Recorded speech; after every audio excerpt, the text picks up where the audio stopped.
ਅਕਾਲੀ ਦਲ ਬਾਦਲ ਨਾਲ ਤੁਹਾਡੀ ਇਹੋ ਜਿਹੀਆਂ ਕਿਹੜੀਆਂ ਸਮੱਸਿਆਵਾਂ ਪੈਦਾ ਹੋਈਆਂ, ਇਹੋ ਜਿਹੇ ਕਿਹੜੇ ਹਾਲਾਤ ਪੈਦਾ ਹੋਏ ਜਿਹਦੇ ਕਰਕੇ ਤੁਹਾਨੂੰ ਪਾਰਟੀ ਨੂੰ ਛੱਡ ਕੇ ਇੱਕ ਨਵੇਂ ਧੜੇ ਨਾਲ ਜਾਂ ਆਪਾਂ ਕਹਿ ਲਈਏ ਅਕਾਲੀ ਦਲ ਸੰਯੁਕਤ ਦੀ ਜਿਹੜੀ ਸੰਗਠਨ ਕੀਤਾ ਜਾਂਦਾ ਉਸ ਨਾਲ ਜੁੜਨਾ ਪਿਆ? ਜਦੋਂ ਤੋਂ ਸਰਦਾਰ ਸੁਖਬੀਰ ਸਿੰਘ ਬਾਦਲ ਪਾਰਟੀ ਦੇ ਪ੍ਰਧਾਨ ਬਣੇ, ਉਹਨਾਂ ਨੇ ਉਹ ਸਾਰੇ ਦੇ ਸਾਰੇ ਜਿਹੜੇ ਅਸੂਲ ਸੀ ਉਹ ਛਿੱਕੇ ਟੰਗੇ। ਸਿਰਫ ਜੇ ਹੁਕਮ ਚੱਲਦਾ ਸੀ ਤਾਂ ਬਾਦਲ ਪਰਿਵਾਰ ਦਾ ਹੁਕਮ ਪਾਰਟੀ ਦੇ ਵਿੱਚ ਚੱਲਦਾ ਸੀ। ਤੁਹਾਡੇ ਹਲਕੇ ਦੇ ਵਿੱਚ ਜਿਹੜੀਆਂ ਤੁਹਾਡੀਆਂ ਪ੍ਰਾਪਤੀਆਂ ਉਹਦੇ ਬਾਰੇ ਚਾਨਣਾ ਜ਼ਰੂਰ ਪਾਓ ਤਾਂ ਜੋ ਤੁਹਾਡੇ ਪਿਛਲੇ ਕੰਮਾਂ ਦੀ ਜਿਹੜੀ ਲਿਸਟ ਹੈ ਉਹ ਪਤਾ ਲੱਗ ਸਕੇ ਕਿ ਜੋ ਅੱਜ ਏਮਜ਼ ਇੱਥੇ ਆਇਆ ਹੈ ਜੀ, ਇਹ ਮੇਰੀ ਬਦੌਲਤ ਹੈ। ਪਰ ਕਿਉਂਕਿ ਸ਼੍ਰੋਮਣੀ ਅਕਾਲੀ ਦਲ ਤਾਂ ਕਹਿ ਰਿਹਾ ਕਿ ਬੀਬੀ ਹਰਸਿਮਰਤ ਕੌਰ ਬਾਦਲ ਉਹਨਾਂ ਦੇ ਐਫਰਟਸ ਨੇ, ਉਹਨਾਂ ਨੇ ਏਮਜ਼ ਲੈ ਕੇ ਆਂਦਾ। ਜਦੋਂ ਅਕਾਲੀ ਦਲ ਸੰਯੁਕਤ ਦਾ ਅਲਾਈਅੰਸ ਹੈ ਜਿਹੜਾ ਉਹ ਬੀਜੇਪੀ ਨਾਲ ਹੁੰਦਾ, ਤੁਹਾਨੂੰ ਕੀ ਲੱਗਦਾ ਕਿ ਅਗਰ ਜਦੋਂ ਤੁਸੀਂ ਹਲਕੇ 'ਚ ਜਾਓਗੇ ਤਾਂ ਤੁਹਾਨੂੰ ਇਸ ਚੀਜ਼ ਦਾ ਸਾਹਮਣਾ ਕਰਨਾ ਪਊਗਾ? ਇਸ ਵਾਰ ਆਮ ਆਦਮੀ ਪਾਰਟੀ ਨੂੰ ਤੁਸੀਂ ਕਿਵੇਂ ਦੇਖਦੇ ਹੋ? ਜਾਂ ਕੋਈ ਉਮੀਦਵਾਰ ਹੈ ਜਾਂ ਕੋਈ ਕੰਮ ਕਰਨ ਵਾਲਾ ਹੈ, ਉਹ ਕੇਜਰੀਵਾਲ ਜੀ ਨੂੰ ਬਿਲਕੁਲ ਪਸੰਦ ਨਹੀਂ, ਉਹ ਟੋਲਰੇਟ ਨਹੀਂ ਕਰਦੇ, ਉਹਨਾਂ ਦੀ ਨੇਚਰ ਹੀ ਨਹੀਂ, ਕਿਉਂਕਿ ਉਹ ਚਾਹੁੰਦੇ ਆ ਕਿ ਇਕੱਲਾ ਮੈਂ ਹੀ ਹੋਵਾਂ। ਹੁਣ ਪੰਜਾਬ ਦੇ ਲੋਕ ਇਹ ਕਿਵੇਂ ਪਸੰਦ ਕਰ ਲੈਣਗੇ ਕਿ ਇੱਕ ਦਿੱਲੀ ਤੋਂ ਆਣ ਕੇ, ਬਾਹਰ ਦਾ ਬੰਦਾ ਆਣ ਕੇ ਪੰਜਾਬ ਦੇ ਵਿੱਚ ਰਾਜ ਕਰੇ, ਜਿਹੜਾ ਪੰਜਾਬ ਨੂੰ ਚਲਾ ਸਕਦਾ ਹੋਵੇ, ਜਿਹੜੀਆਂ ਪੰਜਾਬ ਦੀਆਂ ਮੁਸ਼ਕਲਾਂ ਨੂੰ ਸਮਝ ਸਕਦਾ ਹੋਵੇ। ਕੀ ਪੰਜਾਬ ਦੇ ਵਿੱਚ ਐਸਾ ਲੀਡਰ ਹੀ ਨਹੀਂ? ਮੈਂ ਪੁੱਛਣਾ ਚਾਹੁੰਦੀ ਹਾਂ ਕੇਜਰੀਵਾਲ ਜੀ ਨੂੰ ਵੀ ਉਹ ਇੱਥੇ ਆਣ ਕੇ ਤਾਂ ਬੜੀਆਂ ਗਰੰਟੀਆਂ ਦੇ ਜਾਂਦੇ ਆ, ਉਹ ਦਿੱਲੀ ਦੇ ਵਿੱਚ ਉਹਨਾਂ ਨੇ ਕਿਹੜੀਆਂ ਗਰੰਟੀਆਂ ਦਿੱਤੀਆਂ? ਇਹਨਾਂ ਦੇ ਕਈ ਹਜ਼ਾਰ ਟੀਚਰ ਹੈ ਜਿਹੜੇ ਵਿਚਾਰੇ ਸੜਕਾਂ 'ਤੇ ਫਿਰਦੇ ਆ, ਉਹਨਾਂ ਨੂੰ ਹਜੇ ਤੱਕ ਪੱਕਾ ਨਹੀਂ ਕੀਤਾ। ਫਿਰ ਕਹਿੰਦੇ ਨੇ ਜੀ ਸਾਡੇ ਜਿਹੜੇ ਅਸੀਂ ਬਿਜਲੀ ਉੱਥੇ ਮੁਫਤ ਦਿੰਦੇ ਆ, ਮੈਂ ਸਾਡੇ ਰਿਸ਼ਤੇਦਾਰ ਉੱਥੇ ਰਹਿੰਦੇ ਆ, ਮੈਂ ਉਹਨਾਂ ਨੂੰ ਪੁੱਛਿਆ ਤੇ ਤੁਹਾਡਾ ਬਿੱਲ ਕਿੰਨਾ ਆਉਂਦਾ? ਉਹ ਕਹਿੰਦੇ ਜੀ 8-8, 9-9 ਹਜ਼ਾਰ ਸਾਡਾ ਬਿੱਲ ਆਉਂਦਾ, ਕੋਈ ਇੱਥੇ ਬਿਜਲੀ ਮਾਫ ਨਹੀਂ।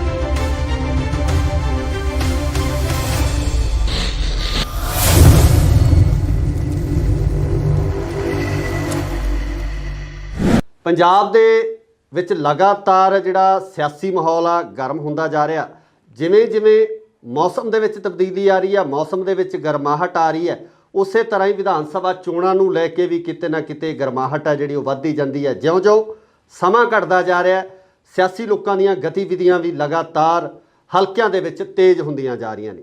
ਅੱਜ ਗੱਲ ਕਰਾਂਗੇ ਹਲਕਾ ਜੈਤੋ ਦੀ। ਹਲਕਾ ਜੈਤੋ ਦੇ ਵਿੱਚ ਤਿੰਨੇ ਚਾਰੇ ਪਾਰਟੀਆਂ ਸਰਗਰਮ ਨੇ ਤੇ ਅੱਜ ਸਾਡੇ ਨਾਲ ਬੋਲੋ ਨੇਤਾ ਜੀ ਪ੍ਰੋਗਰਾਮ ਦੇ ਤਹਿਤ ਬੀਬੀ ਪਰਮਜੀਤ ਕੌਰ ਜੀ ਗੁਲਸ਼ਨ ਮੌਜੂਦ ਨੇ, ਜੋ ਕਿ ਸ਼੍ਰੋਮਣੀ ਅਕਾਲੀ ਦਲ ਸੰਯੁਕਤ ਵੱਲੋਂ ਕੈਂਡੀਡੇਟ ਨੇ। ਉਹਨਾਂ ਨਾਲ ਗੱਲਬਾਤ ਕਰਾਂਗੇ ਕਿ ਉਹ ਆਪਣੇ ਹਲਕੇ ਦੇ ਵਿੱਚ ਕਿਸ ਤਰ੍ਹਾਂ ਦੇ ਕੰਮ ਕਰਨਗੇ। ਬੀਬੀ ਜੀ ਬਹੁਤ ਬਹੁਤ ਸਵਾਗਤ ਹੈ ਜੀ ਇੰਡੋਜ਼ ਟੀਵੀ ਆਸਟ੍ਰੇਲੀਆ। ਸਾਰੇ ਇੰਡੋਜ਼ ਟੀਵੀ ਚੈਨਲ ਦੇ ਸਾਰੇ ਸਰੋਤਿਆਂ ਨੂੰ ਮੇਰੀ ਗੁਰਫਤਿਹ, ਸਾਰਿਆਂ ਨੂੰ ਸਤਿ ਸ੍ਰੀ ਅਕਾਲ। ਮੈਂ ਧੰਨਵਾਦ ਕਰਦੀ ਹਾਂ ਗੁਰਪਾਲ ਜੀ ਤੁਹਾਡਾ ਕਿ ਤੁਸੀਂ ਇਸ ਚੈਨਲ ਦੇ ਰਾਹੀਂ ਮੈਨੂੰ, ਤੁਹਾਡੇ ਆਪਣੇ ਜਿੰਨੇ ਸਰੋਤੇ ਆ ਇੰਡੋਜ਼ ਟੀਵੀ ਦੇ, ਉਹਨਾਂ ਨਾਲ ਮੈਨੂੰ ਮਿਲਣ ਦਾ ਮੌਕਾ ਦਿੱਤਾ, ਮੈਨੂੰ ਗੱਲ ਕਰਨ ਦਾ ਮੌਕਾ ਦਿੱਤਾ। ਬਹੁਤ ਧੰਨਵਾਦ ਤੁਹਾਡਾ ਜੀ। ਬੀਬੀ ਜੀ ਪਹਿਲਾ ਸਵਾਲ ਹੀ ਤੁਹਾਨੂੰ ਇਹ ਰੱਖਣਾ, ਤੁਸੀਂ ਜੈਤੋ ਹਲਕੇ ਤੋਂ ਬਹੁਤ ਪੁਰਾਣੇ ਵਾਕਿਫ ਹੋ। ਬਿਲਕੁਲ। ਫਰੀਦਕੋਟ ਤੋਂ ਤੁਸੀਂ MP ਰਹੇ ਹੋ, ਬਠਿੰਡਾ ਤੋਂ ਵੀ ਤੁਸੀਂ ਆਪਣੀਆਂ ਸੇਵਾਵਾਂ ਮੈਂਬਰ ਪਾਰਲੀਮੈਂਟ ਦੇ ਤੌਰ ਤੇ ਦਿੱਤੀਆਂ। ਤੇ ਸਭ ਤੋਂ ਪਹਿਲਾ ਸਵਾਲ ਹੈ ਕਿ ਦੁਬਾਰਾ ਫਿਰ ਇਸ ਹਲਕੇ ਨੂੰ ਚੂਜ਼ ਕਰਨ ਦਾ ਜਾਂ ਇਸ ਹਲਕੇ ਨੂੰ ਚੁਣਨ ਦਾ ਕਾਰਨ ਕੀ ਹੈ? ਗੁਰਕਵਾਲ ਜੀ ਦੇਖੋ, ਮੇਰੇ ਕੋਲ ਕਈ ਆਪਸ਼ਨ ਸੀ ਜੀ। ਮੈਂ ਬਸੀ ਪਠਾਣਾ ਤੋਂ ਵੀ ਚੋਣ ਲੜ ਸਕਦੀ ਸੀ ਜੀ, ਦਿਹਾਤੀ ਬਠਿੰਡਾ ਤੋਂ ਵੀ ਚੋਣ ਲੜ ਸਕਦੀ ਸੀ ਜੀ, ਮੈਂ ਭੁੱਚੋ ਤੋਂ ਵੀ, ਮੈਨੂੰ ਪਾਰਟੀ ਨੇ ਆਪਸ਼ਨ ਦਿੱਤੀ ਹੋਈ ਸੀ ਕਿ ਤਿੰਨੇ ਹਲਕਿਆਂ 'ਚੋਂ ਤੁਸੀਂ ਕਿਸੇ ਤੇ ਵੀ ਚੋਣ ਲੜ ਸਕਦੇ ਆ, ਪਰ ਮੈਂ ਜੈਤੋ ਚੁਣਿਆ ਜੀ। ਇਹਦੀ ਬਹੁਤ ਵੱਡੀ ਵਜ੍ਹਾ ਹੈ ਜੀ, ਕਿਉਂਕਿ ਜੈਤੋ ਦੇ ਨਾਲ ਮੇਰੀ ਰੂਹ ਜੁੜੀ ਹੋਈ ਹੈ, ਮੇਰੀ ਆਤਮਾ ਜੁੜੀ ਹੋਈ ਹੈ ਜੀ। ਕਿਉਂ? ਇਹ ਵੀ ਇੱਕ ਪ੍ਰਸ਼ਨ ਹੈ ਜੀ, ਕਿਉਂਕਿ ਮੇਰੇ ਸਵਰਗਵਾਸੀ ਪਿਤਾ ਸਰਦਾਰ ਧੰਨਾ ਸਿੰਘ ਗੁਲਸ਼ਨ ਜੀ ਜਦੋਂ 9 ਸਾਲ ਦੇ ਸੀ, ਜੈਤੋ ਦਾ ਮੋਰਚਾ ਲੱਗਿਆ, ਉਦੋਂ ਉਹਨਾਂ ਨੇ 9 ਸਾਲ ਦੀ ਉਮਰ ਦੇ ਵਿੱਚ ਹੀ ਜੈਤੋ ਦੇ ਮੋਰਚੇ ਦੇ ਵਿੱਚ ਜੇਲ੍ਹ ਕੱਟੀ ਜੀ, ਔਰ ਉੱਥੇ ਜੇਲ੍ਹ ਦੇ ਵਿੱਚ ਬੜੇ ਵੱਡੇ ਤਸੀਹੇ ਦਿੱਤੇ ਗਏ, ਉਹਨਾਂ ਨੇ ਝੱਲੇ, ਕਦੇ ਉਹਨਾਂ ਨੇ ਉਫ ਤੱਕ ਨਹੀਂ ਸੀ ਕੀਤੀ ਜੀ। ਔਰ ਬੜਾ ਲੰਬਾ ਸਮਾਂ ਮਾਸਟਰ ਤਾਰਾ ਸਿੰਘ ਜੀ ਦੇ ਨਾਲ ਔਰ ਬਾਬਾ ਖੜਕ ਸਿੰਘ ਜੀ ਦੇ ਨਾਲ ਉਹ ਚਰਖੀ, ਦਾਦਰੀ, ਹੋ ਬਹੁਤ ਸਾਰੀਆਂ ਜੇਲ੍ਹਾਂ, ਜੇ ਮੈਂ ਨਾਂ ਲੈਣ ਲੱਗਾ ਤਾਂ ਬੜੀਆਂ ਜੇਲ੍ਹਾਂ ਜਿਨ੍ਹਾਂ ਦੇ ਨਾਂ ਮੇਰਾ ਖਿਆਲ ਹੈ ਨਾਮੁਮਕਿਨ ਹੈ ਲੈਣੇ ਜੀ। ਸੋ ਉਹਨਾਂ ਨੇ ਪਹਿਲਾਂ ਜਿਹੜੀ ਆਪਣੀ ਜ਼ਿੰਦਗੀ ਦਾ ਸਫ਼ਰ ਸੰਘਰਸ਼ ਵਾਸਤੇ, ਆਜ਼ਾਦੀ ਲਈ, ਉਹਨਾਂ ਨੇ ਜੈਤੋ ਤੋਂ ਸ਼ੁਰੂ ਕੀਤਾ ਸੀ। ਇਸ ਕਰਕੇ ਮੈਂ ਇਸ ਧਰਤੀ ਨੂੰ ਬਹੁਤ ਪਵਿੱਤਰ ਮੰਨਦੀ ਹਾਂ, ਕਿਉਂਕਿ ਇੱਥੋਂ ਮੇਰੇ ਪਿਤਾ ਜੀ ਨੇ ਆਪਣਾ ਜ਼ਿੰਦਗੀ ਦਾ ਸਫ਼ਰ ਸੀ ਜਿਹੜਾ ਸੰਘਰਸ਼ ਦੇਸ਼ ਦੀ ਆਜ਼ਾਦੀ ਲਈ ਔਰ ਪੰਥ ਦੀ ਆਜ਼ਾਦੀ ਲਈ ਇੱਥੋਂ ਸ਼ੁਰੂ ਕੀਤਾ ਸੀ। ਇਸ ਕਰਕੇ ਮੈਂ ਇਹ ਜੈਤੋ ਇਲਾਕਾ ਚੁਣਿਆ। ਹਾਂ ਬੀਬੀ ਜੀ, ਤੁਸੀਂ ਪਹਿਲਾਂ ਸ਼੍ਰੋਮਣੀ ਅਕਾਲੀ ਦਲ ਨਾਲ ਜੁੜੇ ਰਹੇ ਹੋ, 2 ਵਾਰ ਮੈਂਬਰ ਪਾਰਲੀਮੈਂਟ ਸ਼੍ਰੋਮਣੀ ਅਕਾਲੀ ਦਲ ਦੀ ਪਾਰਟੀ ਦੇ ਤਰਫੋਂ ਰਹੇ ਹੋ। ਇਸ ਵਾਰ ਤੁਸੀਂ ਅਕਾਲੀ ਦਲ ਸੰਯੁਕਤ ਦੇ ਤਰਫੋਂ ਇਹ ਇਲੈਕਸ਼ਨ ਲੜ ਰਹੇ ਹੋ। ਅਕਾਲੀ ਦਲ ਬਾਦਲ ਨਾਲ ਤੁਹਾਡੀ ਇਹੋ ਜਿਹੀਆਂ ਕਿਹੜੀਆਂ ਸਮੱਸਿਆਵਾਂ ਪੈਦਾ ਹੋਈਆਂ, ਇਹੋ ਜਿਹੇ ਕਿਹੜੇ ਹਾਲਾਤ ਪੈਦਾ ਹੋਏ ਜਿਹਦੇ ਕਰਕੇ ਤੁਹਾਨੂੰ ਪਾਰਟੀ ਨੂੰ ਛੱਡ ਕੇ ਇੱਕ ਨਵੇਂ ਧੜੇ ਨਾਲ, ਜਾਂ ਆਪਾਂ ਕਹਿ ਲਈਏ ਅਕਾਲੀ ਦਲ ਸੰਯੁਕਤ ਦੀ ਜਿਹੜੀ ਸੰਗਠਨ ਕੀਤਾ ਜਾਂਦਾ ਉਸ ਨਾਲ ਜੁੜਨਾ ਪਿਆ? ਗੁਰਕਪਾਲ ਜੀ, ਬੜੀ ਵੱਡੀ ਮਸਲਾ ਸੀ ਜਿਹੜਾ ਸਾਨੂੰ ਸ਼੍ਰੋਮਣੀ ਅਕਾਲੀ ਦਲ ਬਾਦਲ ਤੋਂ ਵੱਖ ਹੋ ਕੇ ਇਹ ਪਾਰਟੀ ਬਣਾਉਣੀ ਪਈ ਜੀ। ਕਿਉਂਕਿ ਪਹਿਲੀ ਗੱਲ ਤਾਂ ਇਹ ਹੈ ਕਿ ਇਹ ਪਾਰਟੀ ਜਿਹੜੀ 1920 ਦੇ ਵਿੱਚ ਬੜੇ ਵੱਡੇ ਲੰਬੇ ਸੰਘਰਸ਼ ਕਰਕੇ ਬਣਾਈ ਸੀ ਜੀ, ਉਹ ਕੁਝ ਅਸੂਲ ਸੀ, ਉਹਦੇ ਨਿਯਮ ਸੀ, ਉਹਨਾਂ ਤੇ ਖੜੀ ਹੋਈ ਸੀ ਜੀ। ਪਰ ਜਦੋਂ ਤੋਂ ਸਰਦਾਰ ਸੁਖਬੀਰ ਸਿੰਘ ਬਾਦਲ ਪਾਰਟੀ ਦੇ ਪ੍ਰਧਾਨ ਬਣੇ ਜੀ, ਉਹਨਾਂ ਨੇ ਉਹ ਸਾਰੇ ਦੇ ਸਾਰੇ ਜਿਹੜੇ ਅਸੂਲ ਸੀ ਉਹ ਛਿੱਕੇ ਟੰਗਤੇ ਜੀ। ਸਿਰਫ ਜੇ ਹੁਕਮ ਚੱਲਦਾ ਸੀ ਤਾਂ ਬਾਦਲ ਪਰਿਵਾਰ ਦਾ ਹੁਕਮ ਪਾਰਟੀ ਦੇ ਵਿੱਚ ਚੱਲਦਾ ਸੀ ਜੀ। ਉਹਨਾਂ ਨੇ ਸ਼੍ਰੋਮਣੀ ਅਕਾਲੀ ਦਲ ਦੀ ਬਜਾਏ ਇੱਕ ਕੋਆਪਰੇਟਿਵ ਆਪਾਂ ਸੁਸਾਇਟੀ ਕਹਿ ਸਕਦੇ, ਇੱਕ ਕੋਆਪਰੇਟਿਵ ਅਦਾਰਾ ਬਣਾ ਲਿਆ ਜੀ, ਜਿਹਦੇ ਉੱਪਰ ਸਿਰਫ ਤੇ ਸਿਰਫ ਬਾਦਲ ਪਰਿਵਾਰ ਦਾ ਹੀ ਗੱਲਬਾਤ ਸੀ ਜੀ। ਹੋਰ ਉੱਥੇ ਕਿਸੇ ਦੀ ਕੋਈ ਚੱਲਦੀ ਨਹੀਂ ਸੀ ਜੀ। ਜਿਹੜੀ ਇਹ ਤੋਂ ਵੀ ਵੱਡੀ ਗੱਲ ਸੀ ਉਹ ਸੀ ਜਿਹੜੀ ਆਪਣੇ ਸਾਹਿਬ ਸ੍ਰੀ ਗੁਰੂ ਗ੍ਰੰਥ ਸਾਹਿਬ ਜੀ ਦੀ ਬੇਅਦਬੀ ਦਾ ਵੱਡਾ ਕਾਰਨ ਸੀ ਜੀ, ਜੀ। ਕਿਉਂਕਿ ਉਸ ਟਾਈਮ ਤੇ ਸ਼੍ਰੋਮਣੀ ਅਕਾਲੀ ਦਲ ਦੀ ਸਰਕਾਰ ਸੀ ਜੀ, ਔਰ ਪੰਥਕ ਕਹਾਉਣ ਵਾਲੀ ਪਾਰਟੀ ਦੀ ਸਰਕਾਰ ਸੀ ਜੀ, ਜਿਨੇ ਹਮੇਸ਼ਾ ਪੰਥ ਦਾ ਸਹਾਰਾ ਲੈ ਕੇ ਬੜਾ ਲੰਬਾ ਸਮਾਂ ਜਿਹੜਾ ਹੈ ਸਰਦਾਰ ਪ੍ਰਕਾਸ਼ ਸਿੰਘ ਬਾਦਲ ਨੇ 5 ਵਾਰੀ ਮੁੱਖ ਮੰਤਰੀ ਰਹੇ। ਪਰ ਬੜੇ ਦੁੱਖ ਦੀ ਗੱਲ ਹੈ, ਔਰ ਜਿਹੜੇ ਸਿੱਖ, ਮੈਂ ਇਹ ਨਹੀਂ ਇਕੱਲੇ ਸਿੱਖਾਂ ਦੇ ਨਹੀਂ ਜੀ, ਬਲਕਿ ਹਰ ਧਰਮ ਦੇ ਜਿਹੜੇ ਲੋਕ ਸੀ, ਜਿਹੜੇ ਗੁਰੂ ਨਾਨਕ ਨਾਮ ਲੇਵਾ ਜੀ, ਉਹਨਾਂ ਦੇ ਹਿਰਦੇ ਬਲੁੰਦਰੇ ਗਏ ਜਦੋਂ ਸਾਹਿਬ ਸ੍ਰੀ ਗੁਰੂ ਗ੍ਰੰਥ ਸਾਹਿਬ ਜੀ ਦੇ ਜਿਹੜੇ ਅੰਗ ਸੀ ਜੀ, ਉਹ ਗਲੀਆਂ ਦੇ ਵਿੱਚ ਰੋਲੇ ਗਏ। ਜੀ।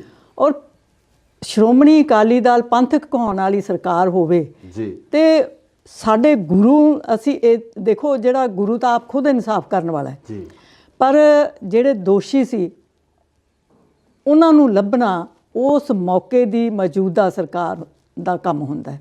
ਜੀ। ਪਰ ਬੜੇ ਅਫਸੋਸ ਤੇ ਦੁੱਖ ਨਾਲ ਇਹ ਸਾਰੇ ਜਿਹੜਾ ਹੈ ਉਹਨਾਂ ਨੇ ਇਸ ਗੱਲ ਦਾ ਦੁੱਖ ਮਨਾਇਆ ਕਿ ਪੰਥਕ ਸਰਕਾਰ ਹੋਵੇ ਤੇ ਸਾਡੇ ਗੁਰੂ ਗ੍ਰੰਥ ਸਾਹਿਬ ਜੀ ਦੇ ਅੰਗ ਜਿਨ੍ਹਾਂ ਨੇ ਗਲੀਆਂ ਦੇ ਵਿੱਚ ਰੋਲੇ, ਐਡੀ ਵੱਡੀ ਬੇਅਦਬੀ ਹੋਈ ਹੋਵੇ ਤੇ ਉਹ ਅਸੀਂ ਗੁਨਾਹਗਾਰ ਸੀ ਜਿਹੜੇ ਉਹਨਾਂ ਨੂੰ ਨਾ ਸੀ ਸਜ਼ਾ ਦਿੱਤੀ ਨਾ ਉਹਨਾਂ ਨੂੰ ਲੱਭ ਸਕੇ। ਅੱਜ ਵੀ ਉੱਥੇ ਖੜੀ ਆ ਸਰਕਾਰ, ਕਾਂਗਰਸ ਦੀ ਆ ਗਈ ਆ। ਹਾਲਾਂਕਿ ਅਕਾਲੀ ਦਲ ਦੇ ਜਾਣ ਦਾ ਮੁੱਖ ਕਾਰਨ ਵੀ ਮੈਨੂੰ ਲੱਗਦਾ ਇਹ ਬੇਅਦਬੀ ਬਣੀ।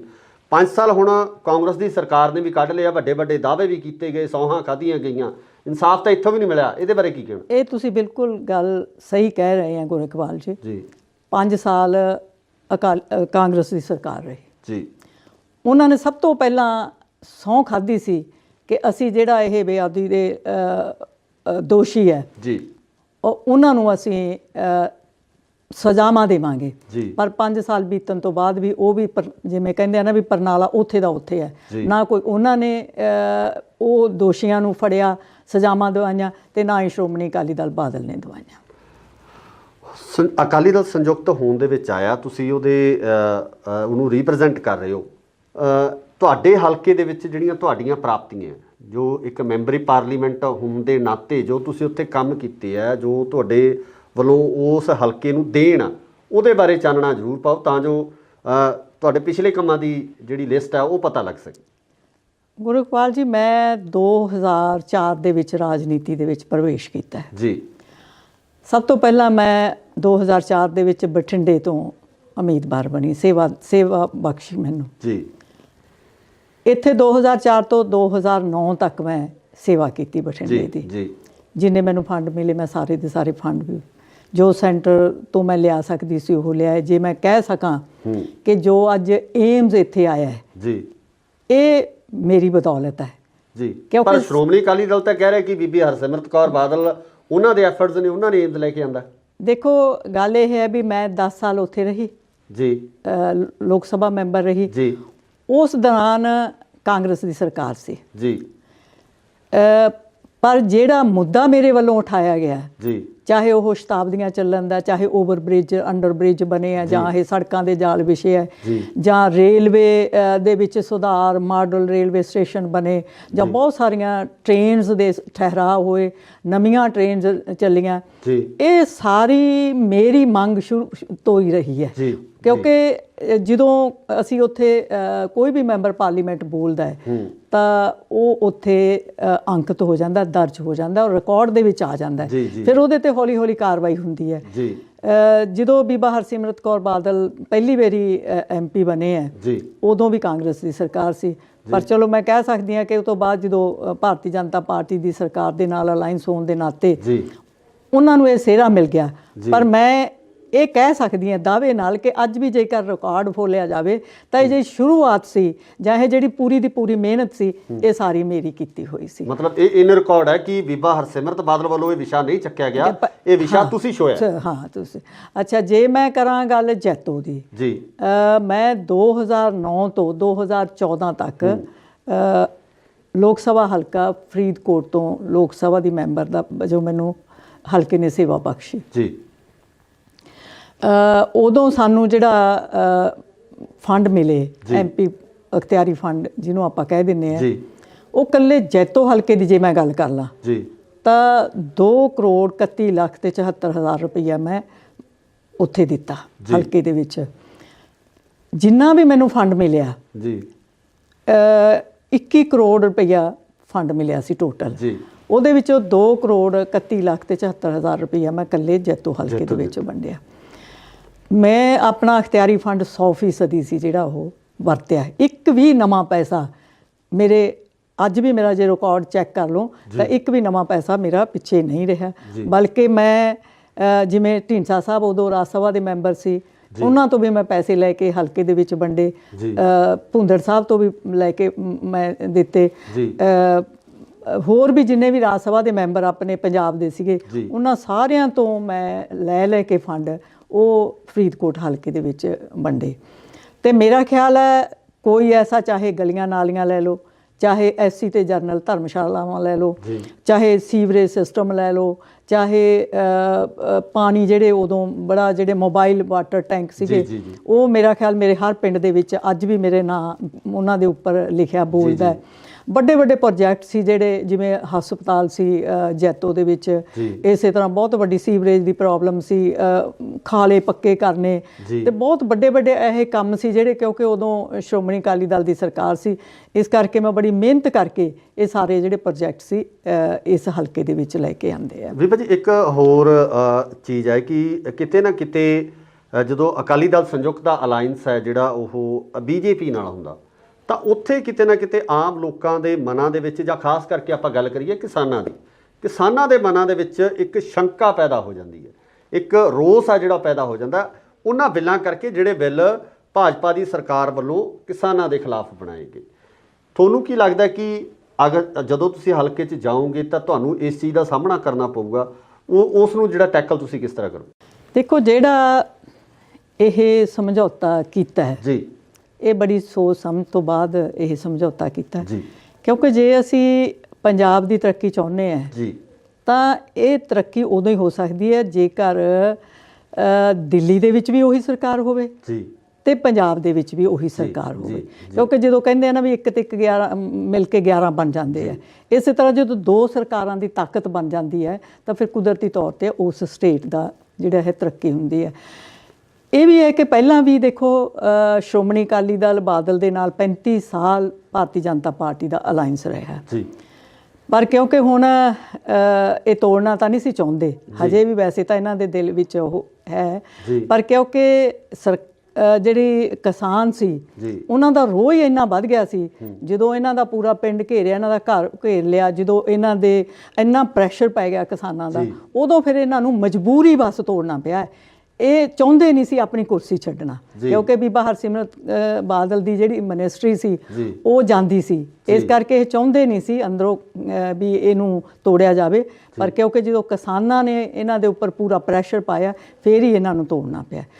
ਤੁਸੀਂ ਮੇਰਾ ਜਿਹੜਾ ਸਵਾਲ ਕੀਤਾ ਹੈ ਕਿ ਤੁਸੀਂ ਕਿਉਂ ਕੀਤਾ, ਪਹਿਲਾਂ ਤਾਂ ਮੈਂ ਤੁਹਾਨੂੰ ਦੱਸ ਹੀ ਚੁੱਕੀ ਹਾਂ ਕਿ ਜੇ ਉਨੀ ਦੇਰ ਤੱਕ ਸੂਬੇ ਦਾ ਜਿਹੜਾ ਤਰੱਕੀ ਨਹੀਂ ਹੋ ਸਕਦੀ, ਜਿੰਨੀ ਦੇਰ ਤੱਕ ਸੈਂਟਰ ਤੇ ਸਟੇਟ ਦਾ ਆਪਸ ਵਿੱਚ ਮੇਲ ਤਾਲਮੇਲ ਨਹੀਂ ਹੁੰਦਾ। ਜੀ ਹੁਣ ਦੇਖੋ, ਆਪਾਂ ਨੂੰ ਸਾਰਿਆਂ ਨੂੰ ਪਤਾ ਹੈ ਕਿ ਪੰਜਾਬ ਦੀ ਜਿਹੜੀ ਆਰਥਿਕ ਸਥਿਤੀ ਹੈ ਜੀ ਉਹ ਬੜੀ ਮਾੜੀ ਹੋ ਚੁੱਕੀ ਹੈ। ਪਹਿਲਾਂ 10 ਸਾਲ ਰੱਜ ਕੇ ਬਾਦਲ ਪਰਿਵਾਰ ਨੇ ਇਹਨੂੰ ਲੁੱਟਿਆ ਜੀ, ਫਿਰ 10 ਸਾਲ ਕਾਂਗਰਸ ਨੇ ਲੁੱਟਿਆ ਜੀ।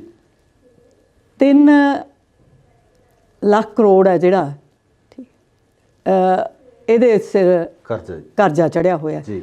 ਤੇ ਉਹ ਕਰਜ਼ਾ ਜੇ ਆਪਾਂ ਕਹੀਏ ਕਿ ਪੰਜਾਬ ਦੀ ਸਰਕਾਰ ਲਾ ਦੂਗੀ, ਨਹੀਂ ਲਾ ਸਕਦੀ ਜੀ। ਉਹ ਤਾਂ ਹੀ ਲਊਗਾ ਜੇ ਸਾਡਾ ਸੈਂਟਰ ਦੇ ਨਾਲ, ਸੈਂਟਰ ਦੀ ਸਰਕਾਰ ਦੇ ਨਾਲ ਸਾਡਾ ਤਾਲਮੇਲ ਹੋਊਗਾ ਜੀ। ਸਾਡੇ ਜਿਹੜੇ ਬੱਚੇ ਹੈ ਜੀ ਉਹ ਬਾਹਰ ਵਿਦੇਸ਼ਾਂ ਦੇ ਵਿੱਚ ਜਾ ਰਹੇ ਹੈ। ਜੀ ਕਿਉਂ ਜਾ ਰਹੇ ਹੈ?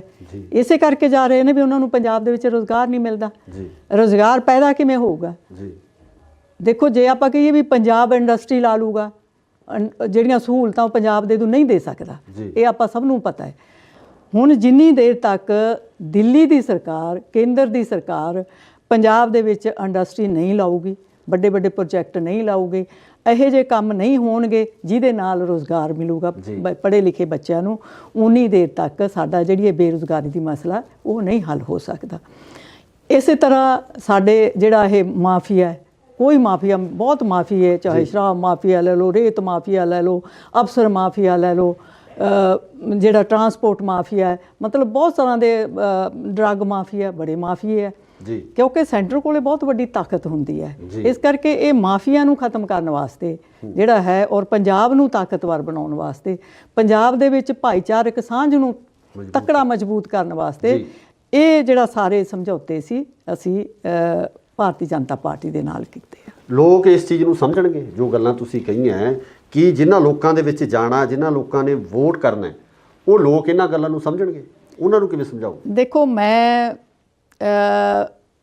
ਸੋਮਵਾਰ ਜੀ 26 ਤਰੀਕ ਨੂੰ ਜੀ ਆਪਣੇ ਦਫ਼ਤਰ ਦਾ ਉਦਘਾਟਨ ਕੀਤਾ ਜੀ।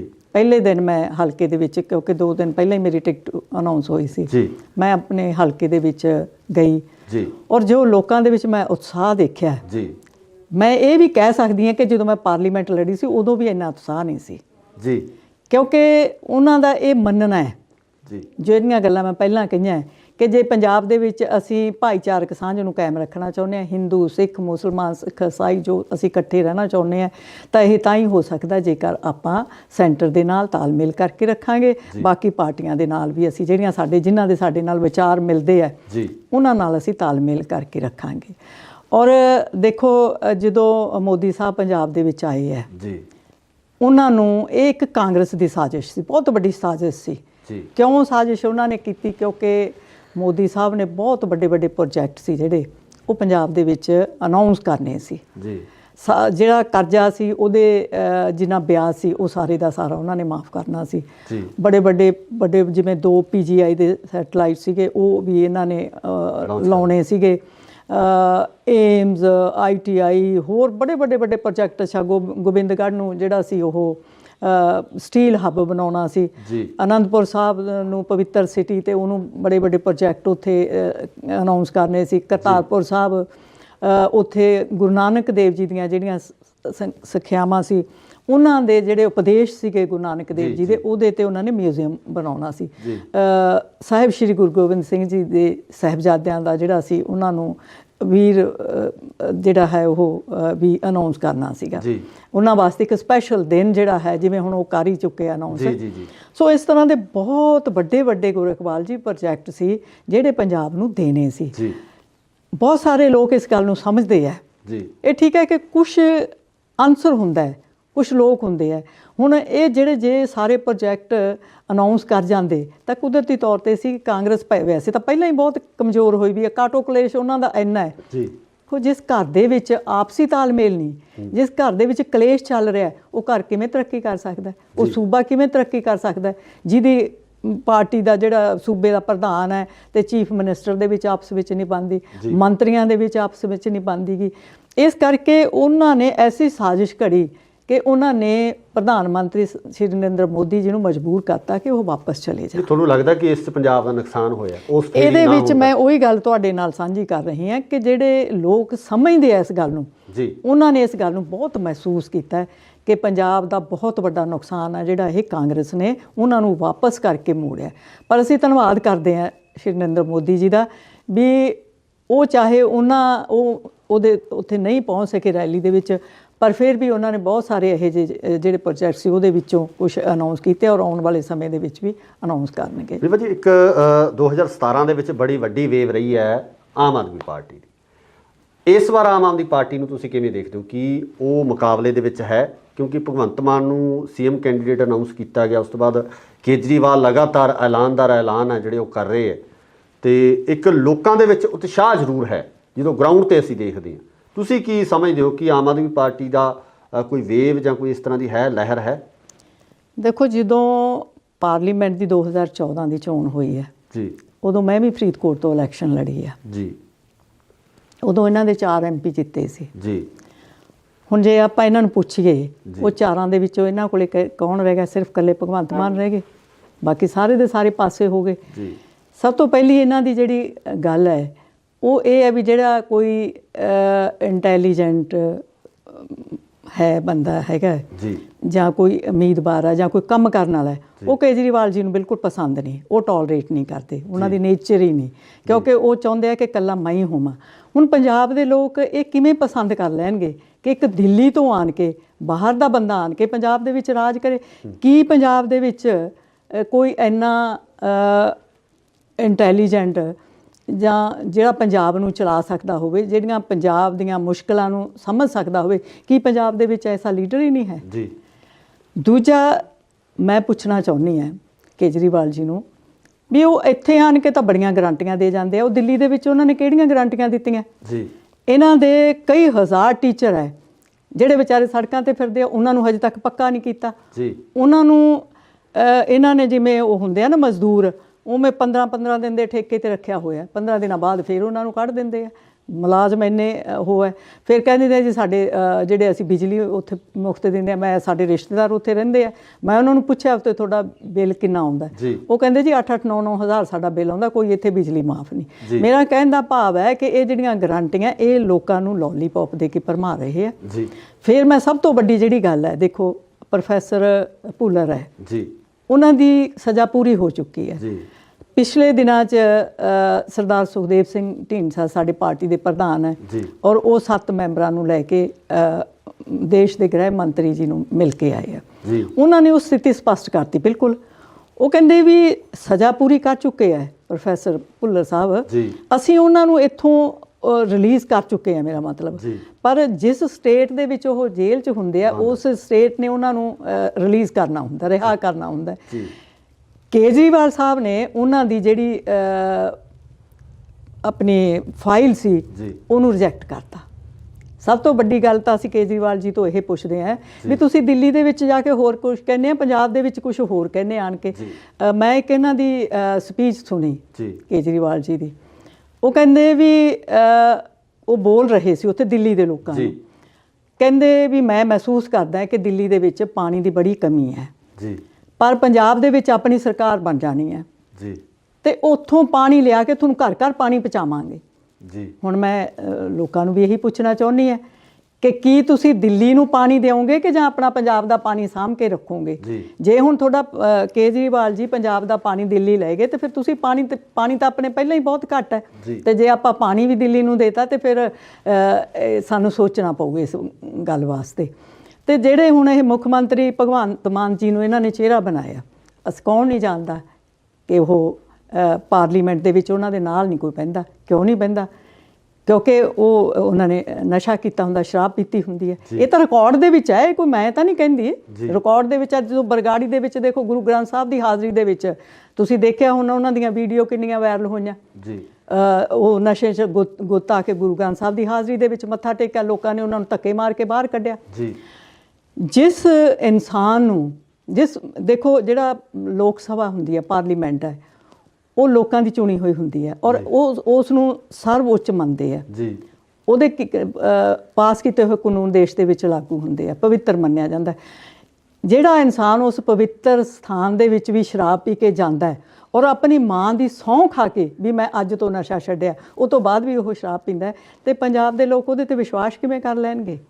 ਜਿਹਦੇ ਨਾਲ ਪਾਰਲੀਮੈਂਟ ਦੇ ਵਿੱਚ ਕੋਈ ਬੈਠਣ ਨੂੰ ਤਿਆਰ ਨਹੀਂ, ਵੀ ਇਹਦੇ ਵਿੱਚੋਂ ਬਦਬੂ ਆਉਂਦੀ ਹੈ, ਤੇ ਪੰਜਾਬ ਦੇ ਲੋਕ ਕਿਵੇਂ ਇਹ ਜਿਹੇ ਮੁੱਖ ਮੰਤਰੀ ਨੂੰ, ਮੁੱਖ ਮੰਤਰੀ ਉਹ ਪੰਜਾਬ ਦਾ ਕੀ ਸੰਭਾਲੂਗਾ। ਸੋ ਇਹ ਮੈਂ ਤਾਂ ਅਪੀਲ ਕਰੂੰਗੀ, ਬੇਨਤੀ ਕਰੂੰਗੀ ਸਾਰੇ ਸਾਡੇ ਪੰਜਾਬ ਦੇ ਲੋਕਾਂ ਨੂੰ ਵੀ ਪਹਿਲਾਂ ਇਹਨਾਂ ਨੂੰ ਤੁਸੀਂ ਦੇਖ ਲਿਆ, ਪਰਖ ਚੁੱਕੇ ਆ। 12 MLA ਇਹਨਾਂ ਦੇ ਭੱਜ ਗਏ।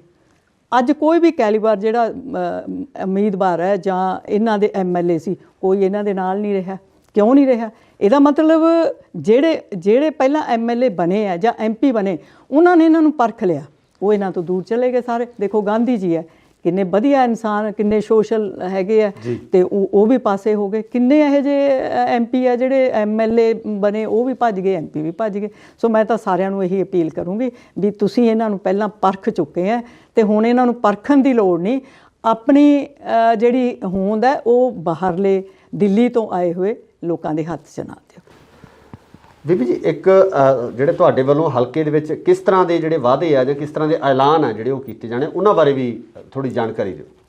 ਗੁਰੂ ਇਕਬਾਲ ਜੀ, ਬਹੁਤ ਜਲਦੀ ਸਾਡੇ ਤਿੰਨਾਂ ਪਾਰਟੀਆਂ ਦਾ ਇੱਕ ਸਾਂਝਾ ਮੈਨੀਫੈਸਟੋ ਤਿਆਰ ਹੋ ਰਿਹਾ ਜੀ, ਕਿਉਂਕਿ ਹਜੇ ਉਹ ਤਕਰੀਬਨ ਮੇਰੇ ਖਿਆਲ 1-2 ਦਿਨਾਂ ਤੱਕ ਬਾਹਰ ਆਊ। ਉਹ ਤੋਂ ਪਹਿਲਾਂ ਮੈਂ ਉਹਨੂੰ ਡਿਟੇਲ ਤੁਹਾਡੇ ਨਾਲ ਸਾਂਝੀ ਨਹੀਂ ਕਰ ਸਕਦੀ, ਕਿਉਂਕਿ ਜਦੋਂ ਪਾਰਟੀਆਂ ਇਕੱਠੀਆਂ ਹੋ ਕੇ ਸਾਡੇ ਜਿਹੜੇ ਸੀਨੀਅਰ ਲੀਡਰ ਹੈ ਉਹ ਹੀ ਮੰਚ 'ਤੇ ਲੋਕਾਂ ਦੇ ਸਾਹਮਣੇ ਰੱਖਣਗੇ ਜੀ। ਪਰ ਮੈਨੂੰ ਇਹ ਵਿਸ਼ਵਾਸ ਹੈ ਕਿ ਜਿਹੜਾ ਸਾਡਾ ਮੈਨੀਫੈਸਟੋ ਹੋਊਗਾ ਉਹ ਲਾਰਿਆਂ ਵਾਲਾ ਨਹੀਂ ਹੋਊਗਾ ਜੀ। ਉਹਦੇ ਵਿੱਚ ਸਾਡਾ ਜਿਹੜਾ ਵੱਡਾ ਏਮ ਹੈ ਜੀ, ਉਹ ਲੋਕਾਂ ਨੂੰ ਲੋਲੀਪੌਪ ਨਹੀਂ ਦੇਣੇ, ਜਿਵੇਂ ਬਿਜਲੀ ਫ੍ਰੀ ਕਰ ਦਿਆਂਗੇ, ਉਹ ਫ੍ਰੀ ਕਰ ਦਿਆਂਗੇ, ਆਹ ਫ੍ਰੀ ਕਰ ਦਿਆਂਗੇ। ਅਸੀਂ ਫ੍ਰੀ ਨਹੀਂ ਜੀ। ਅਸੀਂ ਜੇ ਫ੍ਰੀ ਦੇਣੀ ਤਾਂ 3 ਚੀਜ਼ਾਂ ਫ੍ਰੀ ਦੇਵਾਂਗੇ। ਇੱਕ ਸਿੱਖਿਆ ਸਭ ਤੋਂ ਵੱਡੀ ਚੀਜ਼ ਹੈ, ਕਿਉਂਕਿ ਜੇ ਹਰ ਨਾਗਰਿਕ ਸਿੱਖਿਅਤ ਹੋਊਗਾ ਉਹਨੂੰ ਆਪਣੇ ਅਧਿਕਾਰਾਂ ਦਾ ਪਤਾ ਲੱਗੂਗਾ। ਜੀ ਜੀ। ਦੂਜੀ ਅਸੀਂ ਸਿਹਤ। ਤੀਜਾ ਜਿਹੜਾ ਕਾਨੂੰਨ ਹੈ, ਲੋਕਾਂ ਨੂੰ ਜਿਹੜਾ ਇਨਸਾਫ ਹੈ ਉਹ ਅਸੀਂ ਫ੍ਰੀ ਦੇਵਾਂਗੇ। ਇਹ 3 ਚੀਜ਼ਾਂ ਜਿਹੜੀਆਂ ਵੱਡੀਆਂ ਅਸੀਂ ਇਸ ਏਜੰਡੇ ਦੇ ਵਿੱਚ ਸਾਡੇ ਹੋਣਗੀਆਂ, ਕਿਉਂਕਿ ਇਹ ਤਿੰਨੇ ਹੀ ਬਹੁਤ ਜ਼ਰੂਰੀ ਹੈ। ਦੇਖੋ, ਅਸੀਂ ਜੇ ਹਰ ਪਰਿਵਾਰ ਦੇ ਵਿੱਚ ਆਪਾਂ ਨੌਕਰੀ ਦੇ ਦਈਏ ਤਾਂ ਉਹਨਾਂ ਨੂੰ ਨਾ ਤਾਂ ਬਿਜਲੀ ਫ੍ਰੀ ਦੀ ਲੋੜ ਹੈ, ਨਾ ਪਾਣੀ ਫ੍ਰੀ ਦੀ ਲੋੜ ਹੈ, ਨਾ ਆਟੇ ਦਾਲਾਂ ਦੀ ਲੋੜ ਹੈ। ਉਹ ਆਪਣੀ ਕਮਾਈ ਕਰਨਗੇ। ਇਹਦੇ ਨਾਲ ਅਸੀਂ ਜਿਹੜਾ ਇਹ ਫ੍ਰੀ ਕਰਦੇ ਆ ਨਾ, ਇਹ ਲੋਕਾਂ ਨੂੰ ਕਮਜ਼ੋਰ ਕਰ ਰਹੀ ਹੈ। ਕਿਉਂਕਿ ਜਦੋਂ ਤੁਹਾਨੂੰ ਸਭ ਕੁਝ ਫ੍ਰੀ ਮਿਲਣ ਲੱਗ ਗਿਆ, ਫਿਰ ਅਸੀਂ ਕਿਉਂ ਕੰਮ ਕਰਾਂਗੇ? ਅਸੀਂ ਘਰੇ ਬੈਠਾਂਗੇ ਆਰਾਮ ਨਾਲ। ਇਸ ਕਰਕੇ ਅਸੀਂ ਤਾਂ 3 ਚੀਜ਼ਾਂ ਫ੍ਰੀ ਦੇਵਾਂਗੇ। ਅਸੀਂ ਸਿੱਖਿਆ ਫ੍ਰੀ ਦੇਵਾਂਗੇ, ਅਸੀਂ ਸਿਹਤ ਸੇਵਾਵਾਂ ਫ੍ਰੀ ਦੇਵਾਂਗੇ, ਤੇ ਅਸੀਂ ਇਨਸਾਫ ਹੈ ਜਿਹੜਾ ਲੋਕਾਂ ਨੂੰ ਉਹ ਫ੍ਰੀ ਦੇਵਾਂਗੇ। ਇੱਕ ਮੈਂ ਜਿਹੜਾ ਜਿਸ ਦਿਨ ਅਸੀਂ ਉਦਘਾਟਨ ਕੀਤਾ ਆਪਣੇ ਦਫ਼ਤਰ ਦਾ, ਉਸ ਦਿਨ ਮੈਂ ਆਪਣਾ ਨਿੱਜੀ ਇੱਕ ਐਲਾਨ ਕੀਤਾ ਜੀ। ਉਹਦੇ ਵਿੱਚ ਮੈਂ, ਕਿਉਂਕਿ ਸਾਨੂੰ ਸਾਰਿਆਂ ਨੂੰ ਪਤਾ ਹੈ ਕਿ ਪੰਜਾਬ ਦੀ ਜਿਹੜੀ ਆਰਥਿਕ ਹਾਲਤ ਹੈ ਬੜੀ ਮੰਦੀ ਹੈ, ਮੈਂ ਇਹ ਸੋਚਿਆ ਕਿ ਜੇ ਮੈਂ ਇਹਦੇ ਵਿੱਚ ਇੱਕ, ਜਿਵੇਂ ਕਹਿੰਦੇ ਬੂੰਦ ਬੂੰਦ ਨਾਲ ਤਲਾਬ ਭਰਦਾ ਹੈ, ਵੀ ਜੇ ਮੈਂ ਆਪਣਾ ਥੋੜ੍ਹਾ ਜਿਹਾ ਵੀ ਕਾਨਿਕ ਹਿੱਸਾ ਪਾ ਦਿਆਂ ਤੇ ਮੈਨੂੰ ਲੱਗਦਾ ਕਿ ਮੈਂ ਸਮਝੂੰਗੀ ਕਿ ਜਿਹੜੀ ਸੇਵਾ ਮੈਨੂੰ ਲੋਕਾਂ ਨੇ ਦਿੱਤੀ ਹੈ ਉਹ ਮੈਂ ਸੇਵਾ ਨਿਭਾਈ ਹੈ। ਮੈਂ ਇਹ ਸਾਰਿਆਂ ਨਾਲ ਵਾਅਦਾ ਕੀਤਾ ਔਰ ਵਾਅਦਾ ਕਰਦੀ ਹਾਂ ਤੁਹਾਡੇ ਚੈਨਲ ਰਾਹੀਂ ਕਿ ਸਰਦਾਰ ਪ੍ਰਕਾਸ਼ ਸਿੰਘ ਬਾਦਲ 1 ਰੁਪਈਆ ਤਨਖਾਹ ਦਾ ਲੈਂਦੇ ਸੀ, ਪਰ ਮੈਂ ਉਹ 1 ਰੁਪਈਆ ਵੀ ਨਹੀਂ ਲਵਾਂਗੀ। ਮੈਂ ਪੂਰੀ ਦੀ ਪੂਰੀ ਤਨਖਾਹ ਹੈ ਜਿਹੜੀ ਉਹ ਪੰਜਾਬ ਦੇ ਖਜ਼ਾਨੇ ਦੇ ਵਿੱਚ ਆਪਣੀ ਜਮ੍ਹਾਂ ਕਰਵਾਉਂਗੀ, ਔਰ ਇੱਕ ਸੇਵਾਦਾਰਨੀ ਦੇ ਰੂਪ ਦੇ ਵਿੱਚ ਮੈਂ ਇਲਾਕੇ ਦੀ ਸੇਵਾ ਕਰਨੀ ਹੈ। ਕਿਉਂਕਿ ਮੈਂ ਜਦੋਂ 2004 ਦੇ ਵਿੱਚ ਵੀ ਰਾਜਨੀਤੀ ਦੇ ਵਿੱਚ ਆਈ ਹਾਂ, ਉਦੋਂ ਵੀ ਮੈਂ ਇਹੀ ਵਾਅਦਾ ਕੀਤਾ ਸੀ ਕਿ ਮੈਂ ਕੋਈ ਪਾਵਰ ਹਾਸਲ ਕਰਨ ਵਾਸਤੇ, ਕੋਈ ਮੈਂ ਪੈਸਾ ਹਾਸਲ ਕਰਨ ਵਾਸਤੇ ਨਹੀਂ ਰਾਜਨੀਤੀ ਦੇ ਵਿੱਚ। ਵਾਹਿਗੁਰੂ ਨੇ ਸਾਡੇ ਪਰਿਵਾਰ ਦਾ ਬੜਾ ਵੱਡਾ, ਦੇਖੋ ਮੇਰੇ ਫਾਦਰ ਸਾਹਿਬ ਦਾ ਨਾਂ ਸੈਂਟਰ ਦੇ ਵਿੱਚ ਵਜ਼ੀਰ ਰਹੇ, 25 ਸਾਲ ਉਹ MLA ਰਹੇ, 10 ਸਾਲ ਉਹ ਮੈਂਬਰ ਪਾਰਲੀਮੈਂਟ ਰਹੇ, ਕੇਂਦਰ ਦੇ ਵਿੱਚ ਵਜ਼ੀਰ ਰਹੇ, ਤੇ ਵਾਹਿਗੁਰੂ ਨੇ ਐਡੀ ਬਖਸ਼ਿਸ਼ ਕੀਤੀ ਹੈ ਕਿ ਸਾਡਾ ਜਿਹੜੀ ਬਹੁਤ ਅਸੀਂ ਆਪਣੇ ਆਪ ਨੂੰ ਇਹ ਸਮਝਦੇ ਹਾਂ ਵੀ ਸਾਡੀ ਸੰਤੁਸ਼ਟੀ ਹੈ। ਸੋ ਇਸ ਕਰਕੇ ਮੈਂ ਆਪਣੀ ਪੂਰੀ ਦੀ ਪੂਰੀ ਤਨਖਾਹ ਹੈ ਜਿਹੜੀ ਉਹ ਸਰਕਾਰੀ ਖਜ਼ਾਨੇ ਦੇ ਵਿੱਚ ਜਮ੍ਹਾਂ ਕਰਾਵਾਂਗੀ। ਇਹ ਮੈਂ ਵਿਸ਼ਵਾਸ ਦਿਵਾਉਂਦੀ ਹਾਂ। ਸੋ ਇਹ ਸਨ ਬੀਬੀ ਪਰਮਜੀਤ ਕੌਰ ਜੀ ਗੁਲਸ਼ਨ, ਜਿਹੜੇ ਕਿ ਜੈਤੋ ਵਿਧਾਨ ਸਭਾ ਹਲਕੇ ਤੋਂ ਆਪਣੀ ਉਮੀਦਵਾਰੀ ਦੇ ਤੌਰ 'ਤੇ ਲੋਕਾਂ ਦੇ ਵਿੱਚ ਵਿਚਰ ਰਹੇ ਆ। ਪਰ ਲੋਕ ਕਿਸ ਤਰ੍ਹਾਂ ਇਹਨਾਂ ਵੱਲੋਂ ਕੀਤੇ ਹੋਏ ਵਾਅਦਿਆਂ ਨੂੰ ਜਾਂ ਐਲਾਨਾਂ ਨੂੰ ਦੇਖਦੇ ਆ, ਇਹ ਆਉਣ ਵਾਲੀ 10 ਮਾਰਚ ਨੂੰ ਜਿਹੜਾ ਕਨਫਰਮ ਹੋ ਜਾਣਾ, ਪਤਾ ਲੱਗ ਜਾਣਾ। ਇਸੇ ਤਰ੍ਹਾਂ ਦੀਆਂ ਹੋਰ ਸਿੱਖਿਆਤਾਂ ਅਸੀਂ ਤੁਹਾਡੇ ਰੂਬਰੂ ਕਰਦੇ ਰਵਾਂਗੇ। ਜੁੜੇ ਰਹੋ ਇੰਡੋਜ਼ TV ਆਸਟ੍ਰੇਲੀਆ ਨਾਲ। ਧੰਨਵਾਦ। ਅਕਾਲੀ ਦਲ ਬਾਦਲ ਨਾਲ ਤੁਹਾਡੀ ਇਹੋ ਜਿਹੀਆਂ ਕਿਹੜੀਆਂ ਸਮੱਸਿਆਵਾਂ ਪੈਦਾ ਹੋਈਆਂ, ਇਹੋ ਜਿਹੇ ਕਿਹੜੇ ਹਾਲਾਤ ਪੈਦਾ ਹੋਏ ਜਿਹਦੇ ਕਰਕੇ ਤੁਹਾਨੂੰ ਪਾਰਟੀ ਨੂੰ ਛੱਡ ਕੇ ਇੱਕ ਨਵੇਂ ਧੜੇ ਨਾਲ ਜਾਂ ਆਪਾਂ ਕਹਿ ਲਈਏ ਅਕਾਲੀ ਦਲ ਸੰਯੁਕਤ ਦੀ ਜਿਹੜੀ ਉਹ ਸੰਗਠਨ ਕੀਤਾ ਜਾਂਦਾ ਹੈ, ਉਸ ਨਾਲ ਜੁੜਨਾ ਪਿਆ। ਜਦੋਂ ਤੋਂ ਸਰਦਾਰ ਸੁਖਬੀਰ ਸਿੰਘ ਬਾਦਲ ਪਾਰਟੀ ਦੇ ਪ੍ਰਧਾਨ ਬਣੇ, ਉਹਨਾਂ ਨੇ ਉਹ ਸਾਰੇ ਦੇ ਸਾਰੇ ਜਿਹੜੇ ਅਸੂਲ ਸੀ ਉਹ ਛਿੱਕੇ ਟੰਗੇ। ਸਿਰਫ ਜੇ ਹੁਕਮ ਚੱਲਦਾ ਸੀ ਤਾਂ ਬਾਦਲ ਪਰਿਵਾਰ ਦਾ ਹੁਕਮ ਪਾਰਟੀ ਦੇ ਵਿੱਚ ਚੱਲਦਾ ਸੀ। ਤੁਹਾਡੇ ਹਲਕੇ ਦੇ ਵਿੱਚ ਜਿਹੜੀਆਂ ਤੁਹਾਡੀਆਂ ਪ੍ਰਾਪਤੀਆਂ ਉਹਦੇ ਬਾਰੇ ਚਾਨਣਾ ਜ਼ਰੂਰ ਪਾਓ ਤਾਂ ਜੋ ਤੁਹਾਡੇ ਪਿਛਲੇ ਕੰਮਾਂ ਦੀ ਜਿਹੜੀ ਲਿਸਟ ਹੈ ਉਹ ਪਤਾ ਲੱਗ ਸਕੇ ਕਿ ਜੋ ਅੱਜ ਏਮਜ਼ ਇੱਥੇ ਆਇਆ ਹੈ ਜੀ, ਇਹ ਮੇਰੀ ਬਦੌਲਤ ਹੈ। ਪਰ ਸ਼੍ਰੋਮਣੀ ਅਕਾਲੀ ਦਲ ਤਾਂ ਕਹਿ ਰਿਹਾ ਕਿ ਬੀਬੀ ਹਰਸਿਮਰਤ ਕੌਰ ਬਾਦਲ ਉਹਨਾਂ ਦੇ ਐਫਰਟਸ ਨੇ, ਉਹਨਾਂ ਨੇ ਏਮਜ਼ ਲੈ ਕੇ ਆਂਦਾ। ਜਦੋਂ ਅਕਾਲੀ ਦਲ ਸੰਯੁਕਤ ਦਾ ਅਲਾਈਅੰਸ ਹੈ ਜਿਹੜਾ ਉਹ ਬੀਜੇਪੀ ਨਾਲ ਹੁੰਦਾ, ਤੁਹਾਨੂੰ ਕੀ ਲੱਗਦਾ ਕਿ ਅਗਰ ਜਦੋਂ ਤੁਸੀਂ ਹਲਕੇ 'ਚ ਜਾਓਗੇ ਤਾਂ ਤੁਹਾਨੂੰ ਇਸ ਚੀਜ਼ ਦਾ ਸਾਹਮਣਾ ਕਰਨਾ ਪਊਗਾ?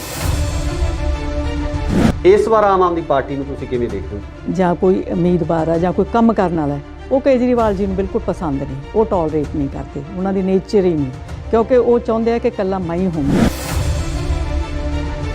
ਹੁਣ ਪੰਜਾਬ ਦੇ ਲੋਕ ਇਹ ਕਿਵੇਂ ਪਸੰਦ ਕਰ ਲੈਣਗੇ ਕਿ ਇੱਕ ਦਿੱਲੀ ਤੋਂ ਆਣ ਕੇ, ਬਾਹਰ ਦਾ ਬੰਦਾ ਆਣ ਕੇ ਪੰਜਾਬ ਦੇ ਵਿੱਚ ਰਾਜ ਕਰੇ, ਜਿਹੜਾ ਪੰਜਾਬ ਨੂੰ ਚਲਾ ਸਕਦਾ ਹੋਵੇ, ਜਿਹੜੀਆਂ ਪੰਜਾਬ ਦੀਆਂ ਮੁਸ਼ਕਲਾਂ ਨੂੰ ਸਮਝ ਸਕਦਾ ਹੋਵੇ। ਕੀ ਪੰਜਾਬ ਦੇ ਵਿੱਚ ਐਸਾ ਲੀਡਰ ਹੀ ਨਹੀਂ? ਮੈਂ ਪੁੱਛਣਾ ਚਾਹੁੰਦੀ ਹਾਂ ਕੇਜਰੀਵਾਲ ਜੀ ਨੂੰ ਵੀ ਉਹ ਇੱਥੇ ਆਣ ਕੇ ਤਾਂ ਬੜੀਆਂ ਗਰੰਟੀਆਂ ਦੇ ਜਾਂਦੇ ਆ, ਉਹ ਦਿੱਲੀ ਦੇ ਵਿੱਚ ਉਹਨਾਂ ਨੇ ਕਿਹੜੀਆਂ ਗਰੰਟੀਆਂ ਦਿੱਤੀਆਂ? ਇਹਨਾਂ ਦੇ ਕਈ ਹਜ਼ਾਰ ਟੀਚਰ ਹੈ ਜਿਹੜੇ ਵਿਚਾਰੇ ਸੜਕਾਂ ਤੇ ਫਿਰਦੇ ਆ, ਉਹਨਾਂ ਨੂੰ ਹਜੇ ਤੱਕ ਪੱਕਾ ਨਹੀਂ ਕੀਤਾ। ਫਿਰ ਕਹਿੰਦੇ ਨੇ ਜੀ ਸਾਡੇ ਜਿਹੜੇ ਅਸੀਂ ਬਿਜਲੀ ਉੱਥੇ ਮੁਫਤ ਦਿੰਦੇ ਆ, ਮੈਂ ਸਾਡੇ ਰਿਸ਼ਤੇਦਾਰ ਉੱਥੇ ਰਹਿੰਦੇ ਆ, ਮੈਂ ਉਹਨਾਂ ਨੂੰ ਪੁੱਛਿਆ ਤੇ ਤੁਹਾਡਾ ਬਿੱਲ ਕਿੰਨਾ ਆਉਂਦਾ? ਉਹ ਕਹਿੰਦੇ ਜੀ 8-8, 9-9 ਹਜ਼ਾਰ ਸਾਡਾ ਬਿੱਲ ਆਉਂਦਾ, ਕੋਈ ਇੱਥੇ ਬਿਜਲੀ ਮਾਫ ਨਹੀਂ।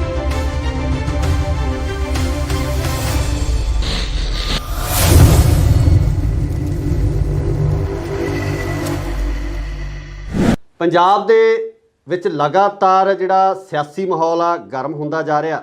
ਜਿਵੇਂ ਜਿਵੇਂ ਮੌਸਮ ਦੇ ਵਿੱਚ ਤਬਦੀਲੀ ਆ ਰਹੀ ਆ, ਮੌਸਮ ਦੇ ਵਿੱਚ ਗਰਮਾਹਟ ਆ ਰਹੀ ਹੈ, ਉਸੇ ਤਰ੍ਹਾਂ ਹੀ ਵਿਧਾਨ ਸਭਾ ਚੋਣਾਂ ਨੂੰ ਲੈ ਕੇ ਵੀ ਕਿਤੇ ਨਾ ਕਿਤੇ ਗਰਮਾਹਟ ਹੈ ਜਿਹੜੀ ਉਹ ਵੱਧਦੀ ਜਾਂਦੀ ਹੈ। ਜਿਉਂ-ਜਿਉਂ ਸਮਾਂ ਘਟਦਾ ਜਾ ਰਿਹਾ, ਸਿਆਸੀ ਲੋਕਾਂ ਦੀਆਂ ਗਤੀਵਿਧੀਆਂ ਵੀ ਲਗਾਤਾਰ ਹਲਕਿਆਂ ਦੇ ਵਿੱਚ ਤੇਜ਼ ਹੁੰਦੀਆਂ ਜਾ ਰਹੀਆਂ ਨੇ।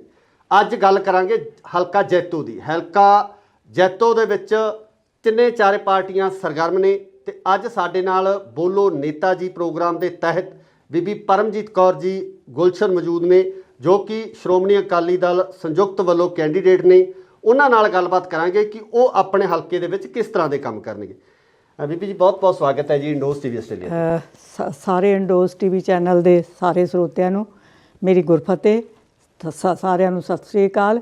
ਮੈਂ ਧੰਨਵਾਦ ਕਰਦੀ ਹਾਂ ਗੁਰਪਾਲ ਜੀ ਤੁਹਾਡਾ ਕਿ ਤੁਸੀਂ ਇਸ ਚੈਨਲ ਦੇ ਰਾਹੀਂ ਮੈਨੂੰ, ਤੁਹਾਡੇ ਆਪਣੇ ਜਿੰਨੇ ਸਰੋਤੇ ਇੰਡੋਜ਼ ਟੀਵੀ ਦੇ, ਉਹਨਾਂ ਨਾਲ ਮੈਨੂੰ ਮਿਲਣ ਦਾ ਮੌਕਾ ਦਿੱਤਾ, ਮੈਨੂੰ ਗੱਲ ਕਰਨ ਦਾ ਮੌਕਾ ਦਿੱਤਾ। ਬਹੁਤ ਧੰਨਵਾਦ ਤੁਹਾਡਾ ਜੀ। ਬੀਬੀ ਜੀ ਪਹਿਲਾ ਸਵਾਲ ਹੀ ਤੁਹਾਨੂੰ ਰੱਖਣਾ, ਤੁਸੀਂ ਜੈਤੋ ਹਲਕੇ ਤੋਂ ਬਹੁਤ ਪੁਰਾਣੇ ਵਾਕਿਫ ਹੋ।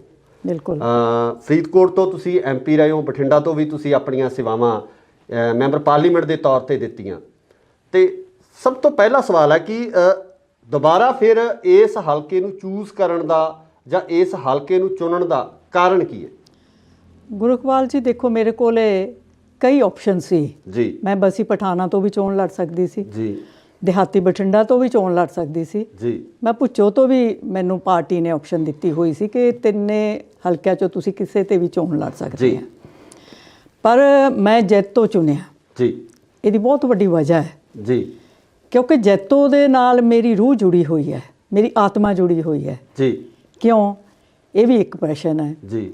ਕਿਉਂਕਿ ਮੇਰੇ ਸਵਰਗਵਾਸੀ ਪਿਤਾ ਸਰਦਾਰ ਧੰਨਾ ਸਿੰਘ ਗੁਲਸ਼ਨ ਜੀ ਜਦੋਂ 9 ਸਾਲ ਦੇ ਸੀ, ਜੈਤੋ ਦਾ ਮੋਰਚਾ ਲੱਗਿਆ, ਉਦੋਂ ਉਹਨਾਂ ਨੇ 9 ਸਾਲ ਦੀ ਉਮਰ ਦੇ ਵਿੱਚ ਹੀ ਜੈਤੋ ਦੇ ਮੋਰਚੇ ਦੇ ਵਿੱਚ ਜੇਲ੍ਹ ਕੱਟੀ ਜੀ।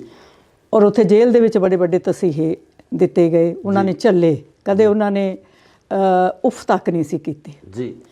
ਔਰ ਬੜਾ ਲੰਬਾ ਸਮਾਂ ਮਾਸਟਰ ਤਾਰਾ ਸਿੰਘ ਜੀ ਦੇ ਨਾਲ ਔਰ ਬਾਬਾ ਖੜਕ ਸਿੰਘ ਜੀ ਦੇ ਨਾਲ ਉਹ ਚਰਖੀ, ਦਾਦਰੀ, ਹੋ ਬਹੁਤ ਸਾਰੀਆਂ ਜੇਲ੍ਹਾਂ, ਜੇ ਮੈਂ ਨਾਂ ਲੈਣ ਲੱਗਾ ਤਾਂ ਬੜੀਆਂ ਜੇਲ੍ਹਾਂ ਜਿਨ੍ਹਾਂ ਦੇ ਨਾਂ ਮੇਰਾ ਖਿਆਲ ਹੈ ਨਾਮੁਮਕਿਨ ਹੈ ਲੈਣੇ। ਜੀ। ਸੋ ਉਹਨਾਂ ਨੇ ਪਹਿਲਾਂ ਜਿਹੜੀ ਆਪਣੀ ਜ਼ਿੰਦਗੀ ਦਾ ਸਫ਼ਰ ਸੰਘਰਸ਼ ਵਾਸਤੇ, ਆਜ਼ਾਦੀ ਲਈ, ਉਹਨਾਂ ਨੇ ਜੈਤੋ ਤੋਂ ਸ਼ੁਰੂ ਕੀਤਾ ਸੀ। ਇਸ ਕਰਕੇ ਮੈਂ ਇਸ ਧਰਤੀ ਨੂੰ ਬਹੁਤ ਪਵਿੱਤਰ ਮੰਨਦੀ ਹਾਂ, ਕਿਉਂਕਿ ਇੱਥੋਂ ਮੇਰੇ ਪਿਤਾ ਜੀ ਨੇ ਆਪਣਾ ਜ਼ਿੰਦਗੀ ਦਾ ਸਫ਼ਰ ਸੀ ਜਿਹੜਾ ਸੰਘਰਸ਼ ਦੇਸ਼ ਦੀ ਆਜ਼ਾਦੀ ਲਈ ਔਰ ਪੰਥ ਦੀ ਆਜ਼ਾਦੀ ਲਈ ਇੱਥੋਂ ਸ਼ੁਰੂ ਕੀਤਾ ਸੀ। ਇਸ ਕਰਕੇ ਮੈਂ ਇਹ ਜੈਤੋ ਇਲਾਕਾ ਚੁਣਿਆ। ਹਾਂ ਬੀਬੀ ਜੀ, ਤੁਸੀਂ ਪਹਿਲਾਂ ਸ਼੍ਰੋਮਣੀ ਅਕਾਲੀ ਦਲ ਨਾਲ ਜੁੜੇ ਰਹੇ ਹੋ, 2 ਵਾਰ ਮੈਂਬਰ ਪਾਰਲੀਮੈਂਟ ਸ਼੍ਰੋਮਣੀ ਅਕਾਲੀ ਦਲ ਦੀ ਪਾਰਟੀ ਦੇ ਤਰਫੋਂ ਰਹੇ ਹੋ, ਇਸ ਵਾਰ ਤੁਸੀਂ ਅਕਾਲੀ ਦਲ ਸੰਯੁਕਤ ਦੇ ਤਰਫੋਂ ਇਹ ਇਲੈਕਸ਼ਨ ਲੜ ਰਹੇ ਹੋ।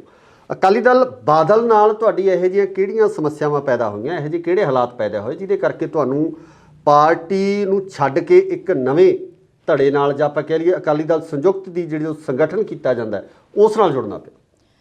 ਗੁਰਕਪਾਲ ਜੀ, ਬੜੀ ਵੱਡੀ ਮਸਲਾ ਸੀ ਜਿਹੜਾ ਸਾਨੂੰ ਸ਼੍ਰੋਮਣੀ ਅਕਾਲੀ ਦਲ ਬਾਦਲ ਤੋਂ ਵੱਖ ਹੋ ਕੇ ਇਹ ਪਾਰਟੀ ਬਣਾਉਣੀ ਪਈ ਜੀ।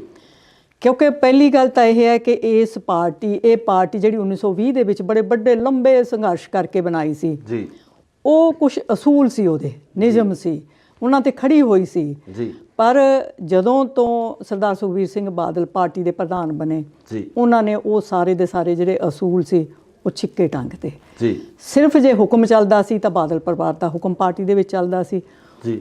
ਉਹਨਾਂ ਨੇ ਸ਼੍ਰੋਮਣੀ ਅਕਾਲੀ ਦਲ ਦੀ ਬਜਾਏ ਇੱਕ ਕੋਆਪਰੇਟਿਵ ਆਪਾਂ ਸੁਸਾਇਟੀ ਕਹਿ ਸਕਦੇ, ਇੱਕ ਕੋਆਪਰੇਟਿਵ ਅਦਾਰਾ ਬਣਾ ਲਿਆ ਜੀ, ਜਿਹਦੇ ਉੱਪਰ ਸਿਰਫ ਤੇ ਸਿਰਫ ਬਾਦਲ ਪਰਿਵਾਰ ਦਾ ਹੀ ਗੱਲਬਾਤ ਸੀ ਜੀ। ਹੋਰ ਉੱਥੇ ਕਿਸੇ ਦੀ ਕੋਈ ਚਲਦੀ ਨਹੀਂ ਸੀ ਜੀ। ਜਿਹੜੀ ਇਹ ਤੋਂ ਵੀ ਵੱਡੀ ਗੱਲ ਸੀ ਉਹ ਸੀ ਜਿਹੜੀ ਆਪਣੇ ਸਾਹਿਬ ਸ਼੍ਰੀ ਗੁਰੂ ਗ੍ਰੰਥ ਸਾਹਿਬ ਜੀ ਦੀ ਬੇਹਫ਼ਤੀ ਦਾ ਵੱਡਾ ਕਾਰਨ ਸੀ ਜੀ, ਜੀ।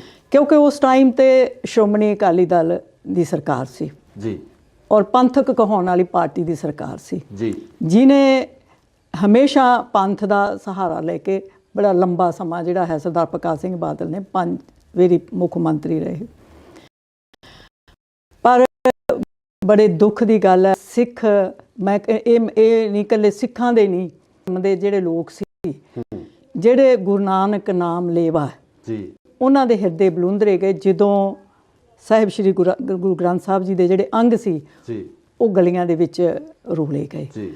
ਔਰ ਸ਼੍ਰੋਮਣੀ ਅਕਾਲੀ ਦਲ ਪੰਥਕ ਕਹਾਉਣ ਵਾਲੀ ਸਰਕਾਰ ਹੋਵੇ ਜੀ, ਤੇ ਸਾਡੇ ਗੁਰੂ, ਅਸੀਂ ਇਹ ਦੇਖੋ ਜਿਹੜਾ ਗੁਰੂ ਤਾਂ ਆਪ, ਪਰ ਜਿਹੜੇ ਦੋਸ਼ੀ ਸੀ ਉਹਨਾਂ ਨੂੰ ਲੱਭਣਾ ਉਸ ਮੌਕੇ ਦੀ ਮੌਜੂਦਾ ਸਰਕਾਰ ਦਾ ਕੰਮ ਹੁੰਦਾ ਹੈ। ਪਰ ਬੜੇ ਅਫਸੋਸ ਤੇ ਦੁੱਖ ਨਾਲ ਇਹ ਸਾਰੇ ਜਿਹੜਾ ਹੈ ਉਹਨਾਂ ਨੇ ਇਸ ਗੱਲ ਦਾ ਦੁੱਖ ਮਨਾਇਆ ਕਿ ਪੰਥਕ ਸਰਕਾਰ ਹੋਵੇ ਤੇ ਸਾਡੇ ਗੁਰੂ ਗ੍ਰੰਥ ਸਾਹਿਬ ਜੀ ਦੇ ਅੰਗ ਜਿਨ੍ਹਾਂ ਨੇ ਗਲੀਆਂ ਦੇ ਵਿੱਚ ਰੋਲੇ, ਐਡੀ ਵੱਡੀ ਬੇਅਦਬੀ ਹੋਈ ਹੋਵੇ ਤੇ ਉਹ ਅਸੀਂ ਗੁਨਾਹਗਾਰ ਸੀ ਜਿਹੜੇ ਉਹਨਾਂ ਨੂੰ ਨਾ ਸੀ ਸਜ਼ਾ ਦਿੱਤੀ ਨਾ ਉਹਨਾਂ ਨੂੰ ਲੱਭ ਸਕੇ। ਅੱਜ ਵੀ ਉੱਥੇ ਖੜੀ ਆ ਸਰਕਾਰ, ਕਾਂਗਰਸ ਦੀ ਆ ਗਈ ਆ। ਹਾਲਾਂਕਿ ਅਕਾਲੀ ਦਲ ਦੇ ਜਾਣ ਦਾ ਮੁੱਖ ਕਾਰਨ ਵੀ ਮੈਨੂੰ ਲੱਗਦਾ ਇਹ ਬੇਅਦਬੀ ਬਣੀ।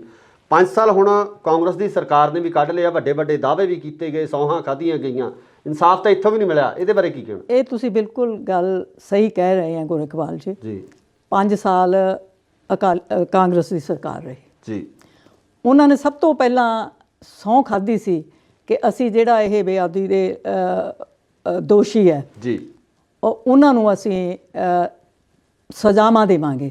ਪਰ 5 ਸਾਲ ਬੀਤਣ ਤੋਂ ਬਾਅਦ ਵੀ ਉਹ ਵੀ ਜਿਵੇਂ ਕਹਿੰਦੇ ਆ ਨਾ ਵੀ ਪਰਨਾਲਾ ਉੱਥੇ ਦਾ ਉੱਥੇ ਹੈ, ਨਾ ਕੋਈ ਉਹਨਾਂ ਨੇ ਉਹ ਦੋਸ਼ੀਆਂ ਨੂੰ ਫੜਿਆ, ਸਜ਼ਾਵਾਂ ਦਵਾਈਆਂ ਤੇ ਨਾ ਹੀ ਸ਼੍ਰੋਮਣੀ ਅਕਾਲੀ ਦਲ ਬਾਦਲ ਨੇ ਦਵਾਈਆਂ। ਅਕਾਲੀ ਦਲ ਸੰਯੁਕਤ ਹੋਣ ਦੇ ਵਿੱਚ ਆਇਆ, ਤੁਸੀਂ ਉਹਨੂੰ ਰਿਪਰੈਜ਼ੈਂਟ ਕਰ ਰਹੇ ਹੋ। ਤੁਹਾਡੇ ਹਲਕੇ ਦੇ ਵਿੱਚ ਜਿਹੜੀਆਂ ਤੁਹਾਡੀਆਂ ਪ੍ਰਾਪਤੀਆਂ, ਜੋ ਇੱਕ ਮੈਂਬਰੀ ਪਾਰਲੀਮੈਂਟ ਹੋਣ ਦੇ ਨਾਤੇ ਜੋ ਤੁਸੀਂ ਉੱਥੇ ਕੰਮ ਕੀਤੇ ਆ, ਜੋ ਤੁਹਾਡੇ ਵੱਲੋਂ ਉਸ ਹਲਕੇ ਨੂੰ ਦੇਣ ਆ, ਉਹਦੇ ਬਾਰੇ ਚਾਨਣਾ ਜ਼ਰੂਰ ਪਾਓ ਤਾਂ ਜੋ ਤੁਹਾਡੇ ਪਿਛਲੇ ਕੰਮਾਂ ਦੀ ਜਿਹੜੀ ਲਿਸਟ ਹੈ ਉਹ ਪਤਾ ਲੱਗ ਸਕੇ। ਗੁਰਇਕਬਾਲ ਜੀ, ਮੈਂ 2004 ਦੇ ਵਿੱਚ ਰਾਜਨੀਤੀ ਦੇ ਵਿੱਚ ਪ੍ਰਵੇਸ਼ ਕੀਤਾ ਹੈ ਜੀ। ਸਭ ਤੋਂ ਪਹਿਲਾਂ ਮੈਂ 2004 ਦੇ ਵਿੱਚ ਬਠਿੰਡੇ ਤੋਂ ਉਮੀਦਵਾਰ ਬਣੀ, ਸੇਵਾ ਬਖਸ਼ੀ ਮੈਨੂੰ ਜੀ। ਇੱਥੇ 2004 ਤੋਂ 2009 ਤੱਕ ਮੈਂ ਸੇਵਾ ਕੀਤੀ ਬਠਿੰਡੇ ਦੀ ਜੀ। ਜਿੰਨੇ ਮੈਨੂੰ ਫੰਡ ਮਿਲੇ ਮੈਂ ਸਾਰੇ ਦੇ ਸਾਰੇ ਫੰਡ ਵੀ ਜੋ ਸੈਂਟਰ ਤੋਂ ਮੈਂ ਲਿਆ ਸਕਦੀ ਸੀ ਉਹ ਲਿਆ। ਜੇ ਮੈਂ ਕਹਿ ਸਕਾਂ ਕਿ ਜੋ ਅੱਜ ਏਮਜ਼ ਇੱਥੇ ਆਇਆ ਹੈ ਜੀ, ਇਹ ਮੇਰੀ ਬਦੌਲਤ ਹੈ ਜੀ। ਪਰ ਸ਼੍ਰੋਮਣੀ ਅਕਾਲੀ ਦਲ ਤਾਂ ਕਹਿ ਰਿਹਾ ਕਿ ਬੀਬੀ ਹਰਸਿਮਰਤ ਕੌਰ ਬਾਦਲ ਉਹਨਾਂ ਦੇ ਐਫਰਟਸ ਨੇ, ਉਹਨਾਂ ਨੇ ਏਮਜ਼ ਲੈ ਕੇ ਆਂਦਾ। ਦੇਖੋ ਗੱਲ ਇਹ ਹੈ ਵੀ ਮੈਂ 10 ਸਾਲ ਉੱਥੇ ਰਹੀ ਜੀ, ਲੋਕ ਸਭਾ ਮੈਂਬਰ ਰਹੀ ਜੀ। ਉਸ ਦੌਰਾਨ ਕਾਂਗਰਸ ਦੀ ਸਰਕਾਰ ਸੀ ਜੀ।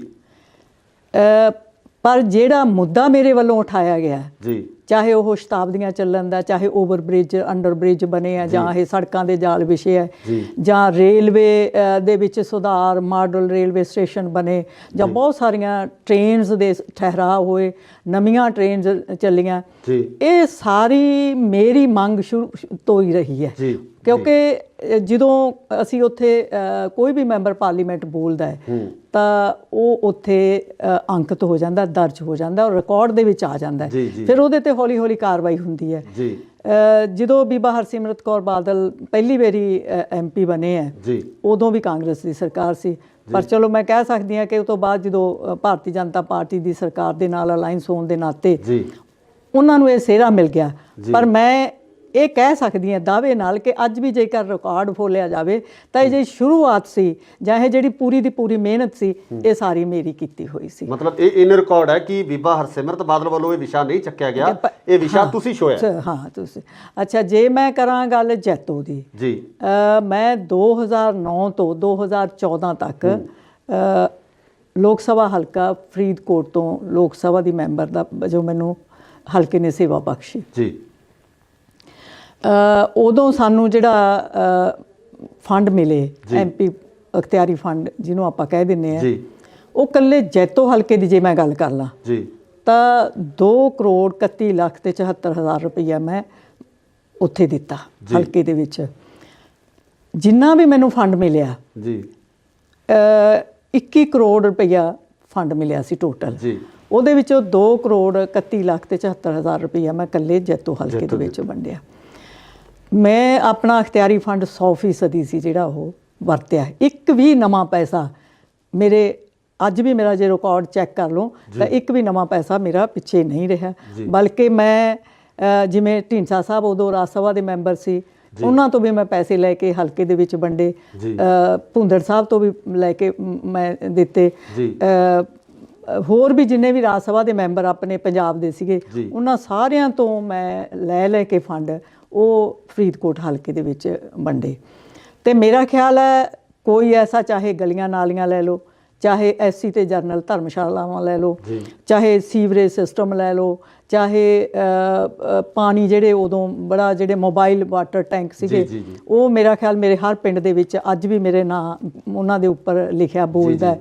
ਵੱਡੇ ਵੱਡੇ ਪ੍ਰੋਜੈਕਟ ਸੀ ਜਿਹੜੇ, ਜਿਵੇਂ ਹਸਪਤਾਲ ਸੀ ਜੈਤੋ ਦੇ ਵਿੱਚ, ਇਸੇ ਤਰ੍ਹਾਂ ਬਹੁਤ ਵੱਡੀ ਸੀਵਰੇਜ ਦੀ ਪ੍ਰੋਬਲਮ ਸੀ, ਖਾਲੇ ਪੱਕੇ ਕਰਨੇ, ਤੇ ਬਹੁਤ ਵੱਡੇ ਵੱਡੇ ਇਹ ਕੰਮ ਸੀ ਜਿਹੜੇ, ਕਿਉਂਕਿ ਉਦੋਂ ਸ਼੍ਰੋਮਣੀ ਅਕਾਲੀ ਦਲ ਦੀ ਸਰਕਾਰ ਸੀ, ਇਸ ਕਰਕੇ ਮੈਂ ਬੜੀ ਮਿਹਨਤ ਕਰਕੇ ਇਹ ਸਾਰੇ ਜਿਹੜੇ ਪ੍ਰੋਜੈਕਟ ਸੀ ਇਸ ਹਲਕੇ ਦੇ ਵਿੱਚ ਲੈ ਕੇ ਆਂਦੇ ਆ। ਬੀਬਾ ਜੀ, ਇੱਕ ਹੋਰ ਚੀਜ਼ ਹੈ ਕਿ ਕਿਤੇ ਨਾ ਕਿਤੇ ਜਦੋਂ ਅਕਾਲੀ ਦਲ ਸੰਯੁਕਤ ਦਾ ਅਲਾਇੰਸ ਹੈ ਜਿਹੜਾ ਉਹ BJP ਨਾਲ ਹੁੰਦਾ, ਤਾਂ ਉੱਥੇ ਕਿਤੇ ਨਾ ਕਿਤੇ ਆਮ ਲੋਕਾਂ ਦੇ ਮਨਾਂ ਦੇ ਵਿੱਚ, ਜਾਂ ਖਾਸ ਕਰਕੇ ਆਪਾਂ ਗੱਲ ਕਰੀਏ ਕਿਸਾਨਾਂ ਦੀ, ਕਿਸਾਨਾਂ ਦੇ ਮਨਾਂ ਦੇ ਵਿੱਚ ਇੱਕ ਸ਼ੰਕਾ ਪੈਦਾ ਹੋ ਜਾਂਦੀ ਹੈ, ਇੱਕ ਰੋਸ ਆ ਜਿਹੜਾ ਪੈਦਾ ਹੋ ਜਾਂਦਾ ਉਹਨਾਂ ਬਿੱਲਾਂ ਕਰਕੇ ਜਿਹੜੇ ਬਿੱਲ ਭਾਜਪਾ ਦੀ ਸਰਕਾਰ ਵੱਲੋਂ ਕਿਸਾਨਾਂ ਦੇ ਖਿਲਾਫ ਬਣਾਏ ਗਏ।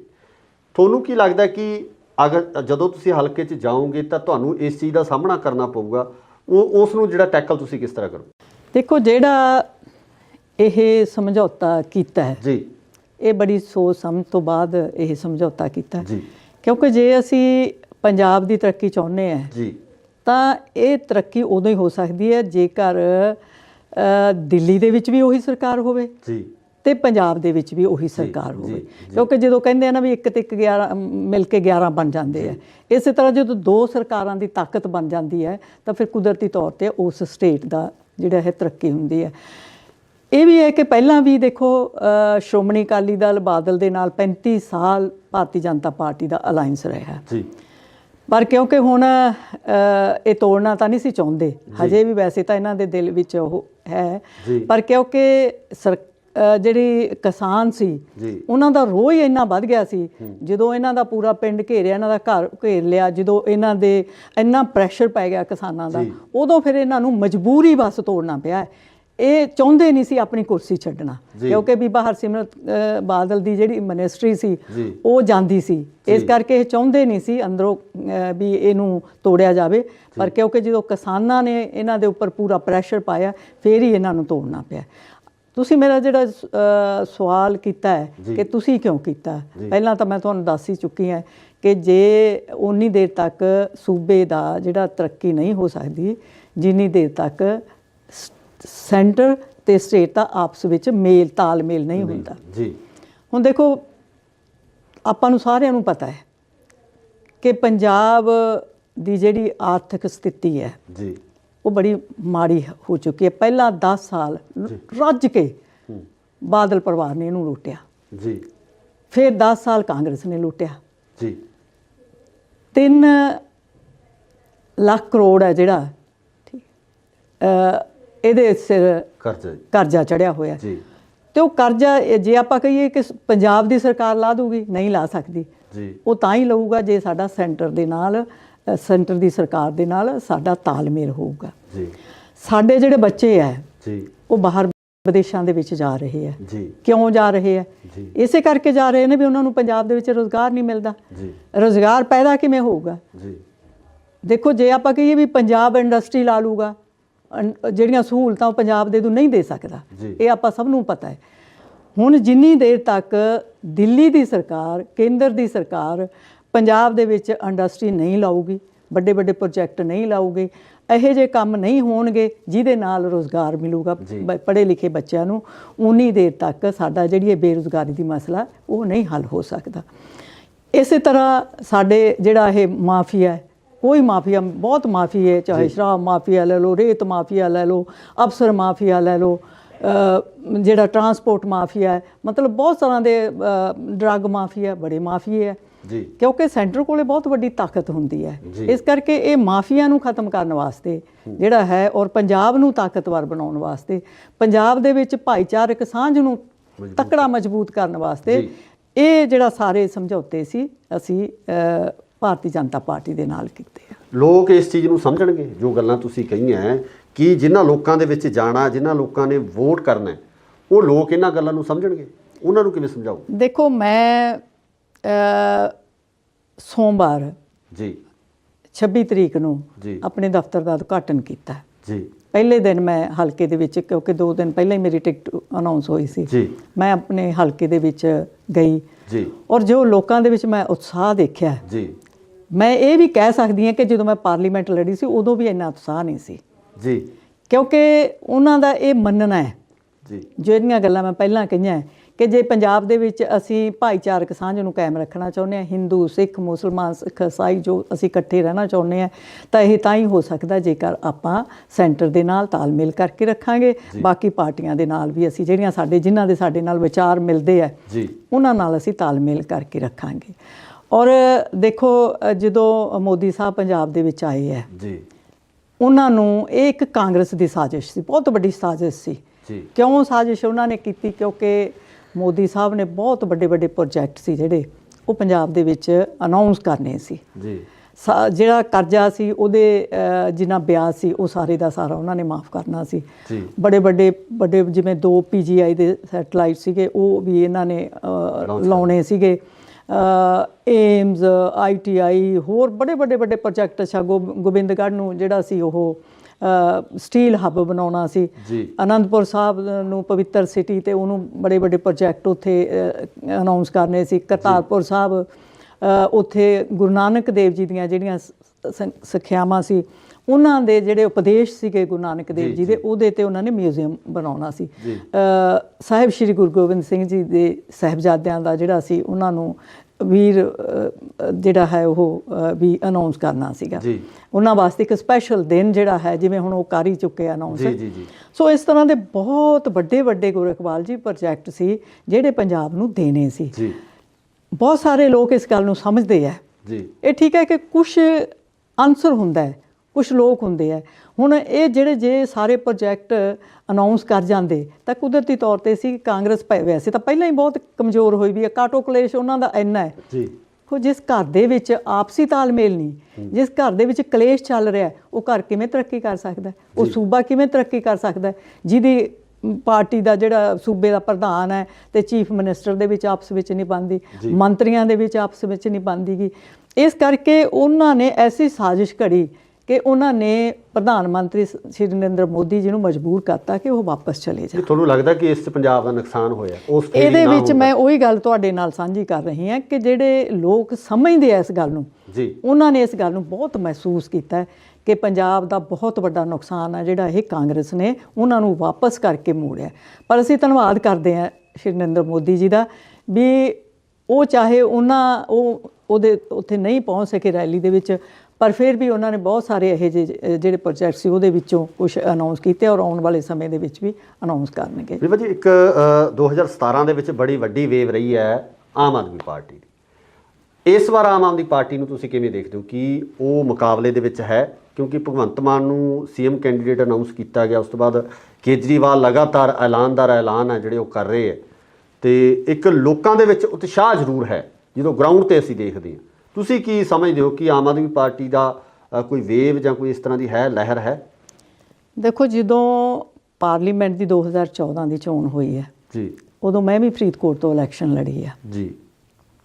ਉਦੋਂ ਇਹਨਾਂ ਦੇ 4 MP ਜਿੱਤੇ ਸੀ ਜੀ। ਹੁਣ ਜੇ ਆਪਾਂ ਇਹਨਾਂ ਨੂੰ ਪੁੱਛੀਏ, ਉਹ 4ਾਂ ਦੇ ਵਿੱਚੋਂ ਇਹਨਾਂ ਕੋਲੇ ਕੌਣ ਰਹਿ ਗਿਆ? ਸਿਰਫ ਇਕੱਲੇ ਭਗਵੰਤ ਮਾਨ ਰਹਿ ਗਏ, ਬਾਕੀ ਸਾਰੇ ਦੇ ਸਾਰੇ ਪਾਸੇ ਹੋ ਗਏ। ਜੀ। ਸਭ ਤੋਂ ਪਹਿਲੀ ਇਹਨਾਂ ਦੀ ਜਿਹੜੀ ਗੱਲ ਹੈ ਉਹ ਇਹ ਹੈ ਵੀ ਜਿਹੜਾ ਕੋਈ ਇੰਟੈਲੀਜੈਂਟ ਹੈ ਬੰਦਾ ਹੈਗਾ ਜੀ, ਜਾਂ ਕੋਈ ਉਮੀਦਵਾਰ ਹੈ ਜਾਂ ਕੋਈ ਕੰਮ ਕਰਨ ਵਾਲਾ ਹੈ, ਉਹ ਕੇਜਰੀਵਾਲ ਜੀ ਨੂੰ ਬਿਲਕੁਲ ਪਸੰਦ ਨਹੀਂ, ਉਹ ਟੋਲਰੇਟ ਨਹੀਂ ਕਰਦੇ, ਉਹਨਾਂ ਦੀ ਨੇਚਰ ਹੀ ਨਹੀਂ, ਕਿਉਂਕਿ ਉਹ ਚਾਹੁੰਦੇ ਆ ਕਿ ਇਕੱਲਾ ਮੈਂ ਹੀ ਹੋਵਾਂ। ਹੁਣ ਪੰਜਾਬ ਦੇ ਲੋਕ ਇਹ ਕਿਵੇਂ ਪਸੰਦ ਕਰ ਲੈਣਗੇ ਕਿ ਇੱਕ ਦਿੱਲੀ ਤੋਂ ਆਣ ਕੇ, ਬਾਹਰ ਦਾ ਬੰਦਾ ਆਣ ਕੇ ਪੰਜਾਬ ਦੇ ਵਿੱਚ ਰਾਜ ਕਰੇ? ਕੀ ਪੰਜਾਬ ਦੇ ਵਿੱਚ ਕੋਈ ਇੰਨਾ ਇੰਟੈਲੀਜੈਂਟ ਜਾਂ ਜਿਹੜਾ ਪੰਜਾਬ ਨੂੰ ਚਲਾ ਸਕਦਾ ਹੋਵੇ, ਜਿਹੜੀਆਂ ਪੰਜਾਬ ਦੀਆਂ ਮੁਸ਼ਕਲਾਂ ਨੂੰ ਸਮਝ ਸਕਦਾ ਹੋਵੇ? ਕੀ ਪੰਜਾਬ ਦੇ ਵਿੱਚ ਐਸਾ ਲੀਡਰ ਹੀ ਨਹੀਂ ਹੈ? ਜੀ। ਦੂਜਾ ਮੈਂ ਪੁੱਛਣਾ ਚਾਹੁੰਦੀ ਹਾਂ ਕੇਜਰੀਵਾਲ ਜੀ ਨੂੰ ਵੀ ਉਹ ਇੱਥੇ ਆਣ ਕੇ ਤਾਂ ਬੜੀਆਂ ਗਰੰਟੀਆਂ ਦੇ ਜਾਂਦੇ ਆ, ਉਹ ਦਿੱਲੀ ਦੇ ਵਿੱਚ ਉਹਨਾਂ ਨੇ ਕਿਹੜੀਆਂ ਗਰੰਟੀਆਂ ਦਿੱਤੀਆਂ? ਜੀ।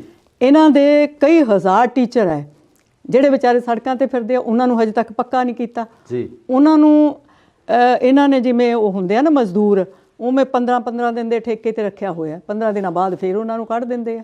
ਮੁਲਾਜ਼ਮ ਇੰਨੇ ਉਹ ਹੈ, ਫਿਰ ਕਹਿੰਦੇ ਨੇ ਜੀ ਸਾਡੇ ਜਿਹੜੇ ਅਸੀਂ ਬਿਜਲੀ ਉੱਥੇ ਮੁਫਤ ਦਿੰਦੇ ਆ, ਮੈਂ ਸਾਡੇ ਰਿਸ਼ਤੇਦਾਰ ਉੱਥੇ ਰਹਿੰਦੇ ਆ, ਮੈਂ ਉਹਨਾਂ ਨੂੰ ਪੁੱਛਿਆ ਤੇ ਤੁਹਾਡਾ ਬਿੱਲ ਕਿੰਨਾ ਆਉਂਦਾ? ਉਹ ਕਹਿੰਦੇ ਜੀ 8-8, 9-9 ਹਜ਼ਾਰ ਸਾਡਾ ਬਿੱਲ ਆਉਂਦਾ, ਕੋਈ ਇੱਥੇ ਬਿਜਲੀ ਮਾਫ ਨਹੀਂ। ਮੇਰਾ ਕਹਿਣ ਦਾ ਭਾਵ ਹੈ ਕਿ ਇਹ ਜਿਹੜੀਆਂ ਗਰੰਟੀਆਂ ਇਹ ਲੋਕਾਂ ਨੂੰ ਲੋਲੀਪੌਪ ਦੇ ਕੇ ਭਰਮਾ ਰਹੇ ਆ। ਫਿਰ ਮੈਂ ਸਭ ਤੋਂ ਵੱਡੀ ਜਿਹੜੀ ਗੱਲ ਹੈ, ਦੇਖੋ ਪ੍ਰੋਫੈਸਰ ਭੁੱਲਰ ਹੈ ਜੀ, ਉਹਨਾਂ ਦੀ ਸਜ਼ਾ ਪੂਰੀ ਹੋ ਚੁੱਕੀ ਹੈ। ਪਿਛਲੇ ਦਿਨਾਂ 'ਚ ਸਰਦਾਰ ਸੁਖਦੇਵ ਸਿੰਘ ਢੀਂਡਸਾ ਸਾਡੇ ਪਾਰਟੀ ਦੇ ਪ੍ਰਧਾਨ ਹੈ ਔਰ ਉਹ 7 ਮੈਂਬਰਾਂ ਨੂੰ ਲੈ ਕੇ ਦੇਸ਼ ਦੇ ਗ੍ਰਹਿ ਮੰਤਰੀ ਜੀ ਨੂੰ ਮਿਲ ਕੇ ਆਏ ਆ। ਉਹਨਾਂ ਨੇ ਉਹ ਸਥਿਤੀ ਸਪਸ਼ਟ ਕਰਤੀ ਬਿਲਕੁਲ। ਉਹ ਕਹਿੰਦੇ ਵੀ ਸਜ਼ਾ ਪੂਰੀ ਕਰ ਚੁੱਕੇ ਹੈ ਪ੍ਰੋਫੈਸਰ ਭੁੱਲਰ ਸਾਹਿਬ, ਅਸੀਂ ਉਹਨਾਂ ਨੂੰ ਇੱਥੋਂ ਰਿਲੀਜ਼ ਕਰ ਚੁੱਕੇ ਆ, ਮੇਰਾ ਮਤਲਬ। ਪਰ ਜਿਸ ਸਟੇਟ ਦੇ ਵਿੱਚ ਉਹ ਜੇਲ੍ਹ 'ਚ ਹੁੰਦੇ ਆ, ਉਸ ਸਟੇਟ ਨੇ ਉਹਨਾਂ ਨੂੰ ਰਿਲੀਜ਼ ਕਰਨਾ ਹੁੰਦਾ, ਰਿਹਾ ਕਰਨਾ ਹੁੰਦਾ। ਕੇਜਰੀਵਾਲ ਸਾਹਿਬ ਨੇ ਉਹਨਾਂ ਦੀ ਜਿਹੜੀ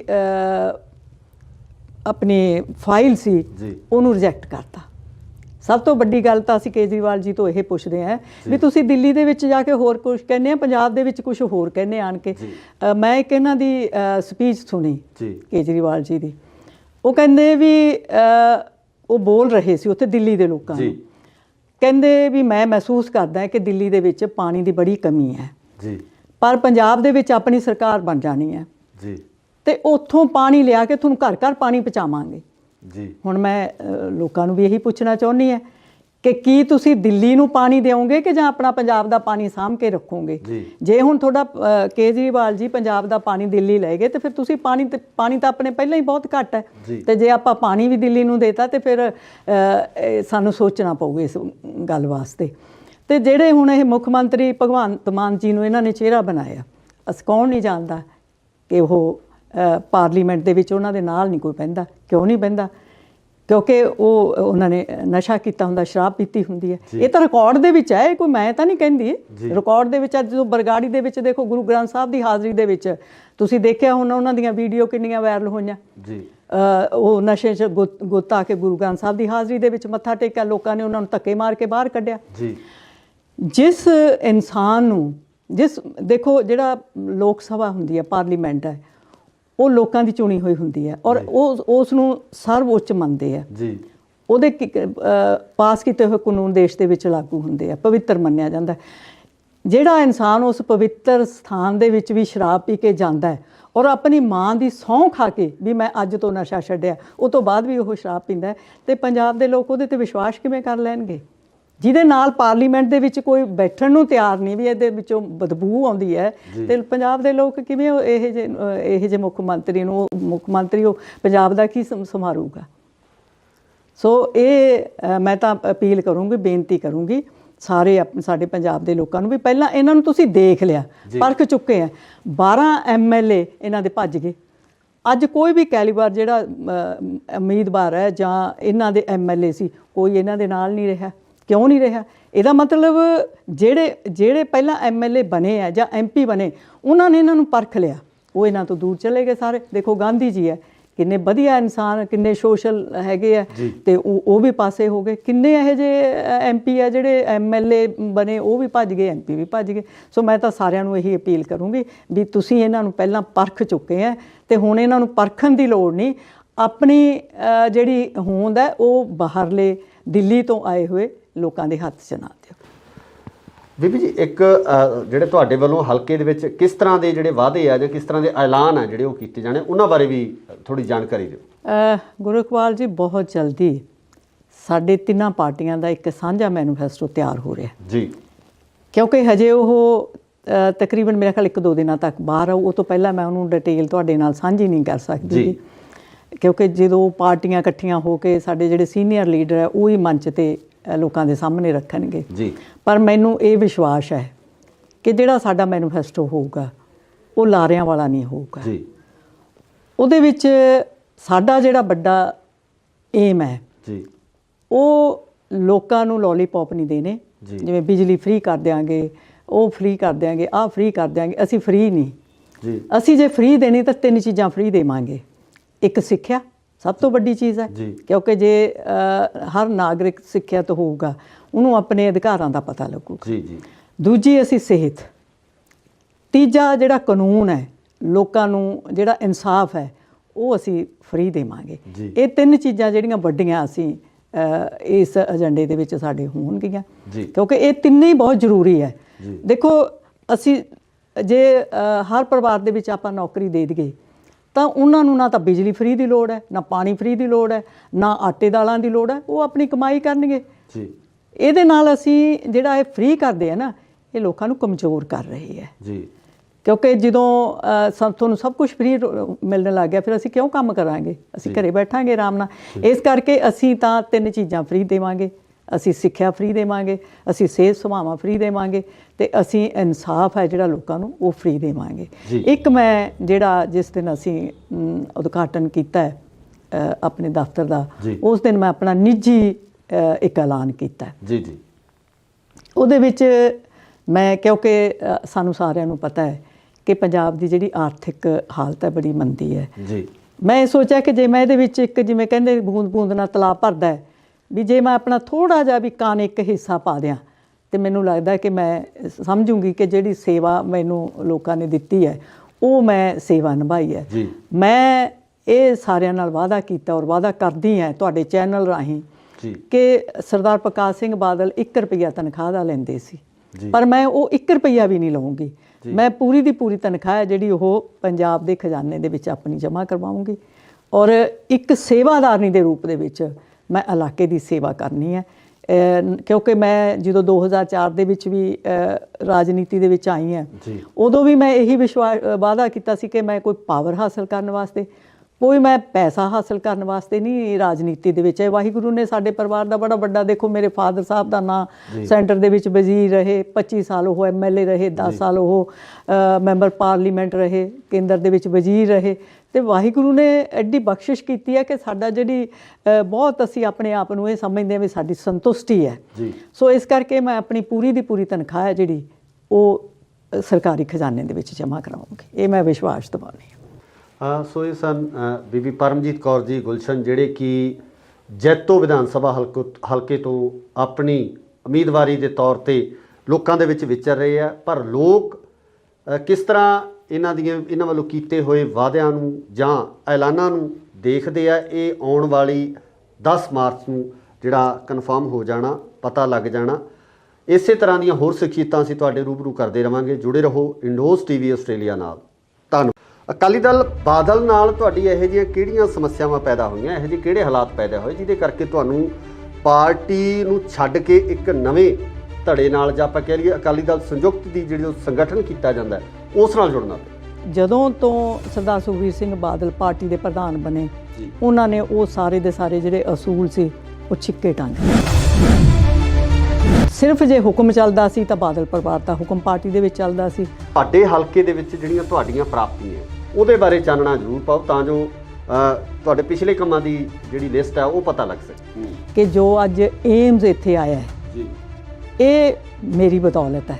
ਪਰ ਸ਼੍ਰੋਮਣੀ ਅਕਾਲੀ ਦਲ ਤਾਂ ਕਹਿ ਰਿਹਾ ਕਿ ਬੀਬੀ ਹਰਸਿਮਰਤ ਕੌਰ ਬਾਦਲ ਉਹਨਾਂ ਦੇ ਐਫਰਟਸ ਨੇ, ਉਹਨਾਂ ਨੇ ਏਮਜ਼ ਲੈ ਕੇ ਆਂਦਾ।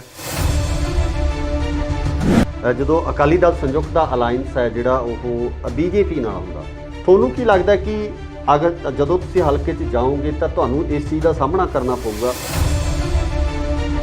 ਇਸ ਵਾਰ ਆਮ ਆਦਮੀ ਪਾਰਟੀ ਨੂੰ ਤੁਸੀਂ ਕਿਵੇਂ ਦੇਖਦੇ ਹੋ? ਜਾਂ ਕੋਈ ਉਮੀਦਵਾਰ ਹੈ ਜਾਂ ਕੋਈ ਕੰਮ ਕਰਨ ਵਾਲਾ ਹੈ, ਉਹ ਕੇਜਰੀਵਾਲ ਜੀ ਨੂੰ ਬਿਲਕੁਲ ਪਸੰਦ ਨਹੀਂ, ਉਹ ਟੋਲਰੇਟ ਨਹੀਂ ਕਰਦੇ, ਉਹਨਾਂ ਦੀ ਨੇਚਰ ਹੀ ਨਹੀਂ, ਕਿਉਂਕਿ ਉਹ ਚਾਹੁੰਦੇ ਆ ਕਿ ਇਕੱਲਾ ਮੈਂ ਹੀ ਹੋਵਾਂ। ਹੁਣ ਪੰਜਾਬ ਦੇ ਲੋਕ ਇਹ ਕਿਵੇਂ ਪਸੰਦ ਕਰ ਲੈਣਗੇ ਕਿ ਇੱਕ ਦਿੱਲੀ ਤੋਂ ਆਣ ਕੇ, ਬਾਹਰ ਦਾ ਬੰਦਾ ਆਣ ਕੇ ਪੰਜਾਬ ਦੇ ਵਿੱਚ ਰਾਜ ਕਰੇ, ਜਿਹੜਾ ਪੰਜਾਬ ਨੂੰ ਚਲਾ ਸਕਦਾ ਹੋਵੇ, ਜਿਹੜੀਆਂ ਪੰਜਾਬ ਦੀਆਂ ਮੁਸ਼ਕਲਾਂ ਨੂੰ ਸਮਝ ਸਕਦਾ ਹੋਵੇ। ਕੀ ਪੰਜਾਬ ਦੇ ਵਿੱਚ ਐਸਾ ਲੀਡਰ ਹੀ ਨਹੀਂ ਹੈ? ਮੈਂ ਪੁੱਛਣਾ ਚਾਹੁੰਦੀ ਹਾਂ ਕੇਜਰੀਵਾਲ ਜੀ ਨੂੰ ਵੀ ਉਹ ਇੱਥੇ ਆਣ ਕੇ ਤਾਂ ਬੜੀਆਂ ਗਰੰਟੀਆਂ ਦੇ ਜਾਂਦੇ ਆ, ਉਹ ਦਿੱਲੀ ਦੇ ਵਿੱਚ ਉਹਨਾਂ ਨੇ ਕਿਹੜੀਆਂ ਗਰੰਟੀਆਂ ਦਿੱਤੀਆਂ? ਇਹਨਾਂ ਦੇ ਕਈ ਹਜ਼ਾਰ ਟੀਚਰ ਹੈ ਜਿਹੜੇ ਵਿਚਾਰੇ ਸੜਕਾਂ ਤੇ ਫਿਰਦੇ ਆ, ਉਹਨਾਂ ਨੂੰ ਹਜੇ ਤੱਕ ਪੱਕਾ ਨਹੀਂ ਕੀਤਾ। ਫਿਰ ਕਹਿੰਦੇ ਨੇ ਜੀ ਸਾਡੇ ਜਿਹੜੇ ਅਸੀਂ ਬਿਜਲੀ ਉੱਥੇ ਮੁਫਤ ਦਿੰਦੇ ਆ, ਮੈਂ ਸਾਡੇ ਰਿਸ਼ਤੇਦਾਰ ਉੱਥੇ ਰਹਿੰਦੇ ਆ, ਮੈਂ ਉਹਨਾਂ ਨੂੰ ਪੁੱਛਿਆ ਉੱਥੇ ਤੁਹਾਡਾ ਬਿੱਲ ਕਿੰਨਾ ਆਉਂਦਾ? ਉਹ ਕਹਿੰਦੇ ਜੀ 8-8, 9-9 ਹਜ਼ਾਰ ਸਾਡਾ ਬਿੱਲ ਆਉਂਦਾ, ਕੋਈ ਇੱਥੇ ਬਿਜਲੀ ਮਾਫ ਨਹੀਂ।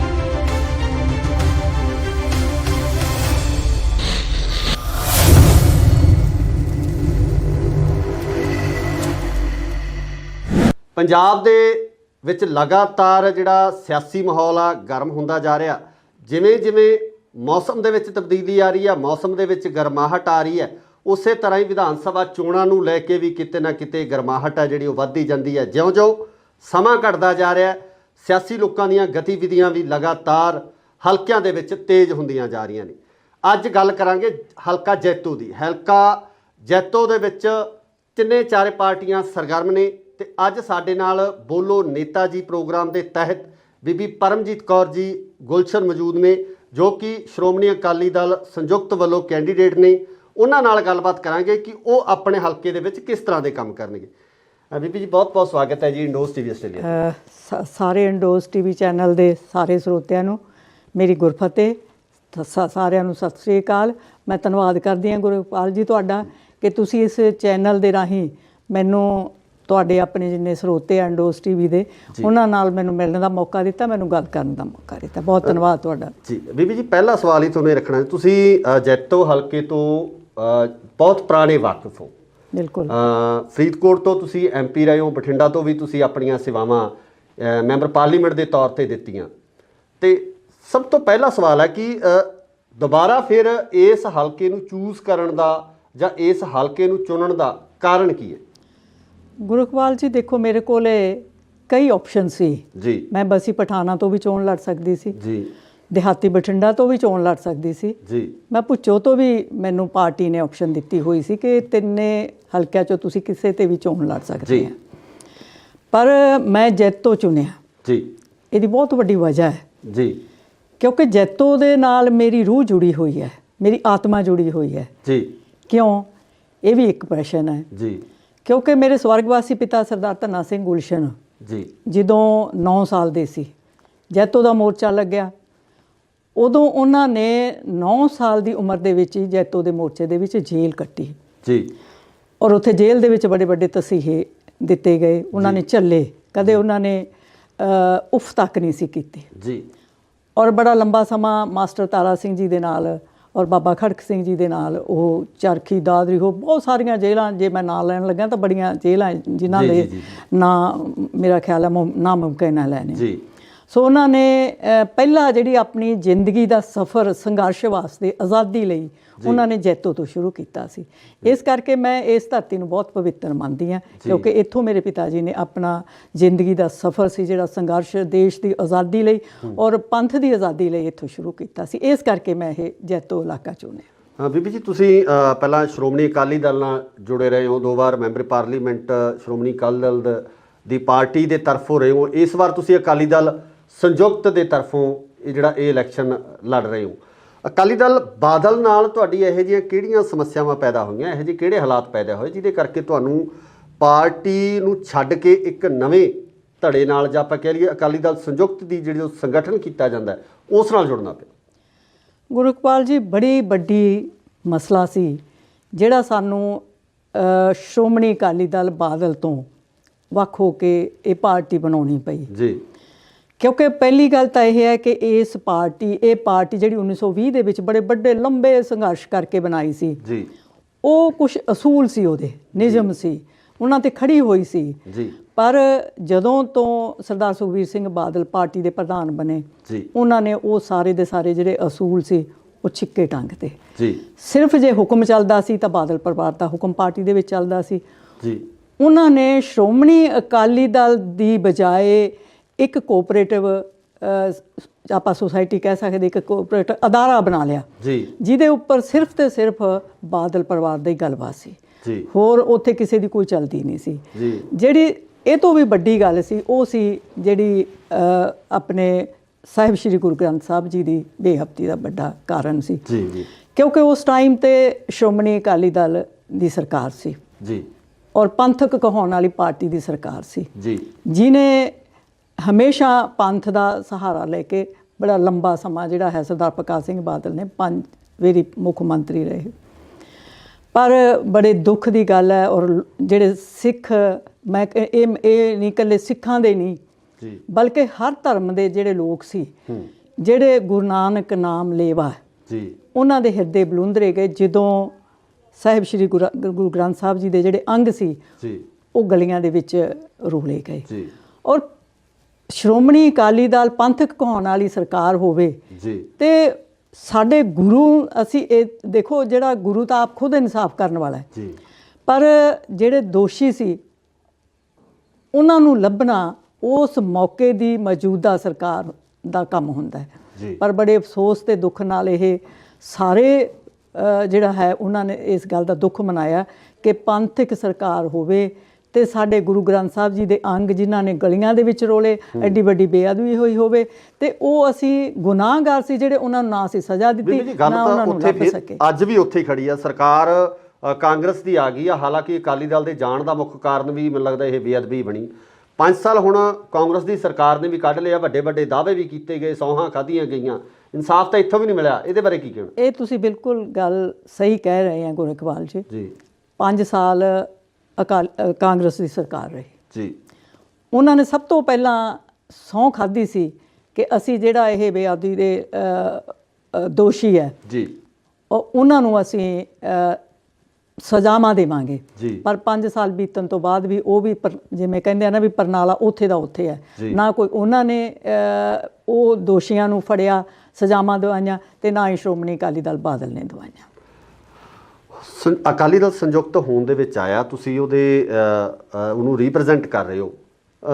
ਤੁਹਾਡੇ ਹਲਕੇ ਦੇ ਵਿੱਚ ਜਿਹੜੀਆਂ ਤੁਹਾਡੀਆਂ ਪ੍ਰਾਪਤੀਆਂ, ਜੋ ਇੱਕ ਮੈਂਬਰੀ ਪਾਰਲੀਮੈਂਟ ਹੋਣ ਦੇ ਨਾਤੇ ਜੋ ਤੁਸੀਂ ਉੱਥੇ ਕੰਮ ਕੀਤੇ ਆ, ਜੋ ਤੁਹਾਡੇ ਵੱਲੋਂ ਉਸ ਹਲਕੇ ਨੂੰ ਦੇਣ, ਉਹਦੇ ਬਾਰੇ ਚਾਨਣਾ ਜ਼ਰੂਰ ਪਾਓ ਤਾਂ ਜੋ ਤੁਹਾਡੇ ਪਿਛਲੇ ਕੰਮਾਂ ਦੀ ਜਿਹੜੀ ਲਿਸਟ ਹੈ ਉਹ ਪਤਾ ਲੱਗ ਸਕੇ। ਗੁਰਇਕਬਾਲ ਜੀ, ਮੈਂ 2004 ਦੇ ਵਿੱਚ ਰਾਜਨੀਤੀ ਦੇ ਵਿੱਚ ਪ੍ਰਵੇਸ਼ ਕੀਤਾ ਹੈ ਜੀ। ਸਭ ਤੋਂ ਪਹਿਲਾਂ ਮੈਂ 2004 ਦੇ ਵਿੱਚ ਬਠਿੰਡੇ ਤੋਂ ਉਮੀਦਵਾਰ ਬਣੀ, ਸੇਵਾ ਬਖਸ਼ੀ ਮੈਨੂੰ ਜੀ। ਇੱਥੇ 2004 ਤੋਂ 2009 ਤੱਕ ਮੈਂ ਸੇਵਾ ਕੀਤੀ ਬਠਿੰਡੇ ਦੀ। ਜੀ। ਜਿੰਨੇ ਮੈਨੂੰ ਫੰਡ ਮਿਲੇ ਮੈਂ ਸਾਰੇ ਦੇ ਸਾਰੇ ਫੰਡ ਵੀ ਜੋ ਸੈਂਟਰ ਤੋਂ ਮੈਂ ਲਿਆ ਸਕਦੀ ਸੀ ਉਹ ਲਿਆ। ਜੇ ਮੈਂ ਕਹਿ ਸਕਾਂ ਕਿ ਜੋ ਅੱਜ ਏਮਜ਼ ਇੱਥੇ ਆਇਆ ਹੈ ਜੀ, ਇਹ ਮੇਰੀ ਬਦੌਲਤ ਹੈ ਜੀ।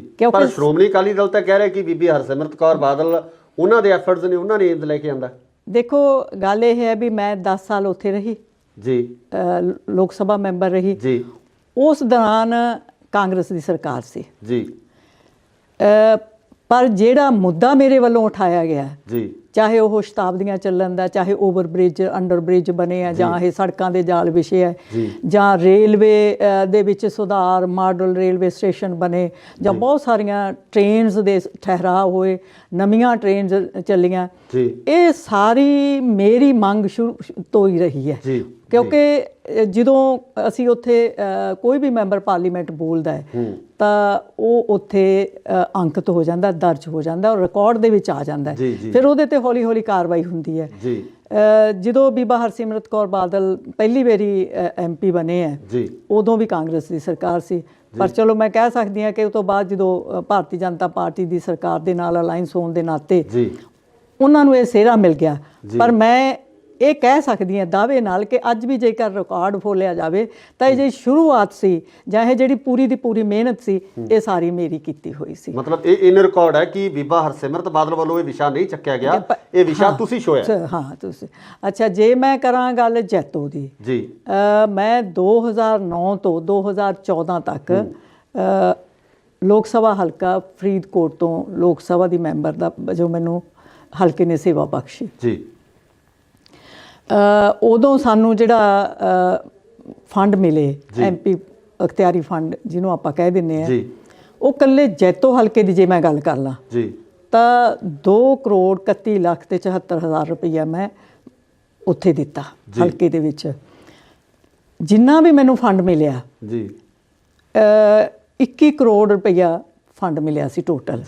ਉਹਦੇ ਵਿੱਚੋਂ 2,31,74,000 ਰੁਪਈਆ ਮੈਂ ਇਕੱਲੇ ਜੈਤੋ ਹਲਕੇ ਦੇ ਵਿੱਚ ਵੰਡਿਆ।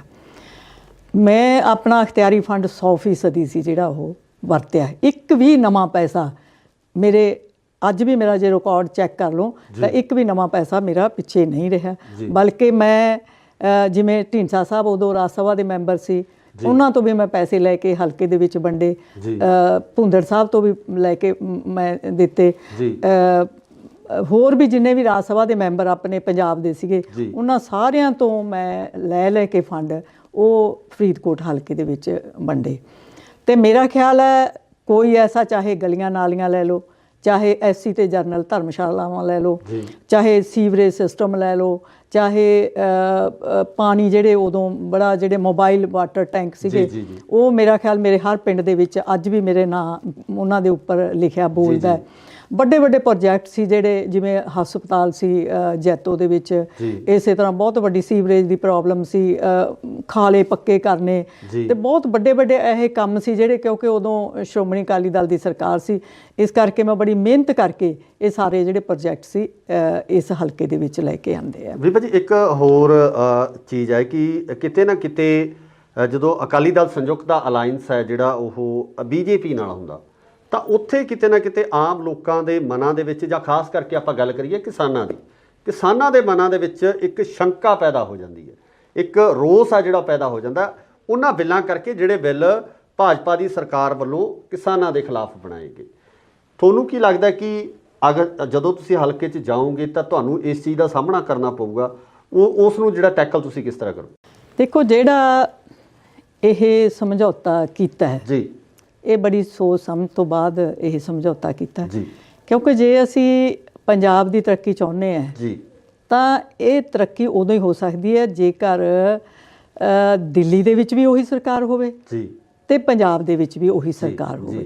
ਕਿਉਂਕਿ ਜਦੋਂ ਕਹਿੰਦੇ ਆ ਨਾ ਵੀ ਇੱਕ ਤੇ ਇੱਕ 11 ਮਿਲ ਕੇ 11 ਬਣ ਜਾਂਦੇ ਆ, ਇਸੇ ਤਰ੍ਹਾਂ ਜਦੋਂ ਦੋ ਸਰਕਾਰਾਂ ਦੀ ਤਾਕਤ ਬਣ ਜਾਂਦੀ ਹੈ ਤਾਂ ਫਿਰ ਕੁਦਰਤੀ ਤੌਰ 'ਤੇ ਉਸ ਸਟੇਟ ਦਾ ਜਿਹੜਾ ਹੈ ਤਰੱਕੀ ਹੁੰਦੀ ਹੈ। ਇਹ ਵੀ ਹੈ ਕਿ ਪਹਿਲਾਂ ਵੀ ਦੇਖੋ ਸ਼੍ਰੋਮਣੀ ਅਕਾਲੀ ਦਲ ਬਾਦਲ ਦੇ ਨਾਲ 35 ਸਾਲ ਭਾਰਤੀ ਜਨਤਾ ਪਾਰਟੀ ਦਾ ਅਲਾਇੰਸ ਰਿਹਾ ਜੀ, ਪਰ ਕਿਉਂਕਿ ਹੁਣ ਇਹ ਤੋੜਨਾ ਤਾਂ ਨਹੀਂ ਸੀ ਚਾਹੁੰਦੇ ਹਜੇ ਵੀ, ਵੈਸੇ ਤਾਂ ਇਹਨਾਂ ਦੇ ਦਿਲ ਵਿੱਚ ਉਹ ਹੈ, ਪਰ ਕਿਉਂਕਿ ਜਿਹੜੀ ਕਿਸਾਨ ਸੀ ਉਹਨਾਂ ਦਾ ਰੋਹ ਹੀ ਇੰਨਾ ਵੱਧ ਗਿਆ ਸੀ, ਜਦੋਂ ਇਹਨਾਂ ਦਾ ਪੂਰਾ ਪਿੰਡ ਘੇਰਿਆ, ਇਹਨਾਂ ਦਾ ਘਰ ਘੇਰ ਲਿਆ, ਜਦੋਂ ਇਹਨਾਂ ਦੇ ਇੰਨਾ ਪ੍ਰੈਸ਼ਰ ਪੈ ਗਿਆ ਕਿਸਾਨਾਂ ਦਾ, ਉਦੋਂ ਫਿਰ ਇਹਨਾਂ ਨੂੰ ਮਜਬੂਰੀ ਬਸ ਤੋੜਨਾ ਪਿਆ। ਇਹ ਚਾਹੁੰਦੇ ਨਹੀਂ ਸੀ ਆਪਣੀ ਕੁਰਸੀ ਛੱਡਣਾ, ਕਿਉਂਕਿ ਬੀਬਾ ਹਰਸਿਮਰਤ ਬਾਦਲ ਦੀ ਜਿਹੜੀ ਮਿਨਿਸਟਰੀ ਸੀ ਉਹ ਜਾਂਦੀ ਸੀ, ਇਸ ਕਰਕੇ ਇਹ ਚਾਹੁੰਦੇ ਨਹੀਂ ਸੀ ਅੰਦਰੋਂ ਵੀ ਇਹਨੂੰ ਤੋੜਿਆ ਜਾਵੇ। ਪਰ ਕਿਉਂਕਿ ਜਦੋਂ ਕਿਸਾਨਾਂ ਨੇ ਇਹਨਾਂ ਦੇ ਉੱਪਰ ਪੂਰਾ ਪ੍ਰੈਸ਼ਰ ਪਾਇਆ, ਫਿਰ ਹੀ ਇਹਨਾਂ ਨੂੰ ਤੋੜਨਾ ਪਿਆ। ਤੁਸੀਂ ਮੇਰਾ ਜਿਹੜਾ ਸਵਾਲ ਕੀਤਾ ਹੈ ਕਿ ਤੁਸੀਂ ਕਿਉਂ ਕੀਤਾ, ਪਹਿਲਾਂ ਤਾਂ ਮੈਂ ਤੁਹਾਨੂੰ ਦੱਸ ਹੀ ਚੁੱਕੀ ਹਾਂ ਕਿ ਜੇ ਉਨੀ ਦੇਰ ਤੱਕ ਸੂਬੇ ਦਾ ਜਿਹੜਾ ਤਰੱਕੀ ਨਹੀਂ ਹੋ ਸਕਦੀ, ਜਿੰਨੀ ਦੇਰ ਤੱਕ ਸੈਂਟਰ ਤੇ ਸਟੇਟ ਦਾ ਆਪਸ ਵਿੱਚ ਮੇਲ ਤਾਲਮੇਲ ਨਹੀਂ ਹੁੰਦਾ ਜੀ। ਹੁਣ ਦੇਖੋ, ਆਪਾਂ ਨੂੰ ਸਾਰਿਆਂ ਨੂੰ ਪਤਾ ਹੈ ਕਿ ਪੰਜਾਬ ਦੀ ਜਿਹੜੀ ਆਰਥਿਕ ਸਥਿਤੀ ਹੈ ਜੀ, ਉਹ ਬੜੀ ਮਾੜੀ ਹੋ ਚੁੱਕੀ ਹੈ। ਪਹਿਲਾਂ 10 ਸਾਲ ਰੱਜ ਕੇ ਬਾਦਲ ਪਰਿਵਾਰ ਨੇ ਇਹਨੂੰ ਲੁੱਟਿਆ ਜੀ, ਫਿਰ 10 ਸਾਲ ਕਾਂਗਰਸ ਨੇ ਲੁੱਟਿਆ ਜੀ। 3 ਲੱਖ ਕਰੋੜ ਹੈ ਜਿਹੜਾ ਇਹਦੇ ਸਿਰ ਕਰਜ਼ਾ ਚੜਿਆ ਹੋਇਆ ਜੀ। ਤੇ ਉਹ ਕਰਜ਼ਾ ਜੇ ਆਪਾਂ ਕਹੀਏ ਕਿ ਪੰਜਾਬ ਦੀ ਸਰਕਾਰ ਲਾ ਦੂਗੀ, ਨਹੀਂ ਲਾ ਸਕਦੀ ਜੀ। ਉਹ ਤਾਂ ਹੀ ਲਊਗਾ ਜੇ ਸਾਡਾ ਸੈਂਟਰ ਦੇ ਨਾਲ, ਸੈਂਟਰ ਦੀ ਸਰਕਾਰ ਦੇ ਨਾਲ ਸਾਡਾ ਤਾਲਮੇਲ ਹੋਊਗਾ ਜੀ। ਸਾਡੇ ਜਿਹੜੇ ਬੱਚੇ ਹੈ ਜੀ, ਉਹ ਬਾਹਰ ਵਿਦੇਸ਼ਾਂ ਦੇ ਵਿੱਚ ਜਾ ਰਹੇ ਹੈ ਜੀ। ਕਿਉਂ ਜਾ ਰਹੇ ਹੈ? ਜੀ। ਇਸੇ ਕਰਕੇ ਜਾ ਰਹੇ ਨੇ ਵੀ ਉਹਨਾਂ ਨੂੰ ਪੰਜਾਬ ਦੇ ਵਿੱਚ ਰੋਜ਼ਗਾਰ ਨਹੀਂ ਮਿਲਦਾ। ਜੀ। ਰੋਜ਼ਗਾਰ ਪੈਦਾ ਕਿਵੇਂ ਹੋਊਗਾ? ਜੀ। ਦੇਖੋ ਜੇ ਆਪਾਂ ਕਹੀਏ ਵੀ ਪੰਜਾਬ ਇੰਡਸਟਰੀ ਲਾ ਲੂਗਾ, ਜਿਹੜੀਆਂ ਸਹੂਲਤਾਂ ਉਹ ਪੰਜਾਬ ਦੇ ਨੂੰ ਨਹੀਂ ਦੇ ਸਕਦਾ, ਇਹ ਆਪਾਂ ਸਭ ਨੂੰ ਪਤਾ ਹੈ। ਹੁਣ ਜਿੰਨੀ ਦੇਰ ਤੱਕ ਦਿੱਲੀ ਦੀ ਸਰਕਾਰ, ਕੇਂਦਰ ਦੀ ਸਰਕਾਰ ਪੰਜਾਬ ਦੇ ਵਿੱਚ ਇੰਡਸਟਰੀ ਨਹੀਂ ਲਾਊਗੀ, ਵੱਡੇ ਵੱਡੇ ਪ੍ਰੋਜੈਕਟ ਨਹੀਂ ਲਾਊਗੇ, ਇਹੋ ਜਿਹੇ ਕੰਮ ਨਹੀਂ ਹੋਣਗੇ ਜਿਹਦੇ ਨਾਲ ਰੋਜ਼ਗਾਰ ਮਿਲੂਗਾ ਪੜ੍ਹੇ ਲਿਖੇ ਬੱਚਿਆਂ ਨੂੰ, ਉਨੀ ਦੇਰ ਤੱਕ ਸਾਡਾ ਜਿਹੜੀ ਇਹ ਬੇਰੁਜ਼ਗਾਰੀ ਦੀ ਮਸਲਾ ਉਹ ਨਹੀਂ ਹੱਲ ਹੋ ਸਕਦਾ।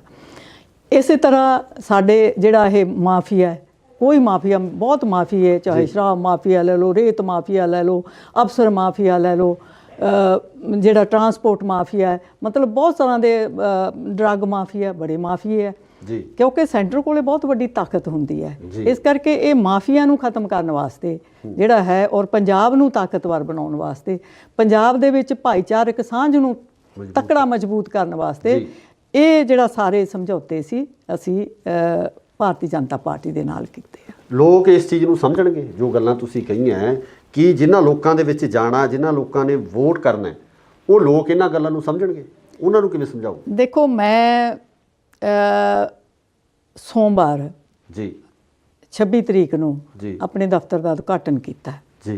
ਪਹਿਲੇ ਦਿਨ ਮੈਂ ਹਲਕੇ ਦੇ ਵਿੱਚ, ਕਿਉਂਕਿ 2 ਦਿਨ ਪਹਿਲਾਂ ਹੀ ਮੇਰੀ ਟਿਕਟ ਅਨਾਉਂਸ ਹੋਈ ਸੀ, ਮੈਂ ਆਪਣੇ ਹਲਕੇ ਦੇ ਵਿੱਚ ਗਈ ਜੀ। ਔਰ ਜੋ ਲੋਕਾਂ ਦੇ ਵਿੱਚ ਮੈਂ ਉਤਸ਼ਾਹ ਦੇਖਿਆ ਜੀ, ਮੈਂ ਇਹ ਵੀ ਕਹਿ ਸਕਦੀ ਹਾਂ ਕਿ ਜਦੋਂ ਮੈਂ ਪਾਰਲੀਮੈਂਟ ਲੜੀ ਸੀ ਉਦੋਂ ਵੀ ਇੰਨਾ ਉਤਸ਼ਾਹ ਨਹੀਂ ਸੀ ਜੀ। ਕਿਉਂਕਿ ਉਹਨਾਂ ਦਾ ਇਹ ਮੰਨਣਾ ਹੈ ਜੀ, ਜਿਹੜੀਆਂ ਗੱਲਾਂ ਮੈਂ ਪਹਿਲਾਂ ਕਹੀਆਂ ਕਿ ਜੇ ਪੰਜਾਬ ਦੇ ਵਿੱਚ ਅਸੀਂ ਭਾਈਚਾਰਕ ਸਾਂਝ ਨੂੰ ਕਾਇਮ ਰੱਖਣਾ ਚਾਹੁੰਦੇ ਹਾਂ, ਹਿੰਦੂ, ਸਿੱਖ, ਮੁਸਲਮਾਨ, ਸਿੱਖ, ਈਸਾਈ ਜੋ ਅਸੀਂ ਇਕੱਠੇ ਰਹਿਣਾ ਚਾਹੁੰਦੇ ਹਾਂ, ਤਾਂ ਇਹ ਤਾਂ ਹੀ ਹੋ ਸਕਦਾ ਜੇਕਰ ਆਪਾਂ ਸੈਂਟਰ ਦੇ ਨਾਲ ਤਾਲਮੇਲ ਕਰਕੇ ਰੱਖਾਂਗੇ। ਬਾਕੀ ਪਾਰਟੀਆਂ ਦੇ ਨਾਲ ਵੀ ਅਸੀਂ ਜਿਹੜੀਆਂ ਜਿਨ੍ਹਾਂ ਦੇ ਸਾਡੇ ਨਾਲ ਵਿਚਾਰ ਮਿਲਦੇ ਆ ਉਹਨਾਂ ਨਾਲ ਅਸੀਂ ਤਾਲਮੇਲ ਕਰਕੇ ਰੱਖਾਂਗੇ। ਔਰ ਦੇਖੋ ਜਦੋਂ ਮੋਦੀ ਸਾਹਿਬ ਪੰਜਾਬ ਦੇ ਵਿੱਚ ਆਏ ਹੈ ਜੀ, ਉਹਨਾਂ ਨੂੰ ਇਹ ਇੱਕ ਕਾਂਗਰਸ ਦੀ ਸਾਜ਼ਿਸ਼ ਸੀ, ਬਹੁਤ ਵੱਡੀ ਸਾਜ਼ਿਸ਼ ਸੀ। ਕਿਉਂ ਸਾਜ਼ਿਸ਼ ਉਹਨਾਂ ਨੇ ਕੀਤੀ? ਕਿਉਂਕਿ ਮੋਦੀ ਸਾਹਿਬ ਨੇ ਬਹੁਤ ਵੱਡੇ ਵੱਡੇ ਪ੍ਰੋਜੈਕਟ ਸੀ ਜਿਹੜੇ ਉਹ ਪੰਜਾਬ ਦੇ ਵਿੱਚ ਅਨਾਉਂਸ ਕਰਨੇ ਸੀ ਜੀ। ਜਿਹੜਾ ਕਰਜ਼ਾ ਸੀ ਉਹਦੇ ਜਿੰਨਾ ਵਿਆਜ ਸੀ ਉਹ ਸਾਰੇ ਦਾ ਸਾਰਾ ਉਹਨਾਂ ਨੇ ਮਾਫ ਕਰਨਾ ਸੀ। ਬੜੇ ਵੱਡੇ ਜਿਵੇਂ 2 PGI ਦੇ ਸੈਟਲਾਈਟ ਸੀਗੇ ਉਹ ਵੀ ਇਹਨਾਂ ਨੇ ਲਾਉਣੇ ਸੀਗੇ। ਏਮਜ਼, ITI, ਹੋਰ ਬੜੇ ਵੱਡੇ ਪ੍ਰੋਜੈਕਟ। ਅੱਛਾ, ਗੋਬਿੰਦਗੜ੍ਹ ਨੂੰ ਜਿਹੜਾ ਸੀ ਉਹ ਸਟੀਲ ਹੱਬ ਬਣਾਉਣਾ ਸੀ। ਅਨੰਦਪੁਰ ਸਾਹਿਬ ਨੂੰ ਪਵਿੱਤਰ ਸਿਟੀ ਤੇ ਉਹਨੂੰ ਬੜੇ ਵੱਡੇ ਪ੍ਰੋਜੈਕਟ ਉੱਥੇ ਅਨਾਉਂਸ ਕਰਨੇ ਸੀ। ਕਰਤਾਰਪੁਰ ਸਾਹਿਬ ਉੱਥੇ ਗੁਰੂ ਨਾਨਕ ਦੇਵ ਜੀ ਦੀਆਂ ਜਿਹੜੀਆਂ ਸਿੱਖਿਆਵਾਂ ਸੀ, ਉਹਨਾਂ ਦੇ ਜਿਹੜੇ ਉਪਦੇਸ਼ ਸੀਗੇ ਗੁਰੂ ਨਾਨਕ ਦੇਵ ਜੀ ਦੇ, ਉਹਦੇ ਤੇ ਉਹਨਾਂ ਨੇ ਮਿਊਜ਼ੀਅਮ ਬਣਾਉਣਾ ਸੀ। ਸਾਹਿਬ ਸ਼੍ਰੀ ਗੁਰੂ ਗੋਬਿੰਦ ਸਿੰਘ ਜੀ ਦੇ ਸਾਹਿਬਜ਼ਾਦਿਆਂ ਦਾ ਜਿਹੜਾ ਸੀ ਉਹਨਾਂ ਨੂੰ ਵੀਰ ਜਿਹੜਾ ਹੈ ਉਹ ਵੀ ਅਨਾਉਂਸ ਕਰਨਾ ਸੀਗਾ। ਉਹਨਾਂ ਵਾਸਤੇ ਇੱਕ ਸਪੈਸ਼ਲ ਦਿਨ ਜਿਹੜਾ ਹੈ, ਜਿਵੇਂ ਹੁਣ ਉਹ ਕਰ ਹੀ ਚੁੱਕੇ ਅਨਾਉਂਸ। ਸੋ ਇਸ ਤਰ੍ਹਾਂ ਦੇ ਬਹੁਤ ਵੱਡੇ ਗੁਰੂ ਇਕਬਾਲ ਜੀ ਪ੍ਰੋਜੈਕਟ ਸੀ ਜਿਹੜੇ ਪੰਜਾਬ ਨੂੰ ਦੇਣੇ ਸੀ। ਬਹੁਤ ਸਾਰੇ ਲੋਕ ਇਸ ਗੱਲ ਨੂੰ ਸਮਝਦੇ ਆ। ਇਹ ਠੀਕ ਹੈ ਕਿ ਕੁਛ ਆਨਸਰ ਹੁੰਦਾ ਹੈ, ਕੁਛ ਲੋਕ ਹੁੰਦੇ ਆ। ਹੁਣ ਇਹ ਜੇ ਸਾਰੇ ਪ੍ਰੋਜੈਕਟ ਅਨਾਉਂਸ ਕਰ ਜਾਂਦੇ ਤਾਂ ਕੁਦਰਤੀ ਤੌਰ 'ਤੇ ਸੀ ਕਾਂਗਰਸ ਵੈਸੇ ਤਾਂ ਪਹਿਲਾਂ ਹੀ ਬਹੁਤ ਕਮਜ਼ੋਰ ਹੋਈ ਵੀ ਹੈ, ਕਾਟੋ ਕਲੇਸ਼ ਉਹਨਾਂ ਦਾ ਇੰਨਾ ਹੈ। ਜਿਸ ਘਰ ਦੇ ਵਿੱਚ ਆਪਸੀ ਤਾਲਮੇਲ ਨਹੀਂ, ਜਿਸ ਘਰ ਦੇ ਵਿੱਚ ਕਲੇਸ਼ ਚੱਲ ਰਿਹਾ, ਉਹ ਘਰ ਕਿਵੇਂ ਤਰੱਕੀ ਕਰ ਸਕਦਾ? ਉਹ ਸੂਬਾ ਕਿਵੇਂ ਤਰੱਕੀ ਕਰ ਸਕਦਾ? ਜਿਹਦੀ ਪਾਰਟੀ ਦਾ ਜਿਹੜਾ ਸੂਬੇ ਦਾ ਪ੍ਰਧਾਨ ਹੈ ਤੇ ਚੀਫ ਮਿਨਿਸਟਰ ਦੇ ਵਿੱਚ ਆਪਸ ਵਿੱਚ ਨਹੀਂ ਬਣਦੀ, ਮੰਤਰੀਆਂ ਦੇ ਵਿੱਚ ਆਪਸ ਵਿੱਚ ਨਹੀਂ ਬਣਦੀ ਗੀ। ਇਸ ਕਰਕੇ ਉਹਨਾਂ ਨੇ ਐਸੀ ਸਾਜ਼ਿਸ਼ ਘੜੀ ਕਿ ਉਹਨਾਂ ਨੇ ਪ੍ਰਧਾਨ ਮੰਤਰੀ ਸ਼੍ਰੀ ਨਰਿੰਦਰ ਮੋਦੀ ਜੀ ਨੂੰ ਮਜਬੂਰ ਕਰਤਾ ਕਿ ਉਹ ਵਾਪਸ ਚਲੇ ਜਾਣ। ਤੁਹਾਨੂੰ ਲੱਗਦਾ ਕਿ ਇਸ 'ਚ ਪੰਜਾਬ ਦਾ ਨੁਕਸਾਨ ਹੋਇਆ? ਇਹਦੇ ਵਿੱਚ ਮੈਂ ਉਹੀ ਗੱਲ ਤੁਹਾਡੇ ਨਾਲ ਸਾਂਝੀ ਕਰ ਰਹੀ ਹਾਂ ਕਿ ਜਿਹੜੇ ਲੋਕ ਸਮਝਦੇ ਆ ਇਸ ਗੱਲ ਨੂੰ, ਉਹਨਾਂ ਨੇ ਇਸ ਗੱਲ ਨੂੰ ਬਹੁਤ ਮਹਿਸੂਸ ਕੀਤਾ ਕਿ ਪੰਜਾਬ ਦਾ ਬਹੁਤ ਵੱਡਾ ਨੁਕਸਾਨ ਹੈ ਜਿਹੜਾ ਇਹ ਕਾਂਗਰਸ ਨੇ ਉਹਨਾਂ ਨੂੰ ਵਾਪਸ ਕਰਕੇ ਮੋੜਿਆ। ਪਰ ਅਸੀਂ ਧੰਨਵਾਦ ਕਰਦੇ ਹਾਂ ਸ਼੍ਰੀ ਨਰਿੰਦਰ ਮੋਦੀ ਜੀ ਦਾ ਵੀ ਉਹ ਚਾਹੇ ਉਹਦੇ ਉੱਥੇ ਨਹੀਂ ਪਹੁੰਚ ਸਕੇ ਰੈਲੀ ਦੇ ਵਿੱਚ, ਪਰ ਫਿਰ ਵੀ ਉਹਨਾਂ ਨੇ ਬਹੁਤ ਸਾਰੇ ਇਹੋ ਜਿਹੇ ਜਿਹੜੇ ਪ੍ਰੋਜੈਕਟ ਸੀ ਉਹਦੇ ਵਿੱਚੋਂ ਕੁਝ ਅਨਾਉਂਸ ਕੀਤੇ ਔਰ ਆਉਣ ਵਾਲੇ ਸਮੇਂ ਦੇ ਵਿੱਚ ਵੀ ਅਨਾਉਂਸ ਕਰਨਗੇ। ਬੀਬਾ ਜੀ, ਇੱਕ 2017 ਦੇ ਵਿੱਚ ਬੜੀ ਵੱਡੀ ਵੇਵ ਰਹੀ ਹੈ ਆਮ ਆਦਮੀ ਪਾਰਟੀ ਦੀ। ਇਸ ਵਾਰ ਆਮ ਆਦਮੀ ਪਾਰਟੀ ਨੂੰ ਤੁਸੀਂ ਕਿਵੇਂ ਦੇਖਦੇ ਹੋ ਕਿ ਉਹ ਮੁਕਾਬਲੇ ਦੇ ਵਿੱਚ ਹੈ? ਕਿਉਂਕਿ ਭਗਵੰਤ ਮਾਨ ਨੂੰ ਸੀਐਮ ਕੈਂਡੀਡੇਟ ਅਨਾਉਂਸ ਕੀਤਾ ਗਿਆ, ਉਸ ਤੋਂ ਬਾਅਦ ਕੇਜਰੀਵਾਲ ਲਗਾਤਾਰ ਐਲਾਨ ਹੈ ਜਿਹੜੇ ਉਹ ਕਰ ਰਹੇ ਹੈ, ਤੇ ਇੱਕ ਲੋਕਾਂ ਦੇ ਵਿੱਚ ਉਤਸ਼ਾਹ ਜ਼ਰੂਰ ਹੈ ਜਦੋਂ ਗਰਾਊਂਡ ਤੇ ਅਸੀਂ ਦੇਖਦੇ ਹਾਂ। ਤੁਸੀਂ ਕੀ ਸਮਝਦੇ ਹੋ ਕਿ ਆਮ ਆਦਮੀ ਪਾਰਟੀ ਦਾ ਕੋਈ ਵੇਵ ਜਾਂ ਕੋਈ ਇਸ ਤਰ੍ਹਾਂ ਦੀ ਹੈ, ਲਹਿਰ ਹੈ? ਦੇਖੋ, ਜਦੋਂ ਪਾਰਲੀਮੈਂਟ ਦੀ 2014 ਦੀ ਚੋਣ ਹੋਈ ਹੈ ਜੀ, ਉਦੋਂ ਮੈਂ ਵੀ ਫਰੀਦਕੋਟ ਤੋਂ ਇਲੈਕਸ਼ਨ ਲੜੀ ਆ ਜੀ। ਉਦੋਂ ਇਹਨਾਂ ਦੇ 4 MP ਜਿੱਤੇ ਸੀ ਜੀ। ਹੁਣ ਜੇ ਆਪਾਂ ਇਹਨਾਂ ਨੂੰ ਪੁੱਛੀਏ, ਉਹ 4ਾਂ ਦੇ ਵਿੱਚੋਂ ਇਹਨਾਂ ਕੋਲੇ ਕੌਣ ਰਹਿ ਗਿਆ? ਸਿਰਫ ਇਕੱਲੇ ਭਗਵੰਤ ਮਾਨ ਰਹਿ ਗਏ, ਬਾਕੀ ਸਾਰੇ ਦੇ ਸਾਰੇ ਪਾਸੇ ਹੋ ਗਏ। ਜੀ। ਸਭ ਤੋਂ ਪਹਿਲੀ ਇਹਨਾਂ ਦੀ ਜਿਹੜੀ ਗੱਲ ਹੈ ਉਹ ਇਹ ਹੈ ਵੀ ਜਿਹੜਾ ਕੋਈ ਇੰਟੈਲੀਜੈਂਟ ਹੈ, ਬੰਦਾ ਹੈਗਾ ਜੀ, ਜਾਂ ਕੋਈ ਉਮੀਦਵਾਰ ਹੈ ਜਾਂ ਕੋਈ ਕੰਮ ਕਰਨ ਵਾਲਾ ਹੈ, ਉਹ ਕੇਜਰੀਵਾਲ ਜੀ ਨੂੰ ਬਿਲਕੁਲ ਪਸੰਦ ਨਹੀਂ, ਉਹ ਟੋਲਰੇਟ ਨਹੀਂ ਕਰਦੇ, ਉਹਨਾਂ ਦੀ ਨੇਚਰ ਹੀ ਨਹੀਂ, ਕਿਉਂਕਿ ਉਹ ਚਾਹੁੰਦੇ ਆ ਕਿ ਇਕੱਲਾ ਮੈਂ ਹੀ ਹੋਵਾਂ। ਹੁਣ ਪੰਜਾਬ ਦੇ ਲੋਕ ਇਹ ਕਿਵੇਂ ਪਸੰਦ ਕਰ ਲੈਣਗੇ ਕਿ ਇੱਕ ਦਿੱਲੀ ਤੋਂ ਆਣ ਕੇ, ਬਾਹਰ ਦਾ ਬੰਦਾ ਆਣ ਕੇ ਪੰਜਾਬ ਦੇ ਵਿੱਚ ਰਾਜ ਕਰੇ? ਕੀ ਪੰਜਾਬ ਦੇ ਵਿੱਚ ਕੋਈ ਇੰਨਾ ਇੰਟੈਲੀਜੈਂਟ ਜਾਂ ਜਿਹੜਾ ਪੰਜਾਬ ਨੂੰ ਚਲਾ ਸਕਦਾ ਹੋਵੇ, ਜਿਹੜੀਆਂ ਪੰਜਾਬ ਦੀਆਂ ਮੁਸ਼ਕਲਾਂ ਨੂੰ ਸਮਝ ਸਕਦਾ ਹੋਵੇ? ਕੀ ਪੰਜਾਬ ਦੇ ਵਿੱਚ ਐਸਾ ਲੀਡਰ ਹੀ ਨਹੀਂ ਹੈ? ਜੀ। ਦੂਜਾ, ਮੈਂ ਪੁੱਛਣਾ ਚਾਹੁੰਦੀ ਹਾਂ ਕੇਜਰੀਵਾਲ ਜੀ ਨੂੰ ਵੀ ਉਹ ਇੱਥੇ ਆਣ ਕੇ ਤਾਂ ਬੜੀਆਂ ਗਰੰਟੀਆਂ ਦੇ ਜਾਂਦੇ ਆ, ਉਹ ਦਿੱਲੀ ਦੇ ਵਿੱਚ ਉਹਨਾਂ ਨੇ ਕਿਹੜੀਆਂ ਗਰੰਟੀਆਂ ਦਿੱਤੀਆਂ? ਜੀ। ਇਹਨਾਂ ਦੇ ਕਈ ਹਜ਼ਾਰ ਟੀਚਰ ਹੈ ਜਿਹੜੇ ਵਿਚਾਰੇ ਸੜਕਾਂ ਤੇ ਫਿਰਦੇ ਆ, ਉਹਨਾਂ ਨੂੰ ਹਜੇ ਤੱਕ ਪੱਕਾ ਨਹੀਂ ਕੀਤਾ। ਜੀ। ਉਹਨਾਂ ਨੂੰ ਇਹਨਾਂ ਨੇ ਜਿਵੇਂ ਉਹ ਹੁੰਦੇ ਆ ਨਾ ਮਜ਼ਦੂਰ, ਉਵੇਂ 15-15 ਦਿਨ ਦੇ ਠੇਕੇ ਤੇ ਰੱਖਿਆ ਹੋਇਆ, 15 ਦਿਨਾਂ ਬਾਅਦ ਫਿਰ ਉਹਨਾਂ ਨੂੰ ਕੱਢ ਦਿੰਦੇ ਆ। ਮੁਲਾਜ਼ਮ ਇੰਨੇ ਉਹ ਹੈ, ਫਿਰ ਕਹਿੰਦੇ ਨੇ ਜੀ ਸਾਡੇ ਜਿਹੜੇ ਅਸੀਂ ਬਿਜਲੀ ਉੱਥੇ ਮੁਫਤ ਦਿੰਦੇ ਆ, ਮੈਂ ਸਾਡੇ ਰਿਸ਼ਤੇਦਾਰ ਉੱਥੇ ਰਹਿੰਦੇ ਆ, ਮੈਂ ਉਹਨਾਂ ਨੂੰ ਪੁੱਛਿਆ ਉੱਥੇ ਤੁਹਾਡਾ ਬਿੱਲ ਕਿੰਨਾ ਆਉਂਦਾ? ਉਹ ਕਹਿੰਦੇ ਜੀ 8-8, 9-9 ਹਜ਼ਾਰ ਸਾਡਾ ਬਿੱਲ ਆਉਂਦਾ, ਕੋਈ ਇੱਥੇ ਬਿਜਲੀ ਮਾਫ ਨਹੀਂ। ਮੇਰਾ ਕਹਿਣ ਦਾ ਭਾਵ ਹੈ ਕਿ ਇਹ ਜਿਹੜੀਆਂ ਗਰੰਟੀਆਂ ਇਹ ਲੋਕਾਂ ਨੂੰ ਲੋਲੀਪੌਪ ਦੇ ਕੇ ਭਰਮਾ ਰਹੇ ਆ। ਫਿਰ ਮੈਂ ਸਭ ਤੋਂ ਵੱਡੀ ਜਿਹੜੀ ਗੱਲ ਹੈ, ਦੇਖੋ ਪ੍ਰੋਫੈਸਰ ਭੁੱਲਰ ਹੈ ਜੀ, ਉਹਨਾਂ ਦੀ ਸਜ਼ਾ ਪੂਰੀ ਹੋ ਚੁੱਕੀ ਹੈ ਜੀ। ਪਿਛਲੇ ਦਿਨਾਂ 'ਚ ਸਰਦਾਰ ਸੁਖਦੇਵ ਸਿੰਘ ਢੀਂਡਸਾ ਸਾਡੇ ਪਾਰਟੀ ਦੇ ਪ੍ਰਧਾਨ ਹੈ ਔਰ ਉਹ 7 ਮੈਂਬਰਾਂ ਨੂੰ ਲੈ ਕੇ ਦੇਸ਼ ਦੇ ਗ੍ਰਹਿ ਮੰਤਰੀ ਜੀ ਨੂੰ ਮਿਲ ਕੇ ਆਏ ਆ। ਉਹਨਾਂ ਨੇ ਉਹ ਸਥਿਤੀ ਸਪਸ਼ਟ ਕਰਤੀ ਬਿਲਕੁਲ। ਉਹ ਕਹਿੰਦੇ ਵੀ ਸਜ਼ਾ ਪੂਰੀ ਕਰ ਚੁੱਕੇ ਹੈ ਪ੍ਰੋਫੈਸਰ ਭੁੱਲਰ ਸਾਹਿਬ, ਅਸੀਂ ਉਹਨਾਂ ਨੂੰ ਇੱਥੋਂ ਰਿਲੀਜ਼ ਕਰ ਚੁੱਕੇ ਆ, ਮੇਰਾ ਮਤਲਬ। ਪਰ ਜਿਸ ਸਟੇਟ ਦੇ ਵਿੱਚ ਉਹ ਜੇਲ੍ਹ 'ਚ ਹੁੰਦੇ ਆ, ਉਸ ਸਟੇਟ ਨੇ ਉਹਨਾਂ ਨੂੰ ਰਿਲੀਜ਼ ਕਰਨਾ ਹੁੰਦਾ, ਰਿਹਾ ਕਰਨਾ ਹੁੰਦਾ। ਕੇਜਰੀਵਾਲ ਸਾਹਿਬ ਨੇ ਉਹਨਾਂ ਦੀ ਜਿਹੜੀ ਆਪਣੀ ਫਾਈਲ ਸੀ ਉਹਨੂੰ ਰਿਜੈਕਟ ਕਰਤਾ। ਸਭ ਤੋਂ ਵੱਡੀ ਗੱਲ ਤਾਂ ਅਸੀਂ ਕੇਜਰੀਵਾਲ ਜੀ ਤੋਂ ਇਹ ਪੁੱਛਦੇ ਹਾਂ ਵੀ ਤੁਸੀਂ ਦਿੱਲੀ ਦੇ ਵਿੱਚ ਜਾ ਕੇ ਹੋਰ ਕੁਝ ਕਹਿੰਦੇ ਆ, ਪੰਜਾਬ ਦੇ ਵਿੱਚ ਕੁਝ ਹੋਰ ਕਹਿੰਦੇ ਆਣ ਕੇ। ਮੈਂ ਇੱਕ ਇਹਨਾਂ ਦੀ ਸਪੀਚ ਸੁਣੀ ਕੇਜਰੀਵਾਲ ਜੀ ਦੀ, ਉਹ ਕਹਿੰਦੇ ਵੀ ਉਹ ਬੋਲ ਰਹੇ ਸੀ ਉੱਥੇ ਦਿੱਲੀ ਦੇ ਲੋਕਾਂ ਨੂੰ, ਕਹਿੰਦੇ ਵੀ ਮੈਂ ਮਹਿਸੂਸ ਕਰਦਾ ਕਿ ਦਿੱਲੀ ਦੇ ਵਿੱਚ ਪਾਣੀ ਦੀ ਬੜੀ ਕਮੀ ਹੈ ਪਰ ਪੰਜਾਬ ਦੇ ਵਿੱਚ ਆਪਣੀ ਸਰਕਾਰ ਬਣ ਜਾਣੀ ਹੈ ਤੇ ਉੱਥੋਂ ਪਾਣੀ ਲਿਆ ਕੇ ਤੁਹਾਨੂੰ ਘਰ ਘਰ ਪਾਣੀ ਪਹੁੰਚਾਵਾਂਗੇ।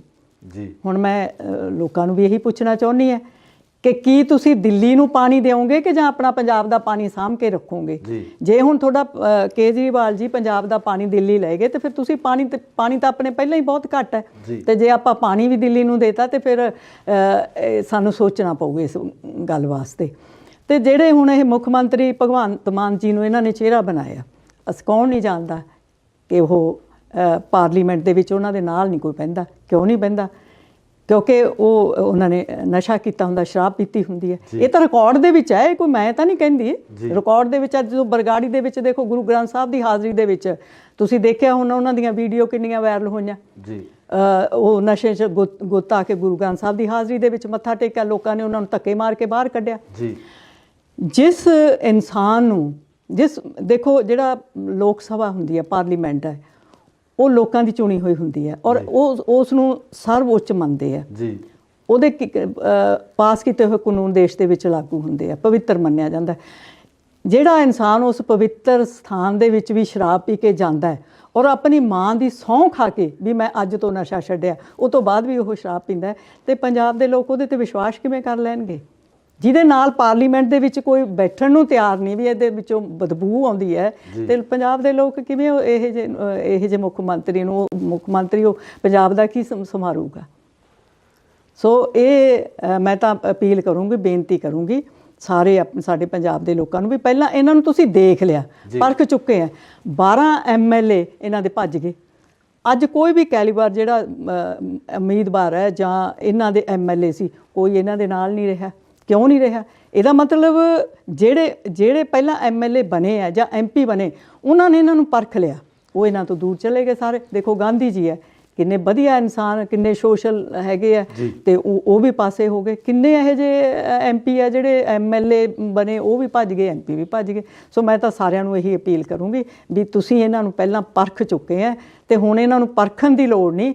ਆਪਣੀ ਜਿਹੜੀ ਹੋਂਦ ਹੈ ਉਹ ਬਾਹਰਲੇ ਦਿੱਲੀ ਤੋਂ ਆਏ ਹੋਏ ਲੋਕਾਂ ਦੇ ਹੱਥ 'ਚ ਨਾ ਦਿਓ। ਬੀਬੀ ਜੀ, ਇੱਕ ਜਿਹੜੇ ਤੁਹਾਡੇ ਵੱਲੋਂ ਹਲਕੇ ਦੇ ਵਿੱਚ ਕਿਸ ਤਰ੍ਹਾਂ ਦੇ ਜਿਹੜੇ ਵਾਅਦੇ ਆ ਜਾਂ ਕਿਸ ਤਰ੍ਹਾਂ ਦੇ ਐਲਾਨ ਆ ਜਿਹੜੇ ਉਹ ਕੀਤੇ ਜਾਣੇ, ਉਹਨਾਂ ਬਾਰੇ ਵੀ ਥੋੜੀ ਜਾਣਕਾਰੀ ਦਿਓ। ਗੁਰੂ ਇਕਬਾਲ ਜੀ, ਬਹੁਤ ਜਲਦੀ ਸਾਡੇ ਤਿੰਨਾਂ ਪਾਰਟੀਆਂ ਦਾ ਇੱਕ ਸਾਂਝਾ ਮੈਨੀਫੈਸਟੋ ਤਿਆਰ ਹੋ ਰਿਹਾ ਜੀ, ਕਿਉਂਕਿ ਹਜੇ ਉਹ ਤਕਰੀਬਨ ਮੇਰੇ ਖਿਆਲ 1-2 ਦਿਨਾਂ ਤੱਕ ਬਾਹਰ ਆਊ। ਉਹ ਤੋਂ ਪਹਿਲਾਂ ਮੈਂ ਉਹਨੂੰ ਡਿਟੇਲ ਤੁਹਾਡੇ ਨਾਲ ਸਾਂਝੀ ਨਹੀਂ ਕਰ ਸਕਦੀ, ਕਿਉਂਕਿ ਜਦੋਂ ਪਾਰਟੀਆਂ ਇਕੱਠੀਆਂ ਹੋ ਕੇ ਸਾਡੇ ਜਿਹੜੇ ਸੀਨੀਅਰ ਲੀਡਰ ਹੈ ਉਹ ਹੀ ਮੰਚ 'ਤੇ ਲੋਕਾਂ ਦੇ ਸਾਹਮਣੇ ਰੱਖਣਗੇ ਜੀ। ਪਰ ਮੈਨੂੰ ਇਹ ਵਿਸ਼ਵਾਸ ਹੈ ਕਿ ਜਿਹੜਾ ਸਾਡਾ ਮੈਨੀਫੈਸਟੋ ਹੋਊਗਾ ਉਹ ਲਾਰਿਆਂ ਵਾਲਾ ਨਹੀਂ ਹੋਊਗਾ ਜੀ। ਉਹਦੇ ਵਿੱਚ ਸਾਡਾ ਜਿਹੜਾ ਵੱਡਾ ਏਮ ਹੈ ਜੀ, ਉਹ ਲੋਕਾਂ ਨੂੰ ਲੋਲੀਪੌਪ ਨਹੀਂ ਦੇਣੇ, ਜਿਵੇਂ ਬਿਜਲੀ ਫ੍ਰੀ ਕਰ ਦਿਆਂਗੇ, ਉਹ ਫ੍ਰੀ ਕਰ ਦਿਆਂਗੇ, ਆਹ ਫ੍ਰੀ ਕਰ ਦਿਆਂਗੇ। ਅਸੀਂ ਫ੍ਰੀ ਨਹੀਂ ਜੀ, ਅਸੀਂ ਜੇ ਫ੍ਰੀ ਦੇਣੀ ਤਾਂ 3 ਚੀਜ਼ਾਂ ਫ੍ਰੀ ਦੇਵਾਂਗੇ। ਇੱਕ ਸਿੱਖਿਆ ਸਭ ਤੋਂ ਵੱਡੀ ਚੀਜ਼ ਹੈ, ਕਿਉਂਕਿ ਜੇ ਹਰ ਨਾਗਰਿਕ ਸਿੱਖਿਅਤ ਹੋਊਗਾ ਉਹਨੂੰ ਆਪਣੇ ਅਧਿਕਾਰਾਂ ਦਾ ਪਤਾ ਲੱਗੂਗਾ ਜੀ ਜੀ। ਦੂਜੀ ਅਸੀਂ ਸਿਹਤ। ਤੀਜਾ ਜਿਹੜਾ ਕਾਨੂੰਨ ਹੈ, ਲੋਕਾਂ ਨੂੰ ਜਿਹੜਾ ਇਨਸਾਫ ਹੈ ਉਹ ਅਸੀਂ ਫ੍ਰੀ ਦੇਵਾਂਗੇ। ਇਹ 3 ਚੀਜ਼ਾਂ ਜਿਹੜੀਆਂ ਵੱਡੀਆਂ ਅਸੀਂ ਇਸ ਏਜੰਡੇ ਦੇ ਵਿੱਚ ਸਾਡੇ ਹੋਣਗੀਆਂ, ਕਿਉਂਕਿ ਇਹ ਤਿੰਨੇ ਹੀ ਬਹੁਤ ਜ਼ਰੂਰੀ ਹੈ। ਦੇਖੋ, ਅਸੀਂ ਜੇ ਹਰ ਪਰਿਵਾਰ ਦੇ ਵਿੱਚ ਆਪਾਂ ਨੌਕਰੀ ਦੇ ਦਈਏ ਤਾਂ ਉਹਨਾਂ ਨੂੰ ਨਾ ਤਾਂ ਬਿਜਲੀ ਫ੍ਰੀ ਦੀ ਲੋੜ ਹੈ, ਨਾ ਪਾਣੀ ਫ੍ਰੀ ਦੀ ਲੋੜ ਹੈ, ਨਾ ਆਟੇ ਦਾਲਾਂ ਦੀ ਲੋੜ ਹੈ। ਉਹ ਆਪਣੀ ਕਮਾਈ ਕਰਨਗੇ ਜੀ। ਇਹਦੇ ਨਾਲ ਅਸੀਂ ਜਿਹੜਾ ਇਹ ਫ੍ਰੀ ਕਰਦੇ ਆ ਨਾ, ਇਹ ਲੋਕਾਂ ਨੂੰ ਕਮਜ਼ੋਰ ਕਰ ਰਹੀ ਹੈ ਜੀ। ਕਿਉਂਕਿ ਜਦੋਂ ਤੁਹਾਨੂੰ ਸਭ ਕੁਝ ਫ੍ਰੀ ਮਿਲਣ ਲੱਗ ਗਿਆ, ਫਿਰ ਅਸੀਂ ਕਿਉਂ ਕੰਮ ਕਰਾਂਗੇ? ਅਸੀਂ ਘਰੇ ਬੈਠਾਂਗੇ ਆਰਾਮ ਨਾਲ। ਇਸ ਕਰਕੇ ਅਸੀਂ ਤਾਂ 3 ਚੀਜ਼ਾਂ ਫ੍ਰੀ ਦੇਵਾਂਗੇ। ਅਸੀਂ ਸਿੱਖਿਆ ਫ੍ਰੀ ਦੇਵਾਂਗੇ, ਅਸੀਂ ਸਿਹਤ ਸੇਵਾਵਾਂ ਫ੍ਰੀ ਦੇਵਾਂਗੇ, ਤੇ ਅਸੀਂ ਇਨਸਾਫ ਹੈ ਜਿਹੜਾ ਲੋਕਾਂ ਨੂੰ ਉਹ ਫ੍ਰੀ ਦੇਵਾਂਗੇ। ਇੱਕ ਮੈਂ ਜਿਹੜਾ ਜਿਸ ਦਿਨ ਅਸੀਂ ਉਦਘਾਟਨ ਕੀਤਾ ਹੈ ਆਪਣੇ ਦਫ਼ਤਰ ਦਾ, ਉਸ ਦਿਨ ਮੈਂ ਆਪਣਾ ਨਿੱਜੀ ਇੱਕ ਐਲਾਨ ਕੀਤਾ ਜੀ ਜੀ। ਉਹਦੇ ਵਿੱਚ ਮੈਂ, ਕਿਉਂਕਿ ਸਾਨੂੰ ਸਾਰਿਆਂ ਨੂੰ ਪਤਾ ਹੈ ਕਿ ਪੰਜਾਬ ਦੀ ਜਿਹੜੀ ਆਰਥਿਕ ਹਾਲਤ ਹੈ ਬੜੀ ਮੰਦੀ ਹੈ ਜੀ, ਮੈਂ ਇਹ ਸੋਚਿਆ ਕਿ ਜੇ ਮੈਂ ਇਹਦੇ ਵਿੱਚ ਇੱਕ, ਜਿਵੇਂ ਕਹਿੰਦੇ ਬੂੰਦ ਬੂੰਦ ਨਾਲ ਤਲਾਬ ਭਰਦਾ ਹੈ, ਵੀ ਜੇ ਮੈਂ ਆਪਣਾ ਥੋੜ੍ਹਾ ਜਿਹਾ ਵੀ ਕਾਨਿਕ ਹਿੱਸਾ ਪਾ ਦਿਆਂ, ਤੇ ਮੈਨੂੰ ਲੱਗਦਾ ਕਿ ਮੈਂ ਸਮਝੂੰਗੀ ਕਿ ਜਿਹੜੀ ਸੇਵਾ ਮੈਨੂੰ ਲੋਕਾਂ ਨੇ ਦਿੱਤੀ ਹੈ ਉਹ ਮੈਂ ਸੇਵਾ ਨਿਭਾਈ ਹੈ। ਮੈਂ ਇਹ ਸਾਰਿਆਂ ਨਾਲ ਵਾਅਦਾ ਕੀਤਾ ਔਰ ਵਾਅਦਾ ਕਰਦੀ ਹਾਂ ਤੁਹਾਡੇ ਚੈਨਲ ਰਾਹੀਂ ਕਿ ਸਰਦਾਰ ਪ੍ਰਕਾਸ਼ ਸਿੰਘ ਬਾਦਲ 1 ਰੁਪਈਆ ਤਨਖਾਹ ਦਾ ਲੈਂਦੇ ਸੀ, ਪਰ ਮੈਂ ਉਹ 1 ਰੁਪਈਆ ਵੀ ਨਹੀਂ ਲਵਾਂਗੀ। ਮੈਂ ਪੂਰੀ ਦੀ ਪੂਰੀ ਤਨਖਾਹ ਹੈ ਜਿਹੜੀ ਉਹ ਪੰਜਾਬ ਦੇ ਖਜ਼ਾਨੇ ਦੇ ਵਿੱਚ ਆਪਣੀ ਜਮ੍ਹਾਂ ਕਰਵਾਉਂਗੀ, ਔਰ ਇੱਕ ਸੇਵਾਦਾਰਨੀ ਦੇ ਰੂਪ ਦੇ ਵਿੱਚ ਮੈਂ ਇਲਾਕੇ ਦੀ ਸੇਵਾ ਕਰਨੀ ਹੈ। ਕਿਉਂਕਿ ਮੈਂ ਜਦੋਂ 2004 ਦੇ ਵਿੱਚ ਵੀ ਰਾਜਨੀਤੀ ਦੇ ਵਿੱਚ ਆਈ ਹਾਂ, ਉਦੋਂ ਵੀ ਮੈਂ ਇਹੀ ਵਾਅਦਾ ਕੀਤਾ ਸੀ ਕਿ ਮੈਂ ਕੋਈ ਪਾਵਰ ਹਾਸਲ ਕਰਨ ਵਾਸਤੇ, ਕੋਈ ਮੈਂ ਪੈਸਾ ਹਾਸਲ ਕਰਨ ਵਾਸਤੇ ਨਹੀਂ ਰਾਜਨੀਤੀ ਦੇ ਵਿੱਚ। ਵਾਹਿਗੁਰੂ ਨੇ ਸਾਡੇ ਪਰਿਵਾਰ ਦਾ ਬੜਾ ਵੱਡਾ, ਦੇਖੋ ਮੇਰੇ ਫਾਦਰ ਸਾਹਿਬ ਦਾ ਨਾਂ ਸੈਂਟਰ ਦੇ ਵਿੱਚ ਵਜ਼ੀਰ ਰਹੇ, 25 ਸਾਲ ਉਹ MLA ਰਹੇ, 10 ਸਾਲ ਉਹ ਮੈਂਬਰ ਪਾਰਲੀਮੈਂਟ ਰਹੇ, ਕੇਂਦਰ ਦੇ ਵਿੱਚ ਵਜ਼ੀਰ ਰਹੇ, ਤੇ ਵਾਹਿਗੁਰੂ ਨੇ ਐਡੀ ਬਖਸ਼ਿਸ਼ ਕੀਤੀ ਹੈ ਕਿ ਸਾਡਾ ਜਿਹੜੀ ਬਹੁਤ ਅਸੀਂ ਆਪਣੇ ਆਪ ਨੂੰ ਇਹ ਸਮਝਦੇ ਹਾਂ ਵੀ ਸਾਡੀ ਸੰਤੁਸ਼ਟੀ ਹੈ। ਸੋ ਇਸ ਕਰਕੇ ਮੈਂ ਆਪਣੀ ਪੂਰੀ ਦੀ ਪੂਰੀ ਤਨਖਾਹ ਹੈ ਜਿਹੜੀ ਉਹ ਸਰਕਾਰੀ ਖਜ਼ਾਨੇ ਦੇ ਵਿੱਚ ਜਮ੍ਹਾਂ ਕਰਾਵਾਂਗੀ, ਇਹ ਮੈਂ ਵਿਸ਼ਵਾਸ ਦਿਵਾਉਂਦੀ ਹਾਂ। ਸੋ ਇਹ ਸਨ ਬੀਬੀ ਪਰਮਜੀਤ ਕੌਰ ਜੀ ਗੁਲਸ਼ਨ, ਜਿਹੜੇ ਕਿ ਜੈਤੋ ਵਿਧਾਨ ਸਭਾ ਹਲਕੇ ਤੋਂ ਆਪਣੀ ਉਮੀਦਵਾਰੀ ਦੇ ਤੌਰ 'ਤੇ ਲੋਕਾਂ ਦੇ ਵਿੱਚ ਵਿਚਰ ਰਹੇ ਆ। ਪਰ ਲੋਕ ਕਿਸ ਤਰ੍ਹਾਂ ਇਹਨਾਂ ਵੱਲੋਂ ਕੀਤੇ ਹੋਏ ਵਾਅਦਿਆਂ ਨੂੰ ਜਾਂ ਐਲਾਨਾਂ ਨੂੰ ਦੇਖਦੇ ਆ, ਇਹ ਆਉਣ ਵਾਲੀ 10 ਮਾਰਚ ਨੂੰ ਜਿਹੜਾ ਕਨਫਰਮ ਹੋ ਜਾਣਾ, ਪਤਾ ਲੱਗ ਜਾਣਾ। ਇਸੇ ਤਰ੍ਹਾਂ ਦੀਆਂ ਹੋਰ ਸਿੱਖਿਅਤਾਂ ਅਸੀਂ ਤੁਹਾਡੇ ਰੂਬਰੂ ਕਰਦੇ ਰਵਾਂਗੇ। ਜੁੜੇ ਰਹੋ ਇੰਡੋਜ਼ TV ਆਸਟ੍ਰੇਲੀਆ ਨਾਲ। ਧੰਨਵਾਦ। ਅਕਾਲੀ ਦਲ ਬਾਦਲ ਨਾਲ ਤੁਹਾਡੀ ਇਹੋ ਜਿਹੀਆਂ ਕਿਹੜੀਆਂ ਸਮੱਸਿਆਵਾਂ ਪੈਦਾ ਹੋਈਆਂ, ਇਹੋ ਜਿਹੇ ਕਿਹੜੇ ਹਾਲਾਤ ਪੈਦਾ ਹੋਏ ਜਿਹਦੇ ਕਰਕੇ ਤੁਹਾਨੂੰ ਪਾਰਟੀ ਨੂੰ ਛੱਡ ਕੇ ਇੱਕ ਨਵੇਂ ਧੜੇ ਨਾਲ, ਜਾਂ ਆਪਾਂ ਕਹਿ ਲਈਏ ਅਕਾਲੀ ਦਲ ਸੰਯੁਕਤ ਦੀ ਜਿਹੜੀ ਸੰਗਠਨ ਕੀਤਾ ਜਾਂਦਾ ਉਸ ਨਾਲ ਜੁੜਨਾ? ਜਦੋਂ ਤੋਂ ਸਰਦਾਰ ਸੁਖਬੀਰ ਸਿੰਘ ਬਾਦਲ ਪਾਰਟੀ ਦੇ ਪ੍ਰਧਾਨ ਬਣੇ, ਉਹਨਾਂ ਨੇ ਉਹ ਸਾਰੇ ਦੇ ਸਾਰੇ ਜਿਹੜੇ ਅਸੂਲ ਸੀ ਉਹ ਛਿੱਕੇ ਟੰਗ ਸਿਰਫ ਜੇ ਹੁਕਮ ਚੱਲਦਾ ਸੀ ਤਾਂ ਬਾਦਲ ਪਰਿਵਾਰ ਦਾ ਹੁਕਮ ਪਾਰਟੀ ਦੇ ਵਿੱਚ ਚੱਲਦਾ ਸੀ। ਤੁਹਾਡੇ ਹਲਕੇ ਦੇ ਵਿੱਚ ਜਿਹੜੀਆਂ ਤੁਹਾਡੀਆਂ ਪ੍ਰਾਪਤੀਆਂ ਉਹਦੇ ਬਾਰੇ ਚਾਨਣਾ ਜ਼ਰੂਰ ਪਾਓ ਤਾਂ ਜੋ ਤੁਹਾਡੇ ਪਿਛਲੇ ਕੰਮਾਂ ਦੀ ਜਿਹੜੀ ਲਿਸਟ ਹੈ ਉਹ ਪਤਾ ਲੱਗ ਸਕੇ ਕਿ ਜੋ ਅੱਜ ਏਮਜ਼ ਇੱਥੇ ਆਇਆ ਹੈ ਜੀ ਇਹ ਮੇਰੀ ਬਦੌਲਤ ਹੈ। ਪਰ ਕਿਉਂਕਿ ਸ਼੍ਰੋਮਣੀ ਅਕਾਲੀ ਦਲ ਤਾਂ ਕਹਿ ਰਿਹਾ ਕਿ ਬੀਬੀ ਹਰਸਿਮਰਤ ਕੌਰ ਬਾਦਲ ਉਹਨਾਂ ਦੇ ਐਫਰਟਸ ਨੇ, ਉਹਨਾਂ ਨੇ ਏਮਜ਼ ਲੈ ਕੇ ਆਂਦਾ। ਜਦੋਂ ਅਕਾਲੀ ਦਲ ਸੰਯੁਕਤ ਦਾ ਅਲਾਈਅੰਸ ਹੈ ਜਿਹੜਾ ਉਹ ਬੀਜੇਪੀ ਨਾਲ ਹੁੰਦਾ, ਤੁਹਾਨੂੰ ਕੀ ਲੱਗਦਾ ਕਿ ਅਗਰ ਜਦੋਂ ਤੁਸੀਂ ਹਲਕੇ 'ਚ ਜਾਓਗੇ ਤਾਂ ਤੁਹਾਨੂੰ ਇਸ ਚੀਜ਼ ਦਾ ਸਾਹਮਣਾ ਕਰਨਾ ਪਊਗਾ? ਇਸ ਵਾਰ ਆਮ ਆਦਮੀ ਪਾਰਟੀ ਨੂੰ ਤੁਸੀਂ ਕਿਵੇਂ ਦੇਖਦੇ ਹੋ? ਜਾਂ ਕੋਈ ਉਮੀਦਵਾਰ ਹੈ ਜਾਂ ਕੋਈ ਕੰਮ ਕਰਨ ਵਾਲਾ ਹੈ, ਉਹ ਕੇਜਰੀਵਾਲ ਜੀ ਨੂੰ ਬਿਲਕੁਲ ਪਸੰਦ ਨਹੀਂ, ਉਹ ਟੋਲਰੇਟ ਨਹੀਂ ਕਰਦੇ, ਉਹਨਾਂ ਦੀ ਨੇਚਰ ਹੀ ਨਹੀਂ, ਕਿਉਂਕਿ ਉਹ ਚਾਹੁੰਦੇ ਆ ਕਿ ਇਕੱਲਾ ਮੈਂ ਹੀ ਹੋਵਾਂ। ਹੁਣ ਪੰਜਾਬ ਦੇ ਲੋਕ ਇਹ ਕਿਵੇਂ ਪਸੰਦ ਕਰ ਲੈਣਗੇ ਕਿ ਇੱਕ ਦਿੱਲੀ ਤੋਂ ਆਣ ਕੇ, ਬਾਹਰ ਦਾ ਬੰਦਾ ਆਣ ਕੇ ਪੰਜਾਬ ਦੇ ਵਿੱਚ ਰਾਜ ਕਰੇ, ਜਿਹੜਾ ਪੰਜਾਬ ਨੂੰ ਚਲਾ ਸਕਦਾ ਹੋਵੇ, ਜਿਹੜੀਆਂ ਪੰਜਾਬ ਦੀਆਂ ਮੁਸ਼ਕਲਾਂ ਨੂੰ ਸਮਝ ਸਕਦਾ ਹੋਵੇ। ਕੀ ਪੰਜਾਬ ਦੇ ਵਿੱਚ ਐਸਾ ਲੀਡਰ ਹੀ ਨਹੀਂ? ਮੈਂ ਪੁੱਛਣਾ ਚਾਹੁੰਦੀ ਹਾਂ ਕੇਜਰੀਵਾਲ ਜੀ ਨੂੰ ਵੀ ਉਹ ਇੱਥੇ ਆਣ ਕੇ ਤਾਂ ਬੜੀਆਂ ਗਰੰਟੀਆਂ ਦੇ ਜਾਂਦੇ ਆ, ਉਹ ਦਿੱਲੀ ਦੇ ਵਿੱਚ ਉਹਨਾਂ ਨੇ ਕਿਹੜੀਆਂ ਗਰੰਟੀਆਂ ਦਿੱਤੀਆਂ? ਇਹਨਾਂ ਦੇ ਕਈ ਹਜ਼ਾਰ ਟੀਚਰ ਹੈ ਜਿਹੜੇ ਵਿਚਾਰੇ ਸੜਕਾਂ ਤੇ ਫਿਰਦੇ ਆ, ਉਹਨਾਂ ਨੂੰ ਹਜੇ ਤੱਕ ਪੱਕਾ ਨਹੀਂ ਕੀਤਾ। ਫਿਰ ਕਹਿੰਦੇ ਨੇ ਜੀ ਸਾਡੇ ਜਿਹੜੇ ਅਸੀਂ ਬਿਜਲੀ ਉੱਥੇ ਮੁਫਤ ਦਿੰਦੇ ਆ, ਮੈਂ ਸਾਡੇ ਰਿਸ਼ਤੇਦਾਰ ਉੱਥੇ ਰਹਿੰਦੇ ਆ, ਮੈਂ ਉਹਨਾਂ ਨੂੰ ਪੁੱਛਿਆ ਉੱਥੇ ਤੁਹਾਡਾ ਬਿੱਲ ਕਿੰਨਾ ਆਉਂਦਾ? ਉਹ ਕਹਿੰਦੇ ਜੀ 8-8, 9-9 ਹਜ਼ਾਰ ਸਾਡਾ ਬਿੱਲ ਆਉਂਦਾ, ਕੋਈ ਇੱਥੇ ਬਿਜਲੀ ਮਾਫ ਨਹੀਂ।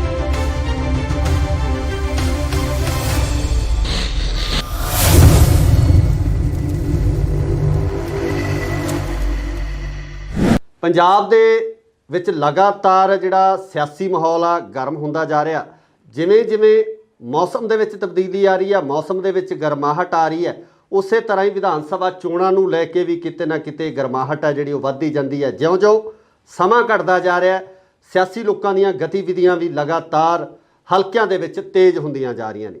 ਅੱਜ ਗੱਲ ਕਰਾਂਗੇ ਹਲਕਾ ਜੈਤੋ ਦੀ। ਹਲਕਾ ਜੈਤੋ ਦੇ ਵਿੱਚ ਤਿੰਨੇ ਚਾਰੇ ਪਾਰਟੀਆਂ ਸਰਗਰਮ ਨੇ ਤੇ ਅੱਜ ਸਾਡੇ ਨਾਲ ਬੋਲੋ ਨੇਤਾ ਜੀ ਪ੍ਰੋਗਰਾਮ ਦੇ ਤਹਿਤ ਬੀਬੀ ਪਰਮਜੀਤ ਕੌਰ ਜੀ ਗੁਲਸ਼ਨ ਮੌਜੂਦ ਨੇ, ਜੋ ਕਿ ਸ਼੍ਰੋਮਣੀ ਅਕਾਲੀ ਦਲ ਸੰਯੁਕਤ ਵੱਲੋਂ ਕੈਂਡੀਡੇਟ ਨੇ। ਉਹਨਾਂ ਨਾਲ ਗੱਲਬਾਤ ਕਰਾਂਗੇ ਕਿ ਉਹ ਆਪਣੇ ਹਲਕੇ ਦੇ ਵਿੱਚ ਕਿਸ ਤਰ੍ਹਾਂ ਦੇ ਕੰਮ ਕਰਨਗੇ। ਬੀਬੀ ਜੀ ਬਹੁਤ ਬਹੁਤ ਸਵਾਗਤ ਹੈ ਜੀ ਇੰਡੋਜ਼ ਟੀਵੀ ਆਸਟ੍ਰੇਲੀਆ। ਸਾਰੇ ਇੰਡੋਜ਼ ਟੀਵੀ ਚੈਨਲ ਦੇ ਸਾਰੇ ਸਰੋਤਿਆਂ ਨੂੰ ਮੇਰੀ ਗੁਰਫਤਿਹ, ਸਾਰਿਆਂ ਨੂੰ ਸਤਿ ਸ੍ਰੀ ਅਕਾਲ। ਮੈਂ ਧੰਨਵਾਦ ਕਰਦੀ ਹਾਂ ਗੁਰਪਾਲ ਜੀ ਤੁਹਾਡਾ ਕਿ ਤੁਸੀਂ ਇਸ ਚੈਨਲ ਦੇ ਰਾਹੀਂ ਮੈਨੂੰ, ਤੁਹਾਡੇ ਆਪਣੇ ਜਿੰਨੇ ਸਰੋਤੇ ਆ ਇੰਡੋਜ਼ ਟੀਵੀ ਦੇ, ਉਹਨਾਂ ਨਾਲ ਮੈਨੂੰ ਮਿਲਣ ਦਾ ਮੌਕਾ ਦਿੱਤਾ, ਮੈਨੂੰ ਗੱਲ ਕਰਨ ਦਾ ਮੌਕਾ ਦਿੱਤਾ। ਬਹੁਤ ਧੰਨਵਾਦ ਤੁਹਾਡਾ ਜੀ। ਬੀਬੀ ਜੀ ਪਹਿਲਾ ਸਵਾਲ ਹੀ ਤੁਹਾਨੂੰ ਇਹ ਰੱਖਣਾ, ਤੁਸੀਂ ਜੈਤੋ ਹਲਕੇ ਤੋਂ ਬਹੁਤ ਪੁਰਾਣੇ ਵਾਕਿਫ ਹੋ। ਬਿਲਕੁਲ। ਫਰੀਦਕੋਟ ਤੋਂ ਤੁਸੀਂ MP ਰਹੇ ਹੋ, ਬਠਿੰਡਾ ਤੋਂ ਵੀ ਤੁਸੀਂ ਆਪਣੀਆਂ ਸੇਵਾਵਾਂ ਮੈਂਬਰ ਪਾਰਲੀਮੈਂਟ ਦੇ ਤੌਰ ਤੇ ਦਿੱਤੀਆਂ। ਤੇ ਸਭ ਤੋਂ ਪਹਿਲਾ ਸਵਾਲ ਹੈ ਕਿ ਦੁਬਾਰਾ ਫਿਰ ਇਸ ਹਲਕੇ ਨੂੰ ਚੂਜ਼ ਕਰਨ ਦਾ ਜਾਂ ਇਸ ਹਲਕੇ ਨੂੰ ਚੁਣਨ ਦਾ ਕਾਰਨ ਕੀ ਹੈ? ਗੁਰਕਵਾਲ ਜੀ ਦੇਖੋ, ਮੇਰੇ ਕੋਲੇ ਕਈ ਆਪਸ਼ਨ ਸੀ ਜੀ। ਮੈਂ ਬਸੀ ਪਠਾਣਾ ਤੋਂ ਵੀ ਚੋਣ ਲੜ ਸਕਦੀ ਸੀ ਜੀ, ਦਿਹਾਤੀ ਬਠਿੰਡਾ ਤੋਂ ਵੀ ਚੋਣ ਲੜ ਸਕਦੀ ਸੀ ਜੀ, ਮੈਂ ਭੁੱਚੋ ਤੋਂ ਵੀ ਮੈਨੂੰ ਪਾਰਟੀ ਨੇ ਆਪਸ਼ਨ ਦਿੱਤੀ ਹੋਈ ਸੀ ਕਿ ਤਿੰਨੇ ਹਲਕਿਆਂ 'ਚੋਂ ਤੁਸੀਂ ਕਿਸੇ ਤੇ ਵੀ ਚੋਣ ਲੜ ਸਕਦੇ ਆ। ਪਰ ਮੈਂ ਜੈਤੋ ਚੁਣਿਆ ਜੀ। ਇਹਦੀ ਬਹੁਤ ਵੱਡੀ ਵਜ੍ਹਾ ਹੈ ਜੀ, ਕਿਉਂਕਿ ਜੈਤੋ ਦੇ ਨਾਲ ਮੇਰੀ ਰੂਹ ਜੁੜੀ ਹੋਈ ਹੈ, ਮੇਰੀ ਆਤਮਾ ਜੁੜੀ ਹੋਈ ਹੈ ਜੀ। ਕਿਉਂ? ਇਹ ਵੀ ਇੱਕ ਪ੍ਰਸ਼ਨ ਹੈ ਜੀ। ਕਿਉਂਕਿ ਮੇਰੇ ਸਵਰਗਵਾਸੀ ਪਿਤਾ ਸਰਦਾਰ ਧੰਨਾ ਸਿੰਘ ਗੁਲਸ਼ਨ ਜੀ ਜਦੋਂ 9 ਸਾਲ ਦੇ ਸੀ, ਜੈਤੋ ਦਾ ਮੋਰਚਾ ਲੱਗਿਆ, ਉਦੋਂ ਉਹਨਾਂ ਨੇ 9 ਸਾਲ ਦੀ ਉਮਰ ਦੇ ਵਿੱਚ ਹੀ ਜੈਤੋ ਦੇ ਮੋਰਚੇ ਦੇ ਵਿੱਚ ਜੇਲ੍ਹ ਕੱਟੀ ਜੀ। ਔਰ ਉੱਥੇ ਜੇਲ੍ਹ ਦੇ ਵਿੱਚ ਬੜੇ ਵੱਡੇ ਤਸੀਹੇ ਦਿੱਤੇ ਗਏ, ਉਹਨਾਂ ਨੇ ਝੱਲੇ, ਕਦੇ ਉਹਨਾਂ ਨੇ ਉਫ ਤੱਕ ਨਹੀਂ ਸੀ ਕੀਤੀ ਜੀ। ਔਰ ਬੜਾ ਲੰਬਾ ਸਮਾਂ ਮਾਸਟਰ ਤਾਰਾ ਸਿੰਘ ਜੀ ਦੇ ਨਾਲ ਔਰ ਬਾਬਾ ਖੜਕ ਸਿੰਘ ਜੀ ਦੇ ਨਾਲ ਉਹ ਚਰਖੀ, ਦਾਦਰੀ, ਹੋ ਬਹੁਤ ਸਾਰੀਆਂ ਜੇਲ੍ਹਾਂ, ਜੇ ਮੈਂ ਨਾਂ ਲੈਣ ਲੱਗਾ ਤਾਂ ਬੜੀਆਂ ਜੇਲ੍ਹਾਂ ਜਿਨ੍ਹਾਂ ਦੇ ਨਾਂ ਮੇਰਾ ਖਿਆਲ ਹੈ ਨਾਮੁਮਕਿਨ ਹੈ ਲੈਣੇ ਜੀ। ਸੋ ਉਹਨਾਂ ਨੇ ਪਹਿਲਾਂ ਜਿਹੜੀ ਆਪਣੀ ਜ਼ਿੰਦਗੀ ਦਾ ਸਫ਼ਰ ਸੰਘਰਸ਼ ਵਾਸਤੇ, ਆਜ਼ਾਦੀ ਲਈ, ਉਹਨਾਂ ਨੇ ਜੈਤੋ ਤੋਂ ਸ਼ੁਰੂ ਕੀਤਾ ਸੀ। ਇਸ ਕਰਕੇ ਮੈਂ ਇਸ ਧਰਤੀ ਨੂੰ ਬਹੁਤ ਪਵਿੱਤਰ ਮੰਨਦੀ ਹਾਂ, ਕਿਉਂਕਿ ਇੱਥੋਂ ਮੇਰੇ ਪਿਤਾ ਜੀ ਨੇ ਆਪਣਾ ਜ਼ਿੰਦਗੀ ਦਾ ਸਫ਼ਰ ਸੀ ਜਿਹੜਾ ਸੰਘਰਸ਼ ਦੇਸ਼ ਦੀ ਆਜ਼ਾਦੀ ਲਈ ਔਰ ਪੰਥ ਦੀ ਆਜ਼ਾਦੀ ਲਈ ਇੱਥੋਂ ਸ਼ੁਰੂ ਕੀਤਾ ਸੀ। ਇਸ ਕਰਕੇ ਮੈਂ ਇਹ ਜੈਤੋ ਇਲਾਕਾ ਚੁਣਿਆ। ਬੀਬੀ ਜੀ ਤੁਸੀਂ ਪਹਿਲਾਂ ਸ਼੍ਰੋਮਣੀ ਅਕਾਲੀ ਦਲ ਨਾਲ ਜੁੜੇ ਰਹੇ ਹੋ, 2 ਵਾਰ ਮੈਂਬਰ ਪਾਰਲੀਮੈਂਟ ਸ਼੍ਰੋਮਣੀ ਅਕਾਲੀ ਦਲ ਦੀ ਪਾਰਟੀ ਦੇ ਤਰਫੋਂ ਰਹੇ ਹੋ। ਇਸ ਵਾਰ ਤੁਸੀਂ ਅਕਾਲੀ ਦਲ ਸੰਯੁਕਤ ਦੇ ਤਰਫੋਂ ਇਹ ਇਲੈਕਸ਼ਨ ਲੜ ਰਹੇ ਹੋ। ਅਕਾਲੀ ਦਲ ਬਾਦਲ ਨਾਲ ਤੁਹਾਡੀ ਇਹੋ ਜਿਹੀਆਂ ਕਿਹੜੀਆਂ ਸਮੱਸਿਆਵਾਂ ਪੈਦਾ ਹੋਈਆਂ, ਇਹੋ ਜਿਹੇ ਕਿਹੜੇ ਹਾਲਾਤ ਪੈਦਾ ਹੋਏ ਜਿਹਦੇ ਕਰਕੇ ਤੁਹਾਨੂੰ ਪਾਰਟੀ ਨੂੰ ਛੱਡ ਕੇ ਇੱਕ ਨਵੇਂ ਧੜੇ ਨਾਲ ਜਾਂ ਆਪਾਂ ਕਹਿ ਲਈਏ ਅਕਾਲੀ ਦਲ ਸੰਯੁਕਤ ਦੀ ਜਿਹੜੀ ਉਹ ਸੰਗਠਨ ਕੀਤਾ ਜਾਂਦਾ ਹੈ, ਉਸ ਨਾਲ ਜੁੜਨਾ ਪਿਆ?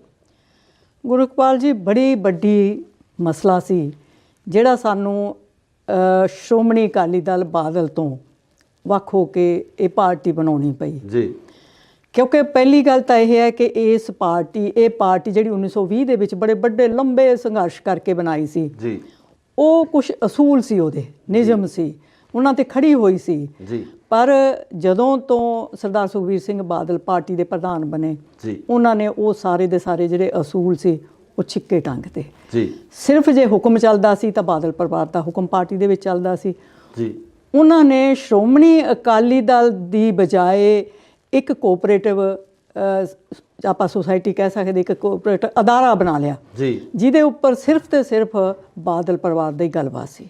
ਜੀ। ਹੋਰ ਉੱਥੇ ਕਿਸੇ ਦੀ ਕੋਈ ਚਲਦੀ ਨਹੀਂ ਸੀ। ਜੀ। ਜਿਹੜੀ ਇਹ ਤੋਂ ਵੀ ਵੱਡੀ ਗੱਲ ਸੀ ਉਹ ਸੀ ਜਿਹੜੀ ਆਪਣੇ ਸਾਹਿਬ ਸ੍ਰੀ ਗੁਰੂ ਗ੍ਰੰਥ ਸਾਹਿਬ ਜੀ ਦੀ ਬੇਅਦਬੀ ਦਾ ਵੱਡਾ ਕਾਰਨ ਸੀ। ਜੀ। ਜੀ। ਕਿਉਂਕਿ ਉਸ ਟਾਈਮ ਤੇ ਸ਼੍ਰੋਮਣੀ ਅਕਾਲੀ ਦਲ ਦੀ ਸਰਕਾਰ ਸੀ ਜੀ। ਔਰ ਪੰਥਕ ਕਹਾਉਣ ਵਾਲੀ ਪਾਰਟੀ ਦੀ ਸਰਕਾਰ ਸੀ ਜੀ। ਜਿਹਨੇ ਹਮੇਸ਼ਾ ਪੰਥ ਦਾ ਸਹਾਰਾ ਲੈ ਕੇ ਬੜਾ ਲੰਬਾ ਸਮਾਂ ਜਿਹੜਾ ਹੈ ਸਰਦਾਰ ਪ੍ਰਕਾਸ਼ ਸਿੰਘ ਬਾਦਲ ਨੇ 5 ਵਾਰੀ ਮੁੱਖ ਮੰਤਰੀ ਰਹੇ।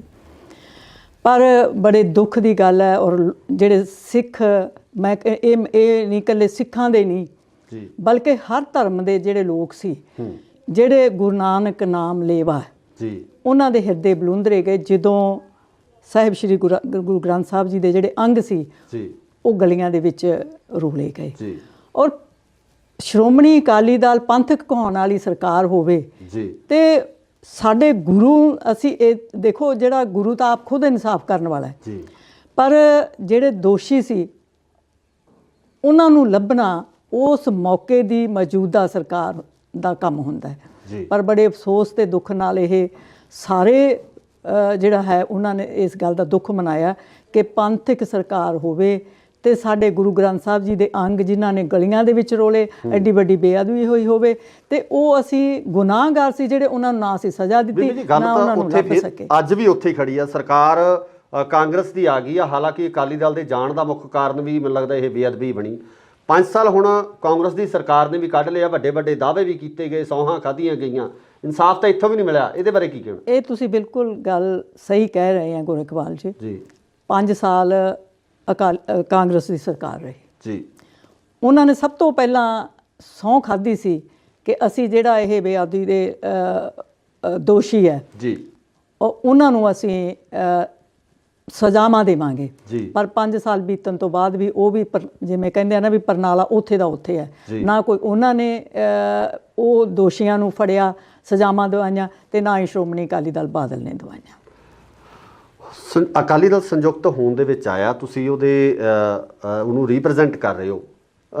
ਤੁਹਾਡੇ ਹਲਕੇ ਦੇ ਵਿੱਚ ਜਿਹੜੀਆਂ ਤੁਹਾਡੀਆਂ ਪ੍ਰਾਪਤੀਆਂ, ਜੋ ਇੱਕ ਮੈਂਬਰੀ ਪਾਰਲੀਮੈਂਟ ਹੋਣ ਦੇ ਨਾਤੇ ਜੋ ਤੁਸੀਂ ਉੱਥੇ ਕੰਮ ਕੀਤੇ ਆ, ਜੋ ਤੁਹਾਡੇ ਵੱਲੋਂ ਉਸ ਹਲਕੇ ਨੂੰ ਦੇਣ, ਉਹਦੇ ਬਾਰੇ ਚਾਨਣਾ ਜ਼ਰੂਰ ਪਾਓ ਤਾਂ ਜੋ ਤੁਹਾਡੇ ਪਿਛਲੇ ਕੰਮਾਂ ਦੀ ਜਿਹੜੀ ਲਿਸਟ ਹੈ ਉਹ ਪਤਾ ਲੱਗ ਸਕੇ। ਗੁਰਕਪਾਲ ਜੀ, ਮੈਂ 2004 ਦੇ ਵਿੱਚ ਰਾਜਨੀਤੀ ਦੇ ਵਿੱਚ ਪ੍ਰਵੇਸ਼ ਕੀਤਾ ਜੀ। ਸਭ ਤੋਂ ਪਹਿਲਾਂ ਮੈਂ 2004 ਦੇ ਵਿੱਚ ਬਠਿੰਡੇ ਤੋਂ ਉਮੀਦਵਾਰ ਬਣੀ, ਸੇਵਾ ਬਖਸ਼ੀ ਮੈਨੂੰ ਜੀ। ਇੱਥੇ 2004 ਤੋਂ 2009 ਤੱਕ ਮੈਂ ਸੇਵਾ ਕੀਤੀ ਬਠਿੰਡੇ ਦੀ। ਜੀ। ਜਿੰਨੇ ਮੈਨੂੰ ਫੰਡ ਮਿਲੇ ਮੈਂ ਸਾਰੇ ਦੇ ਸਾਰੇ ਫੰਡ ਵੀ ਜੋ ਸੈਂਟਰ ਤੋਂ ਮੈਂ ਲਿਆ ਸਕਦੀ ਸੀ ਉਹ ਲਿਆ। ਜੇ ਮੈਂ ਕਹਿ ਸਕਾਂ ਕਿ ਜੋ ਅੱਜ ਏਮਜ਼ ਇੱਥੇ ਆਇਆ ਹੈ ਜੀ, ਇਹ ਮੇਰੀ ਬਦੌਲਤ ਹੈ ਜੀ। ਪਰ ਸ਼੍ਰੋਮਣੀ ਅਕਾਲੀ ਦਲ ਤਾਂ ਕਹਿ ਰਿਹਾ ਕਿ ਬੀਬੀ ਹਰਸਿਮਰਤ ਕੌਰ ਬਾਦਲ ਉਹਨਾਂ ਦੇ ਐਫਰਟਸ ਨੇ, ਉਹਨਾਂ ਨੇ ਏਮਜ਼ ਲੈ ਕੇ ਆਂਦਾ। ਦੇਖੋ ਗੱਲ ਇਹ ਹੈ ਵੀ ਮੈਂ 10 ਸਾਲ ਉੱਥੇ ਰਹੀ ਜੀ, ਲੋਕ ਸਭਾ ਮੈਂਬਰ ਰਹੀ ਜੀ। ਉਸ ਦੌਰਾਨ ਕਾਂਗਰਸ ਦੀ ਸਰਕਾਰ ਸੀ ਜੀ। ਪਰ ਜਿਹੜਾ ਮੁੱਦਾ ਮੇਰੇ ਵੱਲੋਂ ਉਠਾਇਆ ਗਿਆ ਜੀ, ਚਾਹੇ ਉਹ ਸ਼ਤਾਬਦੀਆਂ ਚੱਲਣ ਦਾ, ਚਾਹੇ ਓਵਰ ਬ੍ਰਿਜ, ਅੰਡਰ ਬ੍ਰਿਜ ਬਣੇ ਆ, ਜਾਂ ਇਹ ਸੜਕਾਂ ਦੇ ਜਾਲ ਵਿਛੇ ਹੈ, ਜਾਂ ਰੇਲਵੇ ਦੇ ਵਿੱਚ ਸੁਧਾਰ, ਮਾਡਲ ਰੇਲਵੇ ਸਟੇਸ਼ਨ ਬਣੇ, ਜਾਂ ਬਹੁਤ ਸਾਰੀਆਂ ਟ੍ਰੇਨਸ ਦੇ ਠਹਿਰਾਅ ਹੋਏ, ਨਵੀਆਂ ਟ੍ਰੇਨਸ ਚੱਲੀਆਂ, ਇਹ ਸਾਰੀ ਮੇਰੀ ਮੰਗ